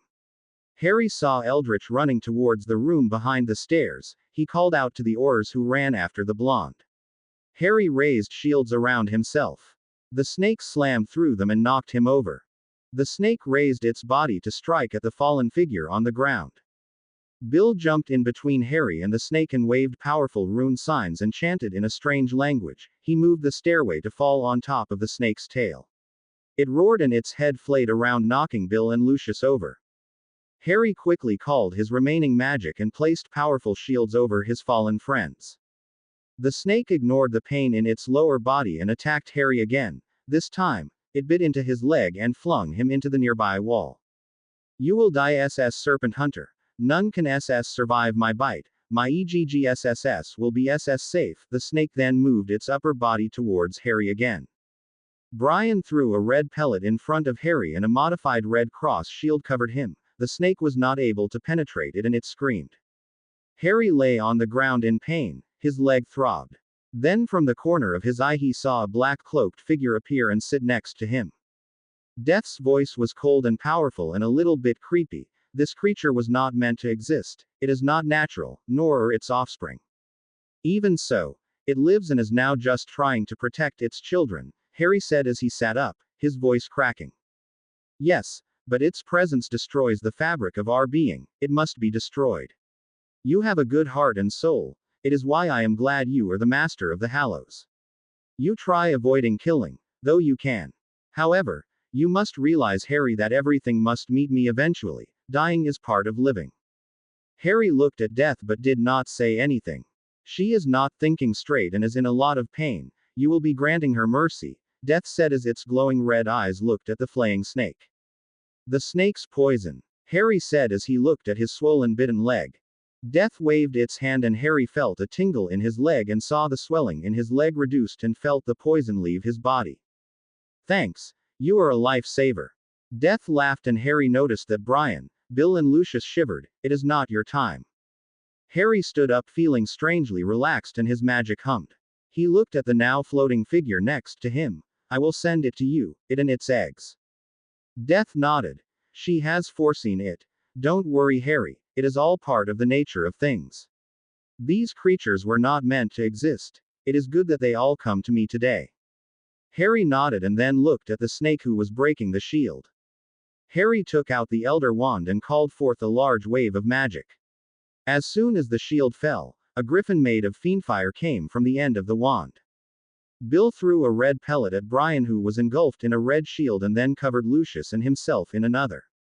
They still felt the heat of Harry's magic. The griffin battled and attacked the trapped snake, who screamed for her children as the fiery creature consumed it. As soon as the snake was no more, the fiery griffin stood waiting further instructions. Harry shouted to Brian, "Get your oars out of there." Brian used his mirror to instruct the two oars who were fighting Eldritch to leave immediately, giving them a special code. The two grabbed their emergency portkeys, which took them back to headquarters. They quickly informed Brian they were safe. Brian signaled to Harry, who sent his fiery griffin down to the basement.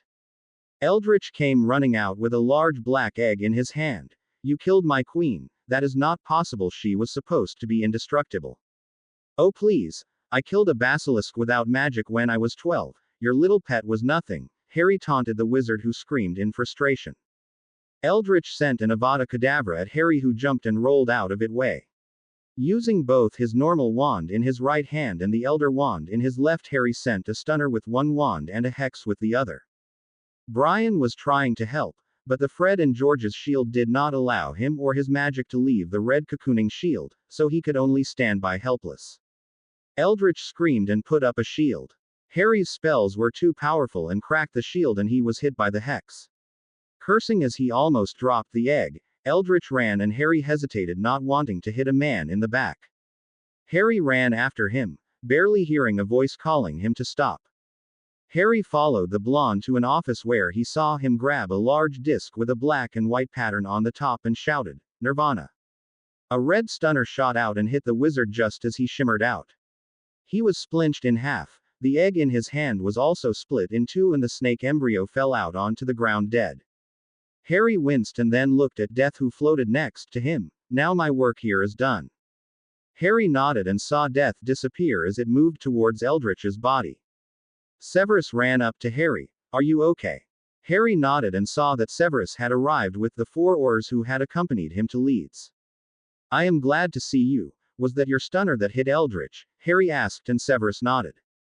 They walked back to the main foyer where Brian, Bill and Lucius were now being released from the shields. Brian walked up to them. Is he dead? Harry nodded.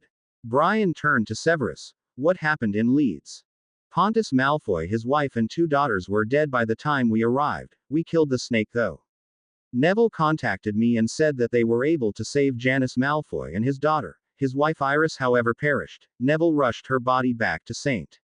Mungo's. She was 8 months pregnant. They are hoping to save the child. What happened to Ginevra and where are the twins and Arthur? Severus asked. They are all safe. I don't know where Fred and George portkeyed them to, but they are safe. Harry said with a small smile. Severus was about to say something when he shivered. Death floated in next to him. I thought you were finished here. Harry said, and the others looked at him strangely.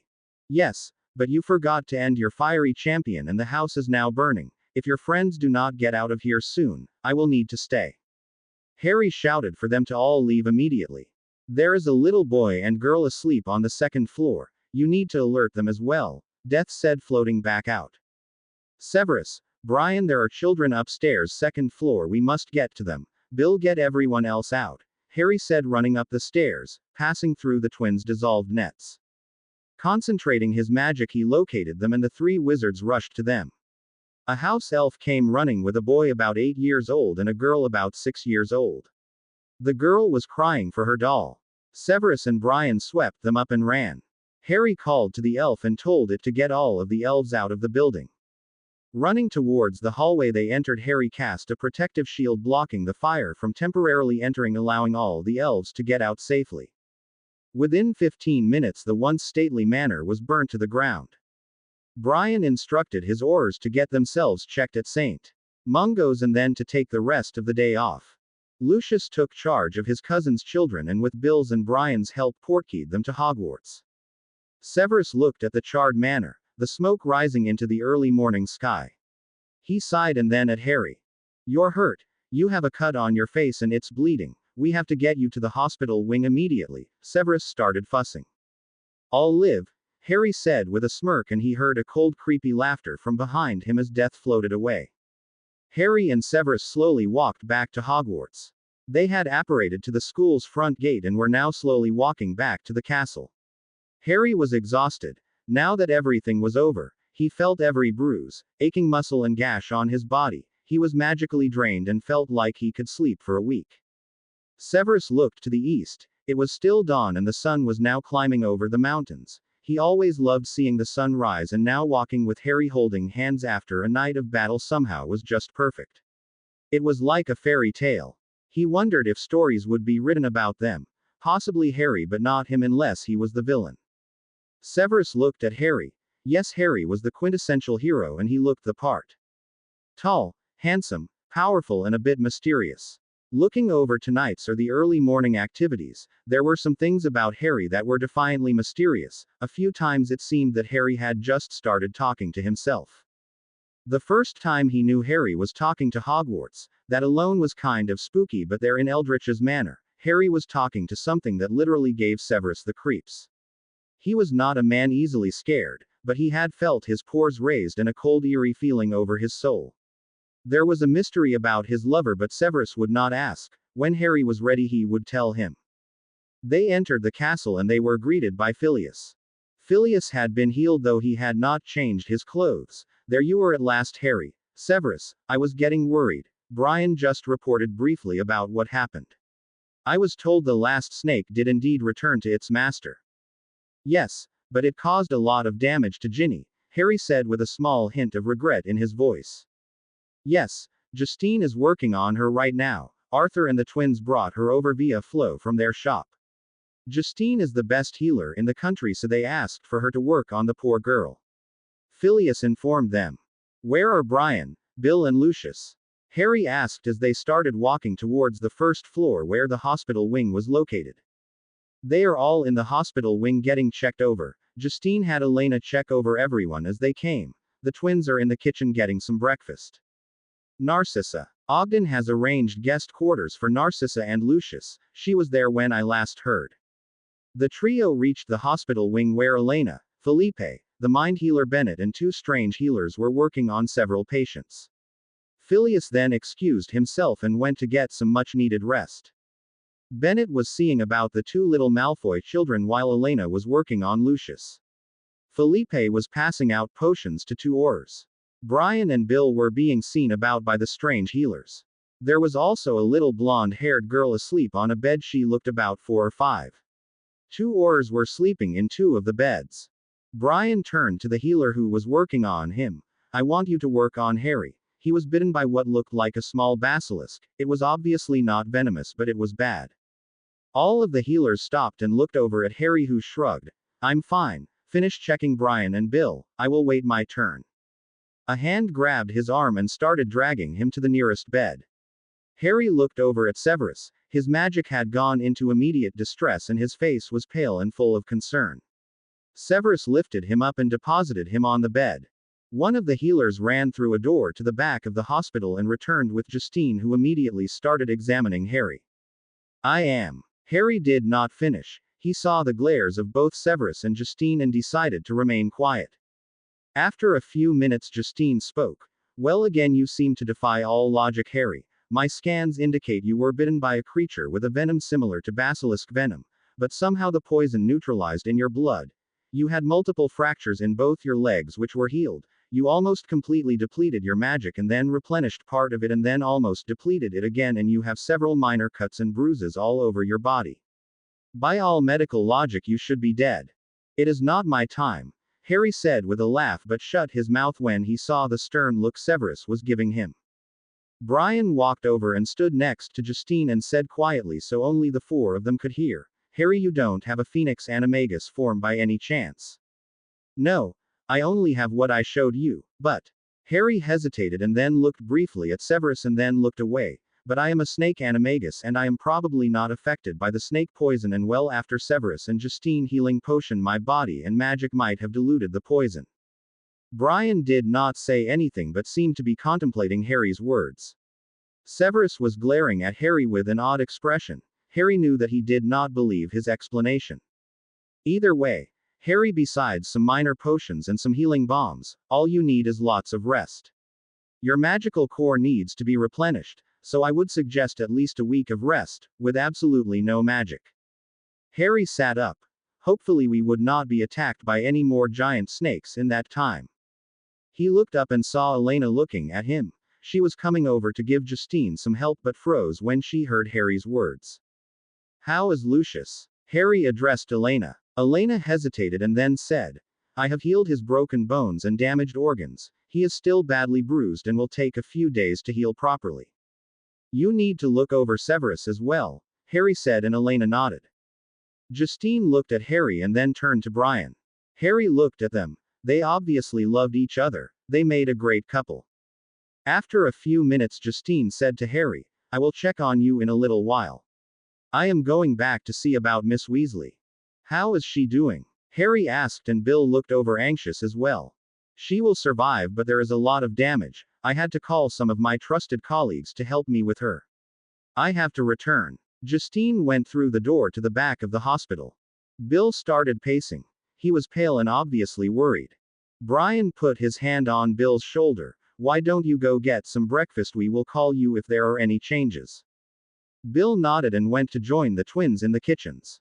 Harry was about to take a potion from one of the healers when Neville came through the door and walked over to Harry. Everyone okay? Everyone survived, however Ginny is in surgery right now. What? Surgery? The healers are all working on her. Severus told us about Iris. Were they able to save the baby? Yes, but it will be touch and go for a while. The snake was trying to attack the little girl, Melina. Neville indicated the little girl on the bed.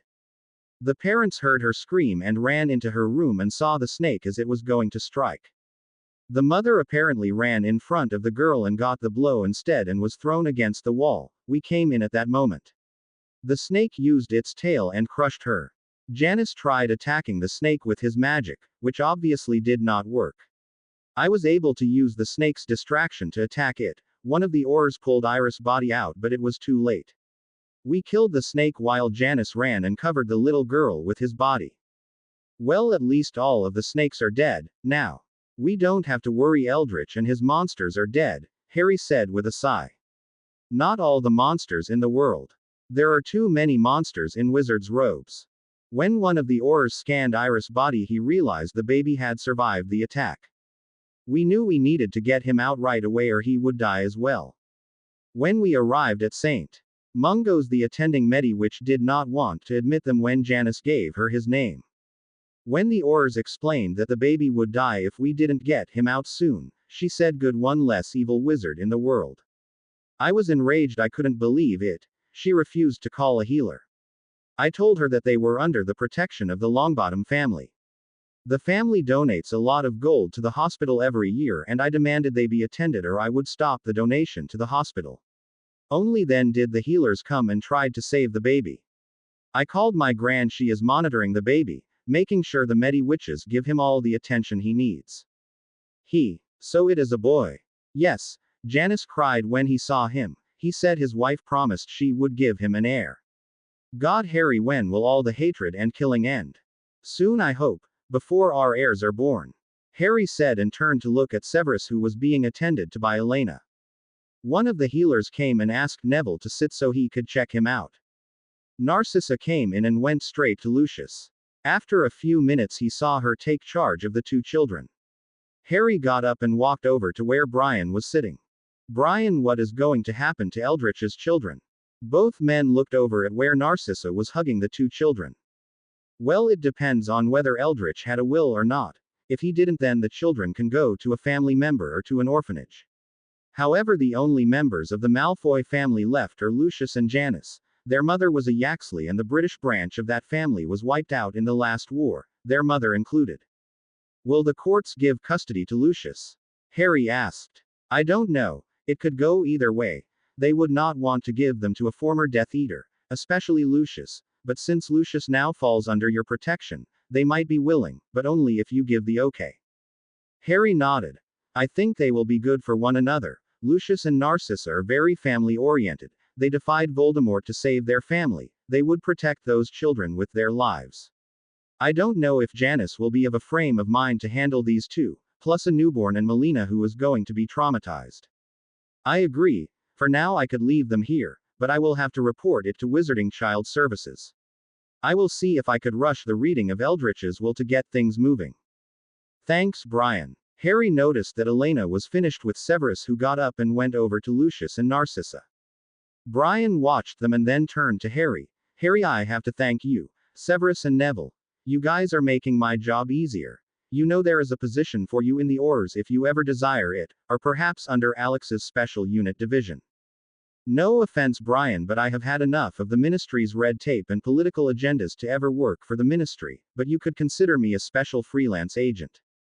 That I can do, lad. But we still have to have a long talk about using your powers legally and wisely. Don't think I have forgotten that you flew into the country illegally, or the fact you could enter places that are warded, or you could exorcise ghosts. One of these days, when you learn to trust me, I would like to know what really happened to James, or even what exactly happened today. I am sure it is an interesting story. Brian said with a smirk. Harry paled. Yes, sir. The door to the back of the hospital opened and Justine came out. She walked over to where Harry and Brian were sitting. She waited for Severus and Neville to come over before she began. Arthur has given me permission to tell you what is going on with Ginny. He has gone down to the kitchens to talk with Bill and the twins. Firstly, when she came in, the bones in her legs, pelvic area and part of her lower spine were crushed. Arthur told me to make sure and tell you, Harry, that we found evidence to suggest that most of this damage was actually done sometime early last night and not because of your attack on the snake that bound her. Harry was relieved. Justine continued. She also had many broken ribs, internal injuries and some burn marks. We were able to repair all of the skeletal injuries, that is, all the broken ribs, and we have started regrowing the bones in her legs. The burn marks and all her bruising should heal within a week. However, she would not be able to walk for possibly a month, though she would most likely have to use a cane for the rest of her life. Well, at least she is alive. Even with a cane she could lead a normal life, Neville stated. Yes, but she wanted to be a professional Quidditch player. That most likely would not be possible, Harry said, looking at Justine. No, she would not be able to fly on a broom ever again. Any strenuous activity will cause her great pain, Justine said sadly. But she is alive and she will not spend the rest of her life lying on a bed, Neville said, trying to look on the bright side. Brian looked at Justine and said, but that is not the worst, is it? Justine looked at him and shook her head. She would never be able to have children, her womb was too badly damaged. Poor Ginny. She was so looking forward to having children, Harry said with a sigh. Yeah, your children, Severus mumbled. Harry gave him a glare. So you could empathize with her. Severus looked at Harry first in anger and then with a heartbreaking look. Harry felt Severus' depression, so he pulled him in and hugged him. They pulled apart when they heard a small gasp and saw Felipe looking at them. Harry turned to Justine. Can we see her? She is in a sterile room and she is in a healing coma. She would not be up for visitors for a week. I am only allowing Arthur to come into the room. Harry nodded and then looked at Severus and then back at Justine. Can we be discharged? I will release you if you promise me you will take it easy for the next few days. Severus, the first, assume you know what bombs you two will need. She waited until she saw Severus nod and then continued. You need to spend the rest of the day in bed. She saw Harry smirk, so she quickly added, resting. She gave them a knowing look and Neville and Brian laughed.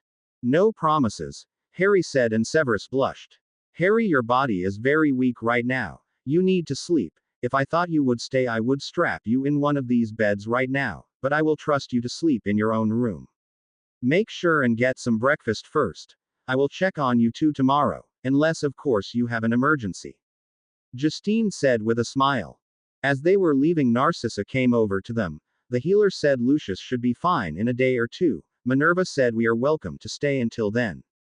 Harry, thank you for coming to save us and for all your help. Narcissa, you are most welcome. You are under my protection and I take my role as Lord Black very seriously, Harry said. Aunt Sissy, don't leave us, the little girl screamed and her brother climbed on her bed and hugged her. I'm not going anywhere, Claire, Narcissa told the child. I have spoken to Brian, he is going to try and get Eldritch's will read, and if it does not specify, if you want I will try and help you get custody of them, Harry said looking at the frightened children.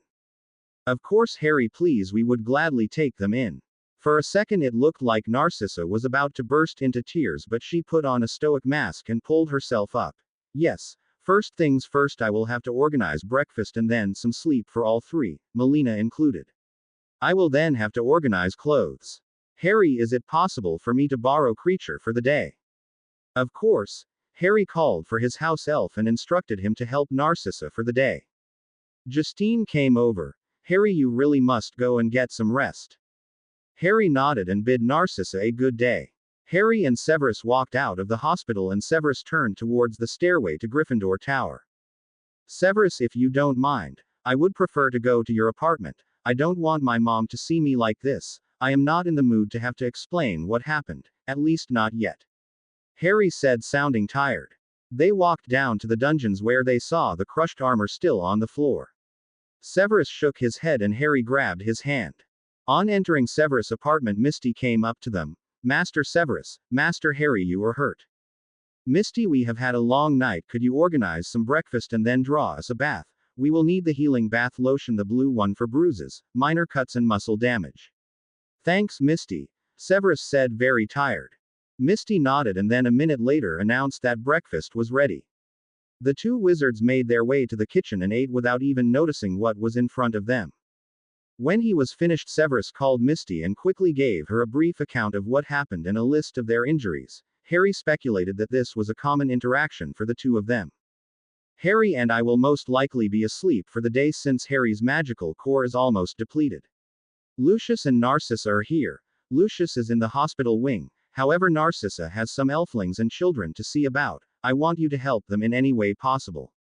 Creature is also helping her. Could you help with Dante as well? Harry added. Of course, Master Severus, Master Harry, and when you are ready, your bath is prepared and I will leave the special oils and potions in your room, Master Severus. Thanks, Misty. Severus stood up. Harry stood up and then said, Severus the First, am going to give Fireforge a call first, I will not be long. Severus nodded and went in the direction of the bathroom. Harry looked in the pocket of his robes and only then remembered his mirror was in his room. He was tempted to summon them, but he was getting more and more exhausted by the minute. He called Misty, who got the mirror for him. He then called Fireforge. Harry, is everything okay? Fireforge said as he answered. Harry very briefly told him what happened. Fireforge said he would contact Magnus and they would organize the papers for Narcissa to get custody of the children and get a team to help clean up the manor. Fireforge reassured Harry he will handle everything. Harry was relieved, he knew Fireforge would know what to do. Then Harry heard another voice coming from the mirror. Fireforge, is someone there with you? Harry asked. Yes, my wife Electrona, Fireforge said with a smile. Your wife? You're married? Wait, that was a stupid question. Wait, Fireforge, you're in bed. Harry said, stammering. It is 6:30 in the morning, Harry, but do not fret, I was going to awake around now anyway. I will start on this right after breakfast, Fireforge said with a laugh. I am so sorry, Fireforge, it has just been such a long night, I really forgot about the time. Please apologize to Electrona for me. Harry was embarrassed. Harry, forget about it. You had a trying night. Get some rest. You look really tired. I will see about everything, Fireforge reassured him, and after getting approval on financial limits, he signed out. Harry walked to the bathroom and saw Severus soaking in his large tub in with very blue-looking water with petals and herbs floating around. Harry was about to strip off his clothes when he heard his name calling from the living room. Sighing, he went back outside to see Salazar pushing aside the snake in a picture. Salazar, what can I do for you? Harry said, mentally counting to 10. He was really tired. You have to help me, please, Salazar implored. Harry looked at him shocked. Never did any of the founders ask for anything, and Salazar was known to be a proud man, so for him to be practically begging, it had to be important to him. What do you need? Julieta, she is leaving. You have to stop them. You have to talk to them. Please don't let her go, Salazar quickly said. I don't understand. You said Julieta is leaving. Elena was just hired. After last night, she no longer wants to stay at Hogwarts. She said it is too dangerous. Please, Harry, can you talk to her? Okay, I will go. Let me just tell Severus where I am going. Harry walked back into the bathroom where Severus had his eyes closed but opened it when Harry walked up. I need to go back up to the first floor for a few minutes to settle a small matter. I wouldn't be long, Harry said quickly and left. He heard the fast, angry tones of the Spanish woman before he reached the first floor apartment next to the hospital wing. He sighed and knocked on the door. Elena opened the door quickly. Lord Potter Black, are you okay? Is someone else hurt? No, unless you count a possible broken painted heart, Harry replied. Sal told me you are leaving, Harry explained. Elena sighed and opened the door for him to enter. Harry saw a frustrated-looking Felipe standing against a wall inside. Harry followed Elena to a sitting room.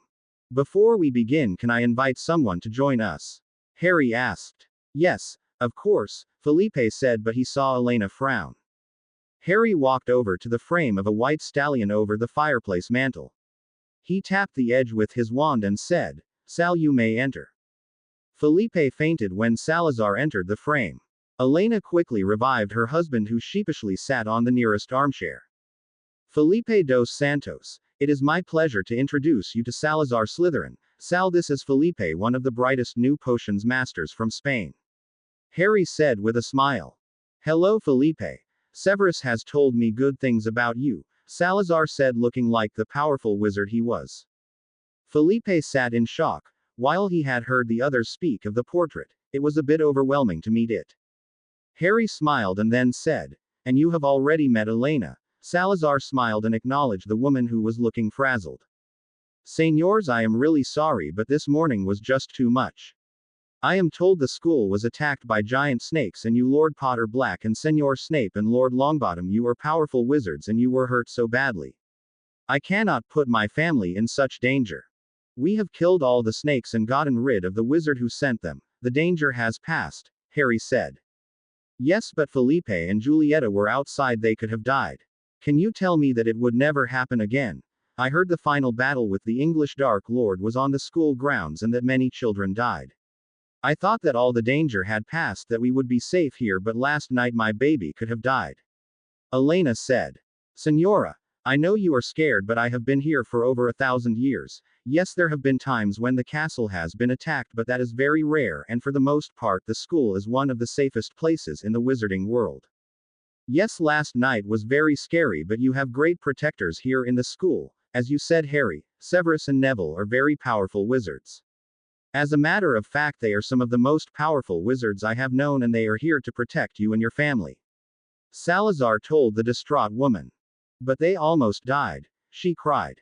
Yes, and they would risk their lives to protect the children and all those in the castle. I know Harry would willing die to protect your daughter. Senora, please reconsider. Hogwarts is a great place to grow up. My sons loved growing up here, and I know many great wizards and witches who grew up here. Your daughter will have the finest tutors in any subject you wish for her to learn. I will personally teach her potions if you desire it. Felipe fainted again, and Harry laughed as Elena rushed over and revived her husband again. When he recovered and composed himself, he said, My lord, your offer is incredible. I don't know what to say. Elena, please. And if you promise not to faint again, I have already promised Severus that I will join your team on occasion to help with your project, and while you live in the castle you are free to ask me any questions you may have. Salazar addressed Felipe as he seemed to want to stay and would be the best person to convince his wife. I will get to work with you. You will. Felipe looked at Salazar, who nodded. He then turned to his wife. Please, Elena. They heard a noise and saw the little girl come into the room with her elf nanny. The elf stepped back and allowed the girl to go to her parents. She had on a pink nightgown and had her doll in her hand. She paused when she saw Harry but smiled at him. She crawled up on her father's lap and said, "Good morning, Papa, Mama, Senor Harry." "Good morning, little one. There is someone else who wants to wish you a good morning," Harry said and pointed to the frame. The little girl squealed with delight. "Hola, Papa Sal." She then started in a long string of Spanish which had both her parents smiling and Salazar beaming. "I promise you, Elena, I will do all in my power to ensure you all remain safe," Harry said to the worried mother. Elena looked at her husband and daughter and nodded. "We will stay." "That is great. I am glad you changed your mind. Now, if you will excuse me, I must get some sleep." "Yes, of course. Senor, your magic was depleted. You need to sleep. You should not have come here. You should be in bed," the Mediwitch said, waving her wand and checking him. "Your body is exhausted. You should have won the house elves help you to your room." "I will be fine. It is a short walk to the dungeons." Harry stood up and walked towards the door. He turned and saw Salazar busy talking with the little girl. Sal, however, looked up and gave him a nod which Harry returned. Harry left the first floor and walked down the grand staircase near the Great Hall. He needed to sleep. He was now feeling the brunt of this morning. He was so exhausted. "Harry, there you are. Brian told me you went to your rooms. I just came from there, but the Griffin told me you were not in." Minerva's voice sounded oddly loud to Harry. Harry looked in the direction the voice was coming from and saw Minerva walking with a blonde wizard looking about 50 years old, but of course as a wizard he could have been much older. The man was tall and lean. He had a stern look on his face and walked with bold, confident strides. What was notable, however, was his formal defense master's robes and the silver sword on his hip. Harry shook his head as if trying to shake off the weariness. Then he walked in their direction. "Minerva, were all the repairs made?" Yes. Pomona is still making the final repairs. Her mandrake guardians did not like me in their greenhouse. Harry, I would like you to meet Stefan Bohush, the new Dada professor. Professor Bohush, this is Lord Harry Potter Black. The two men shook hands. "It is a pleasure to meet you, Professor," Harry said. "Lord Potter Black, I have heard a lot about you." The man's handshake was strong and powerful. "Not everything you hear is true," Harry said with a small smile. "The headmistress tells me you intend on doing a mastery in defense." "Yes. Defense is one of the most difficult and strenuous disciplines to get a mastery in. You must be dedicated and very serious." "Tell me, Lord Potter Black, are you willing to work hard and be dedicated to this study?" "Yes." Minerva looked at Harry and then said, "Stefan, Harry has had a long night. We were attacked last night and—" "Yes, I heard snakes. Rumor has it you can speak to snakes." Bohush said, and while the expression on his face did not change, his eyes showed his disgust. "Yes, that rumor is true." Harry was starting to feel dizzy. "And yet you had trouble with them. Tell me, what time did this battle start?" The man looked at Harry and frowned. I don't know, around 1:30 or so. You fought for less than 6 hours and you are exhausted. You will need to build more stamina than that. Sometimes in battle you are in the trenches for days. Tell me, Lord Potter Black, I have been told your actual battle with Voldemort lasted only 5 minutes. One spell actually. Expelliarmus, Harry answered. A lucky shot, no doubt. I don't mean to be rude, but I really must go. Severus is waiting. Why don't you meet me after lunch? We could spar a bit, Bohush said, looking at Harry. No. I mean, Justine told me I have to rest for a few days. Justine. Healer Marchak. She is here working with a special research team that Severus Snape is heading, Minerva explained. So you have note from your healer saying you can't fight? I haven't heard that excuse in years. Headmistress, this is ridiculous. The boy is obviously has no stamina, is undisciplined and has no determination. I'm not even reading much magic from him. I take only serious students to apprentice. If he thinks that his fame will get him a free mastery, he has another thing coming. Bohush said in a stern tone. Please, Stefan, you have really caught him at a bad time. He was badly injured last night. The snakes were not normal snakes. I can assure you Harry is a strong, powerful wizard who would make a great apprentice. Minerva pleaded. The man looked at Harry, who stood quietly at the side. Let me see your best shield, Potter. Harry really did not have time for this, Professor. I am sorry, now really is not a good time. I promise you in a few days we could have a grand battle, but right now I am really not up to it. It has been a long night and I need to rest. Insolent boy. Put up your shields, I am going to send you a simple hex. Defend yourself. Bohush drew his wand. Harry sighed and took out his wand and put up a shield. Bohush attacked and his hex was reflected, but Harry was thrown back a bit. Keep it up, I am going to send you a few more hexes. Bohush sent 2 more hexes before Harry's shields broke and he was hit in the chest. Pathetic. I am sorry, headmistress, but not only do I refuse to teach this boy, but if this is the caliber of wizards your school is producing, I have my work cut out for me.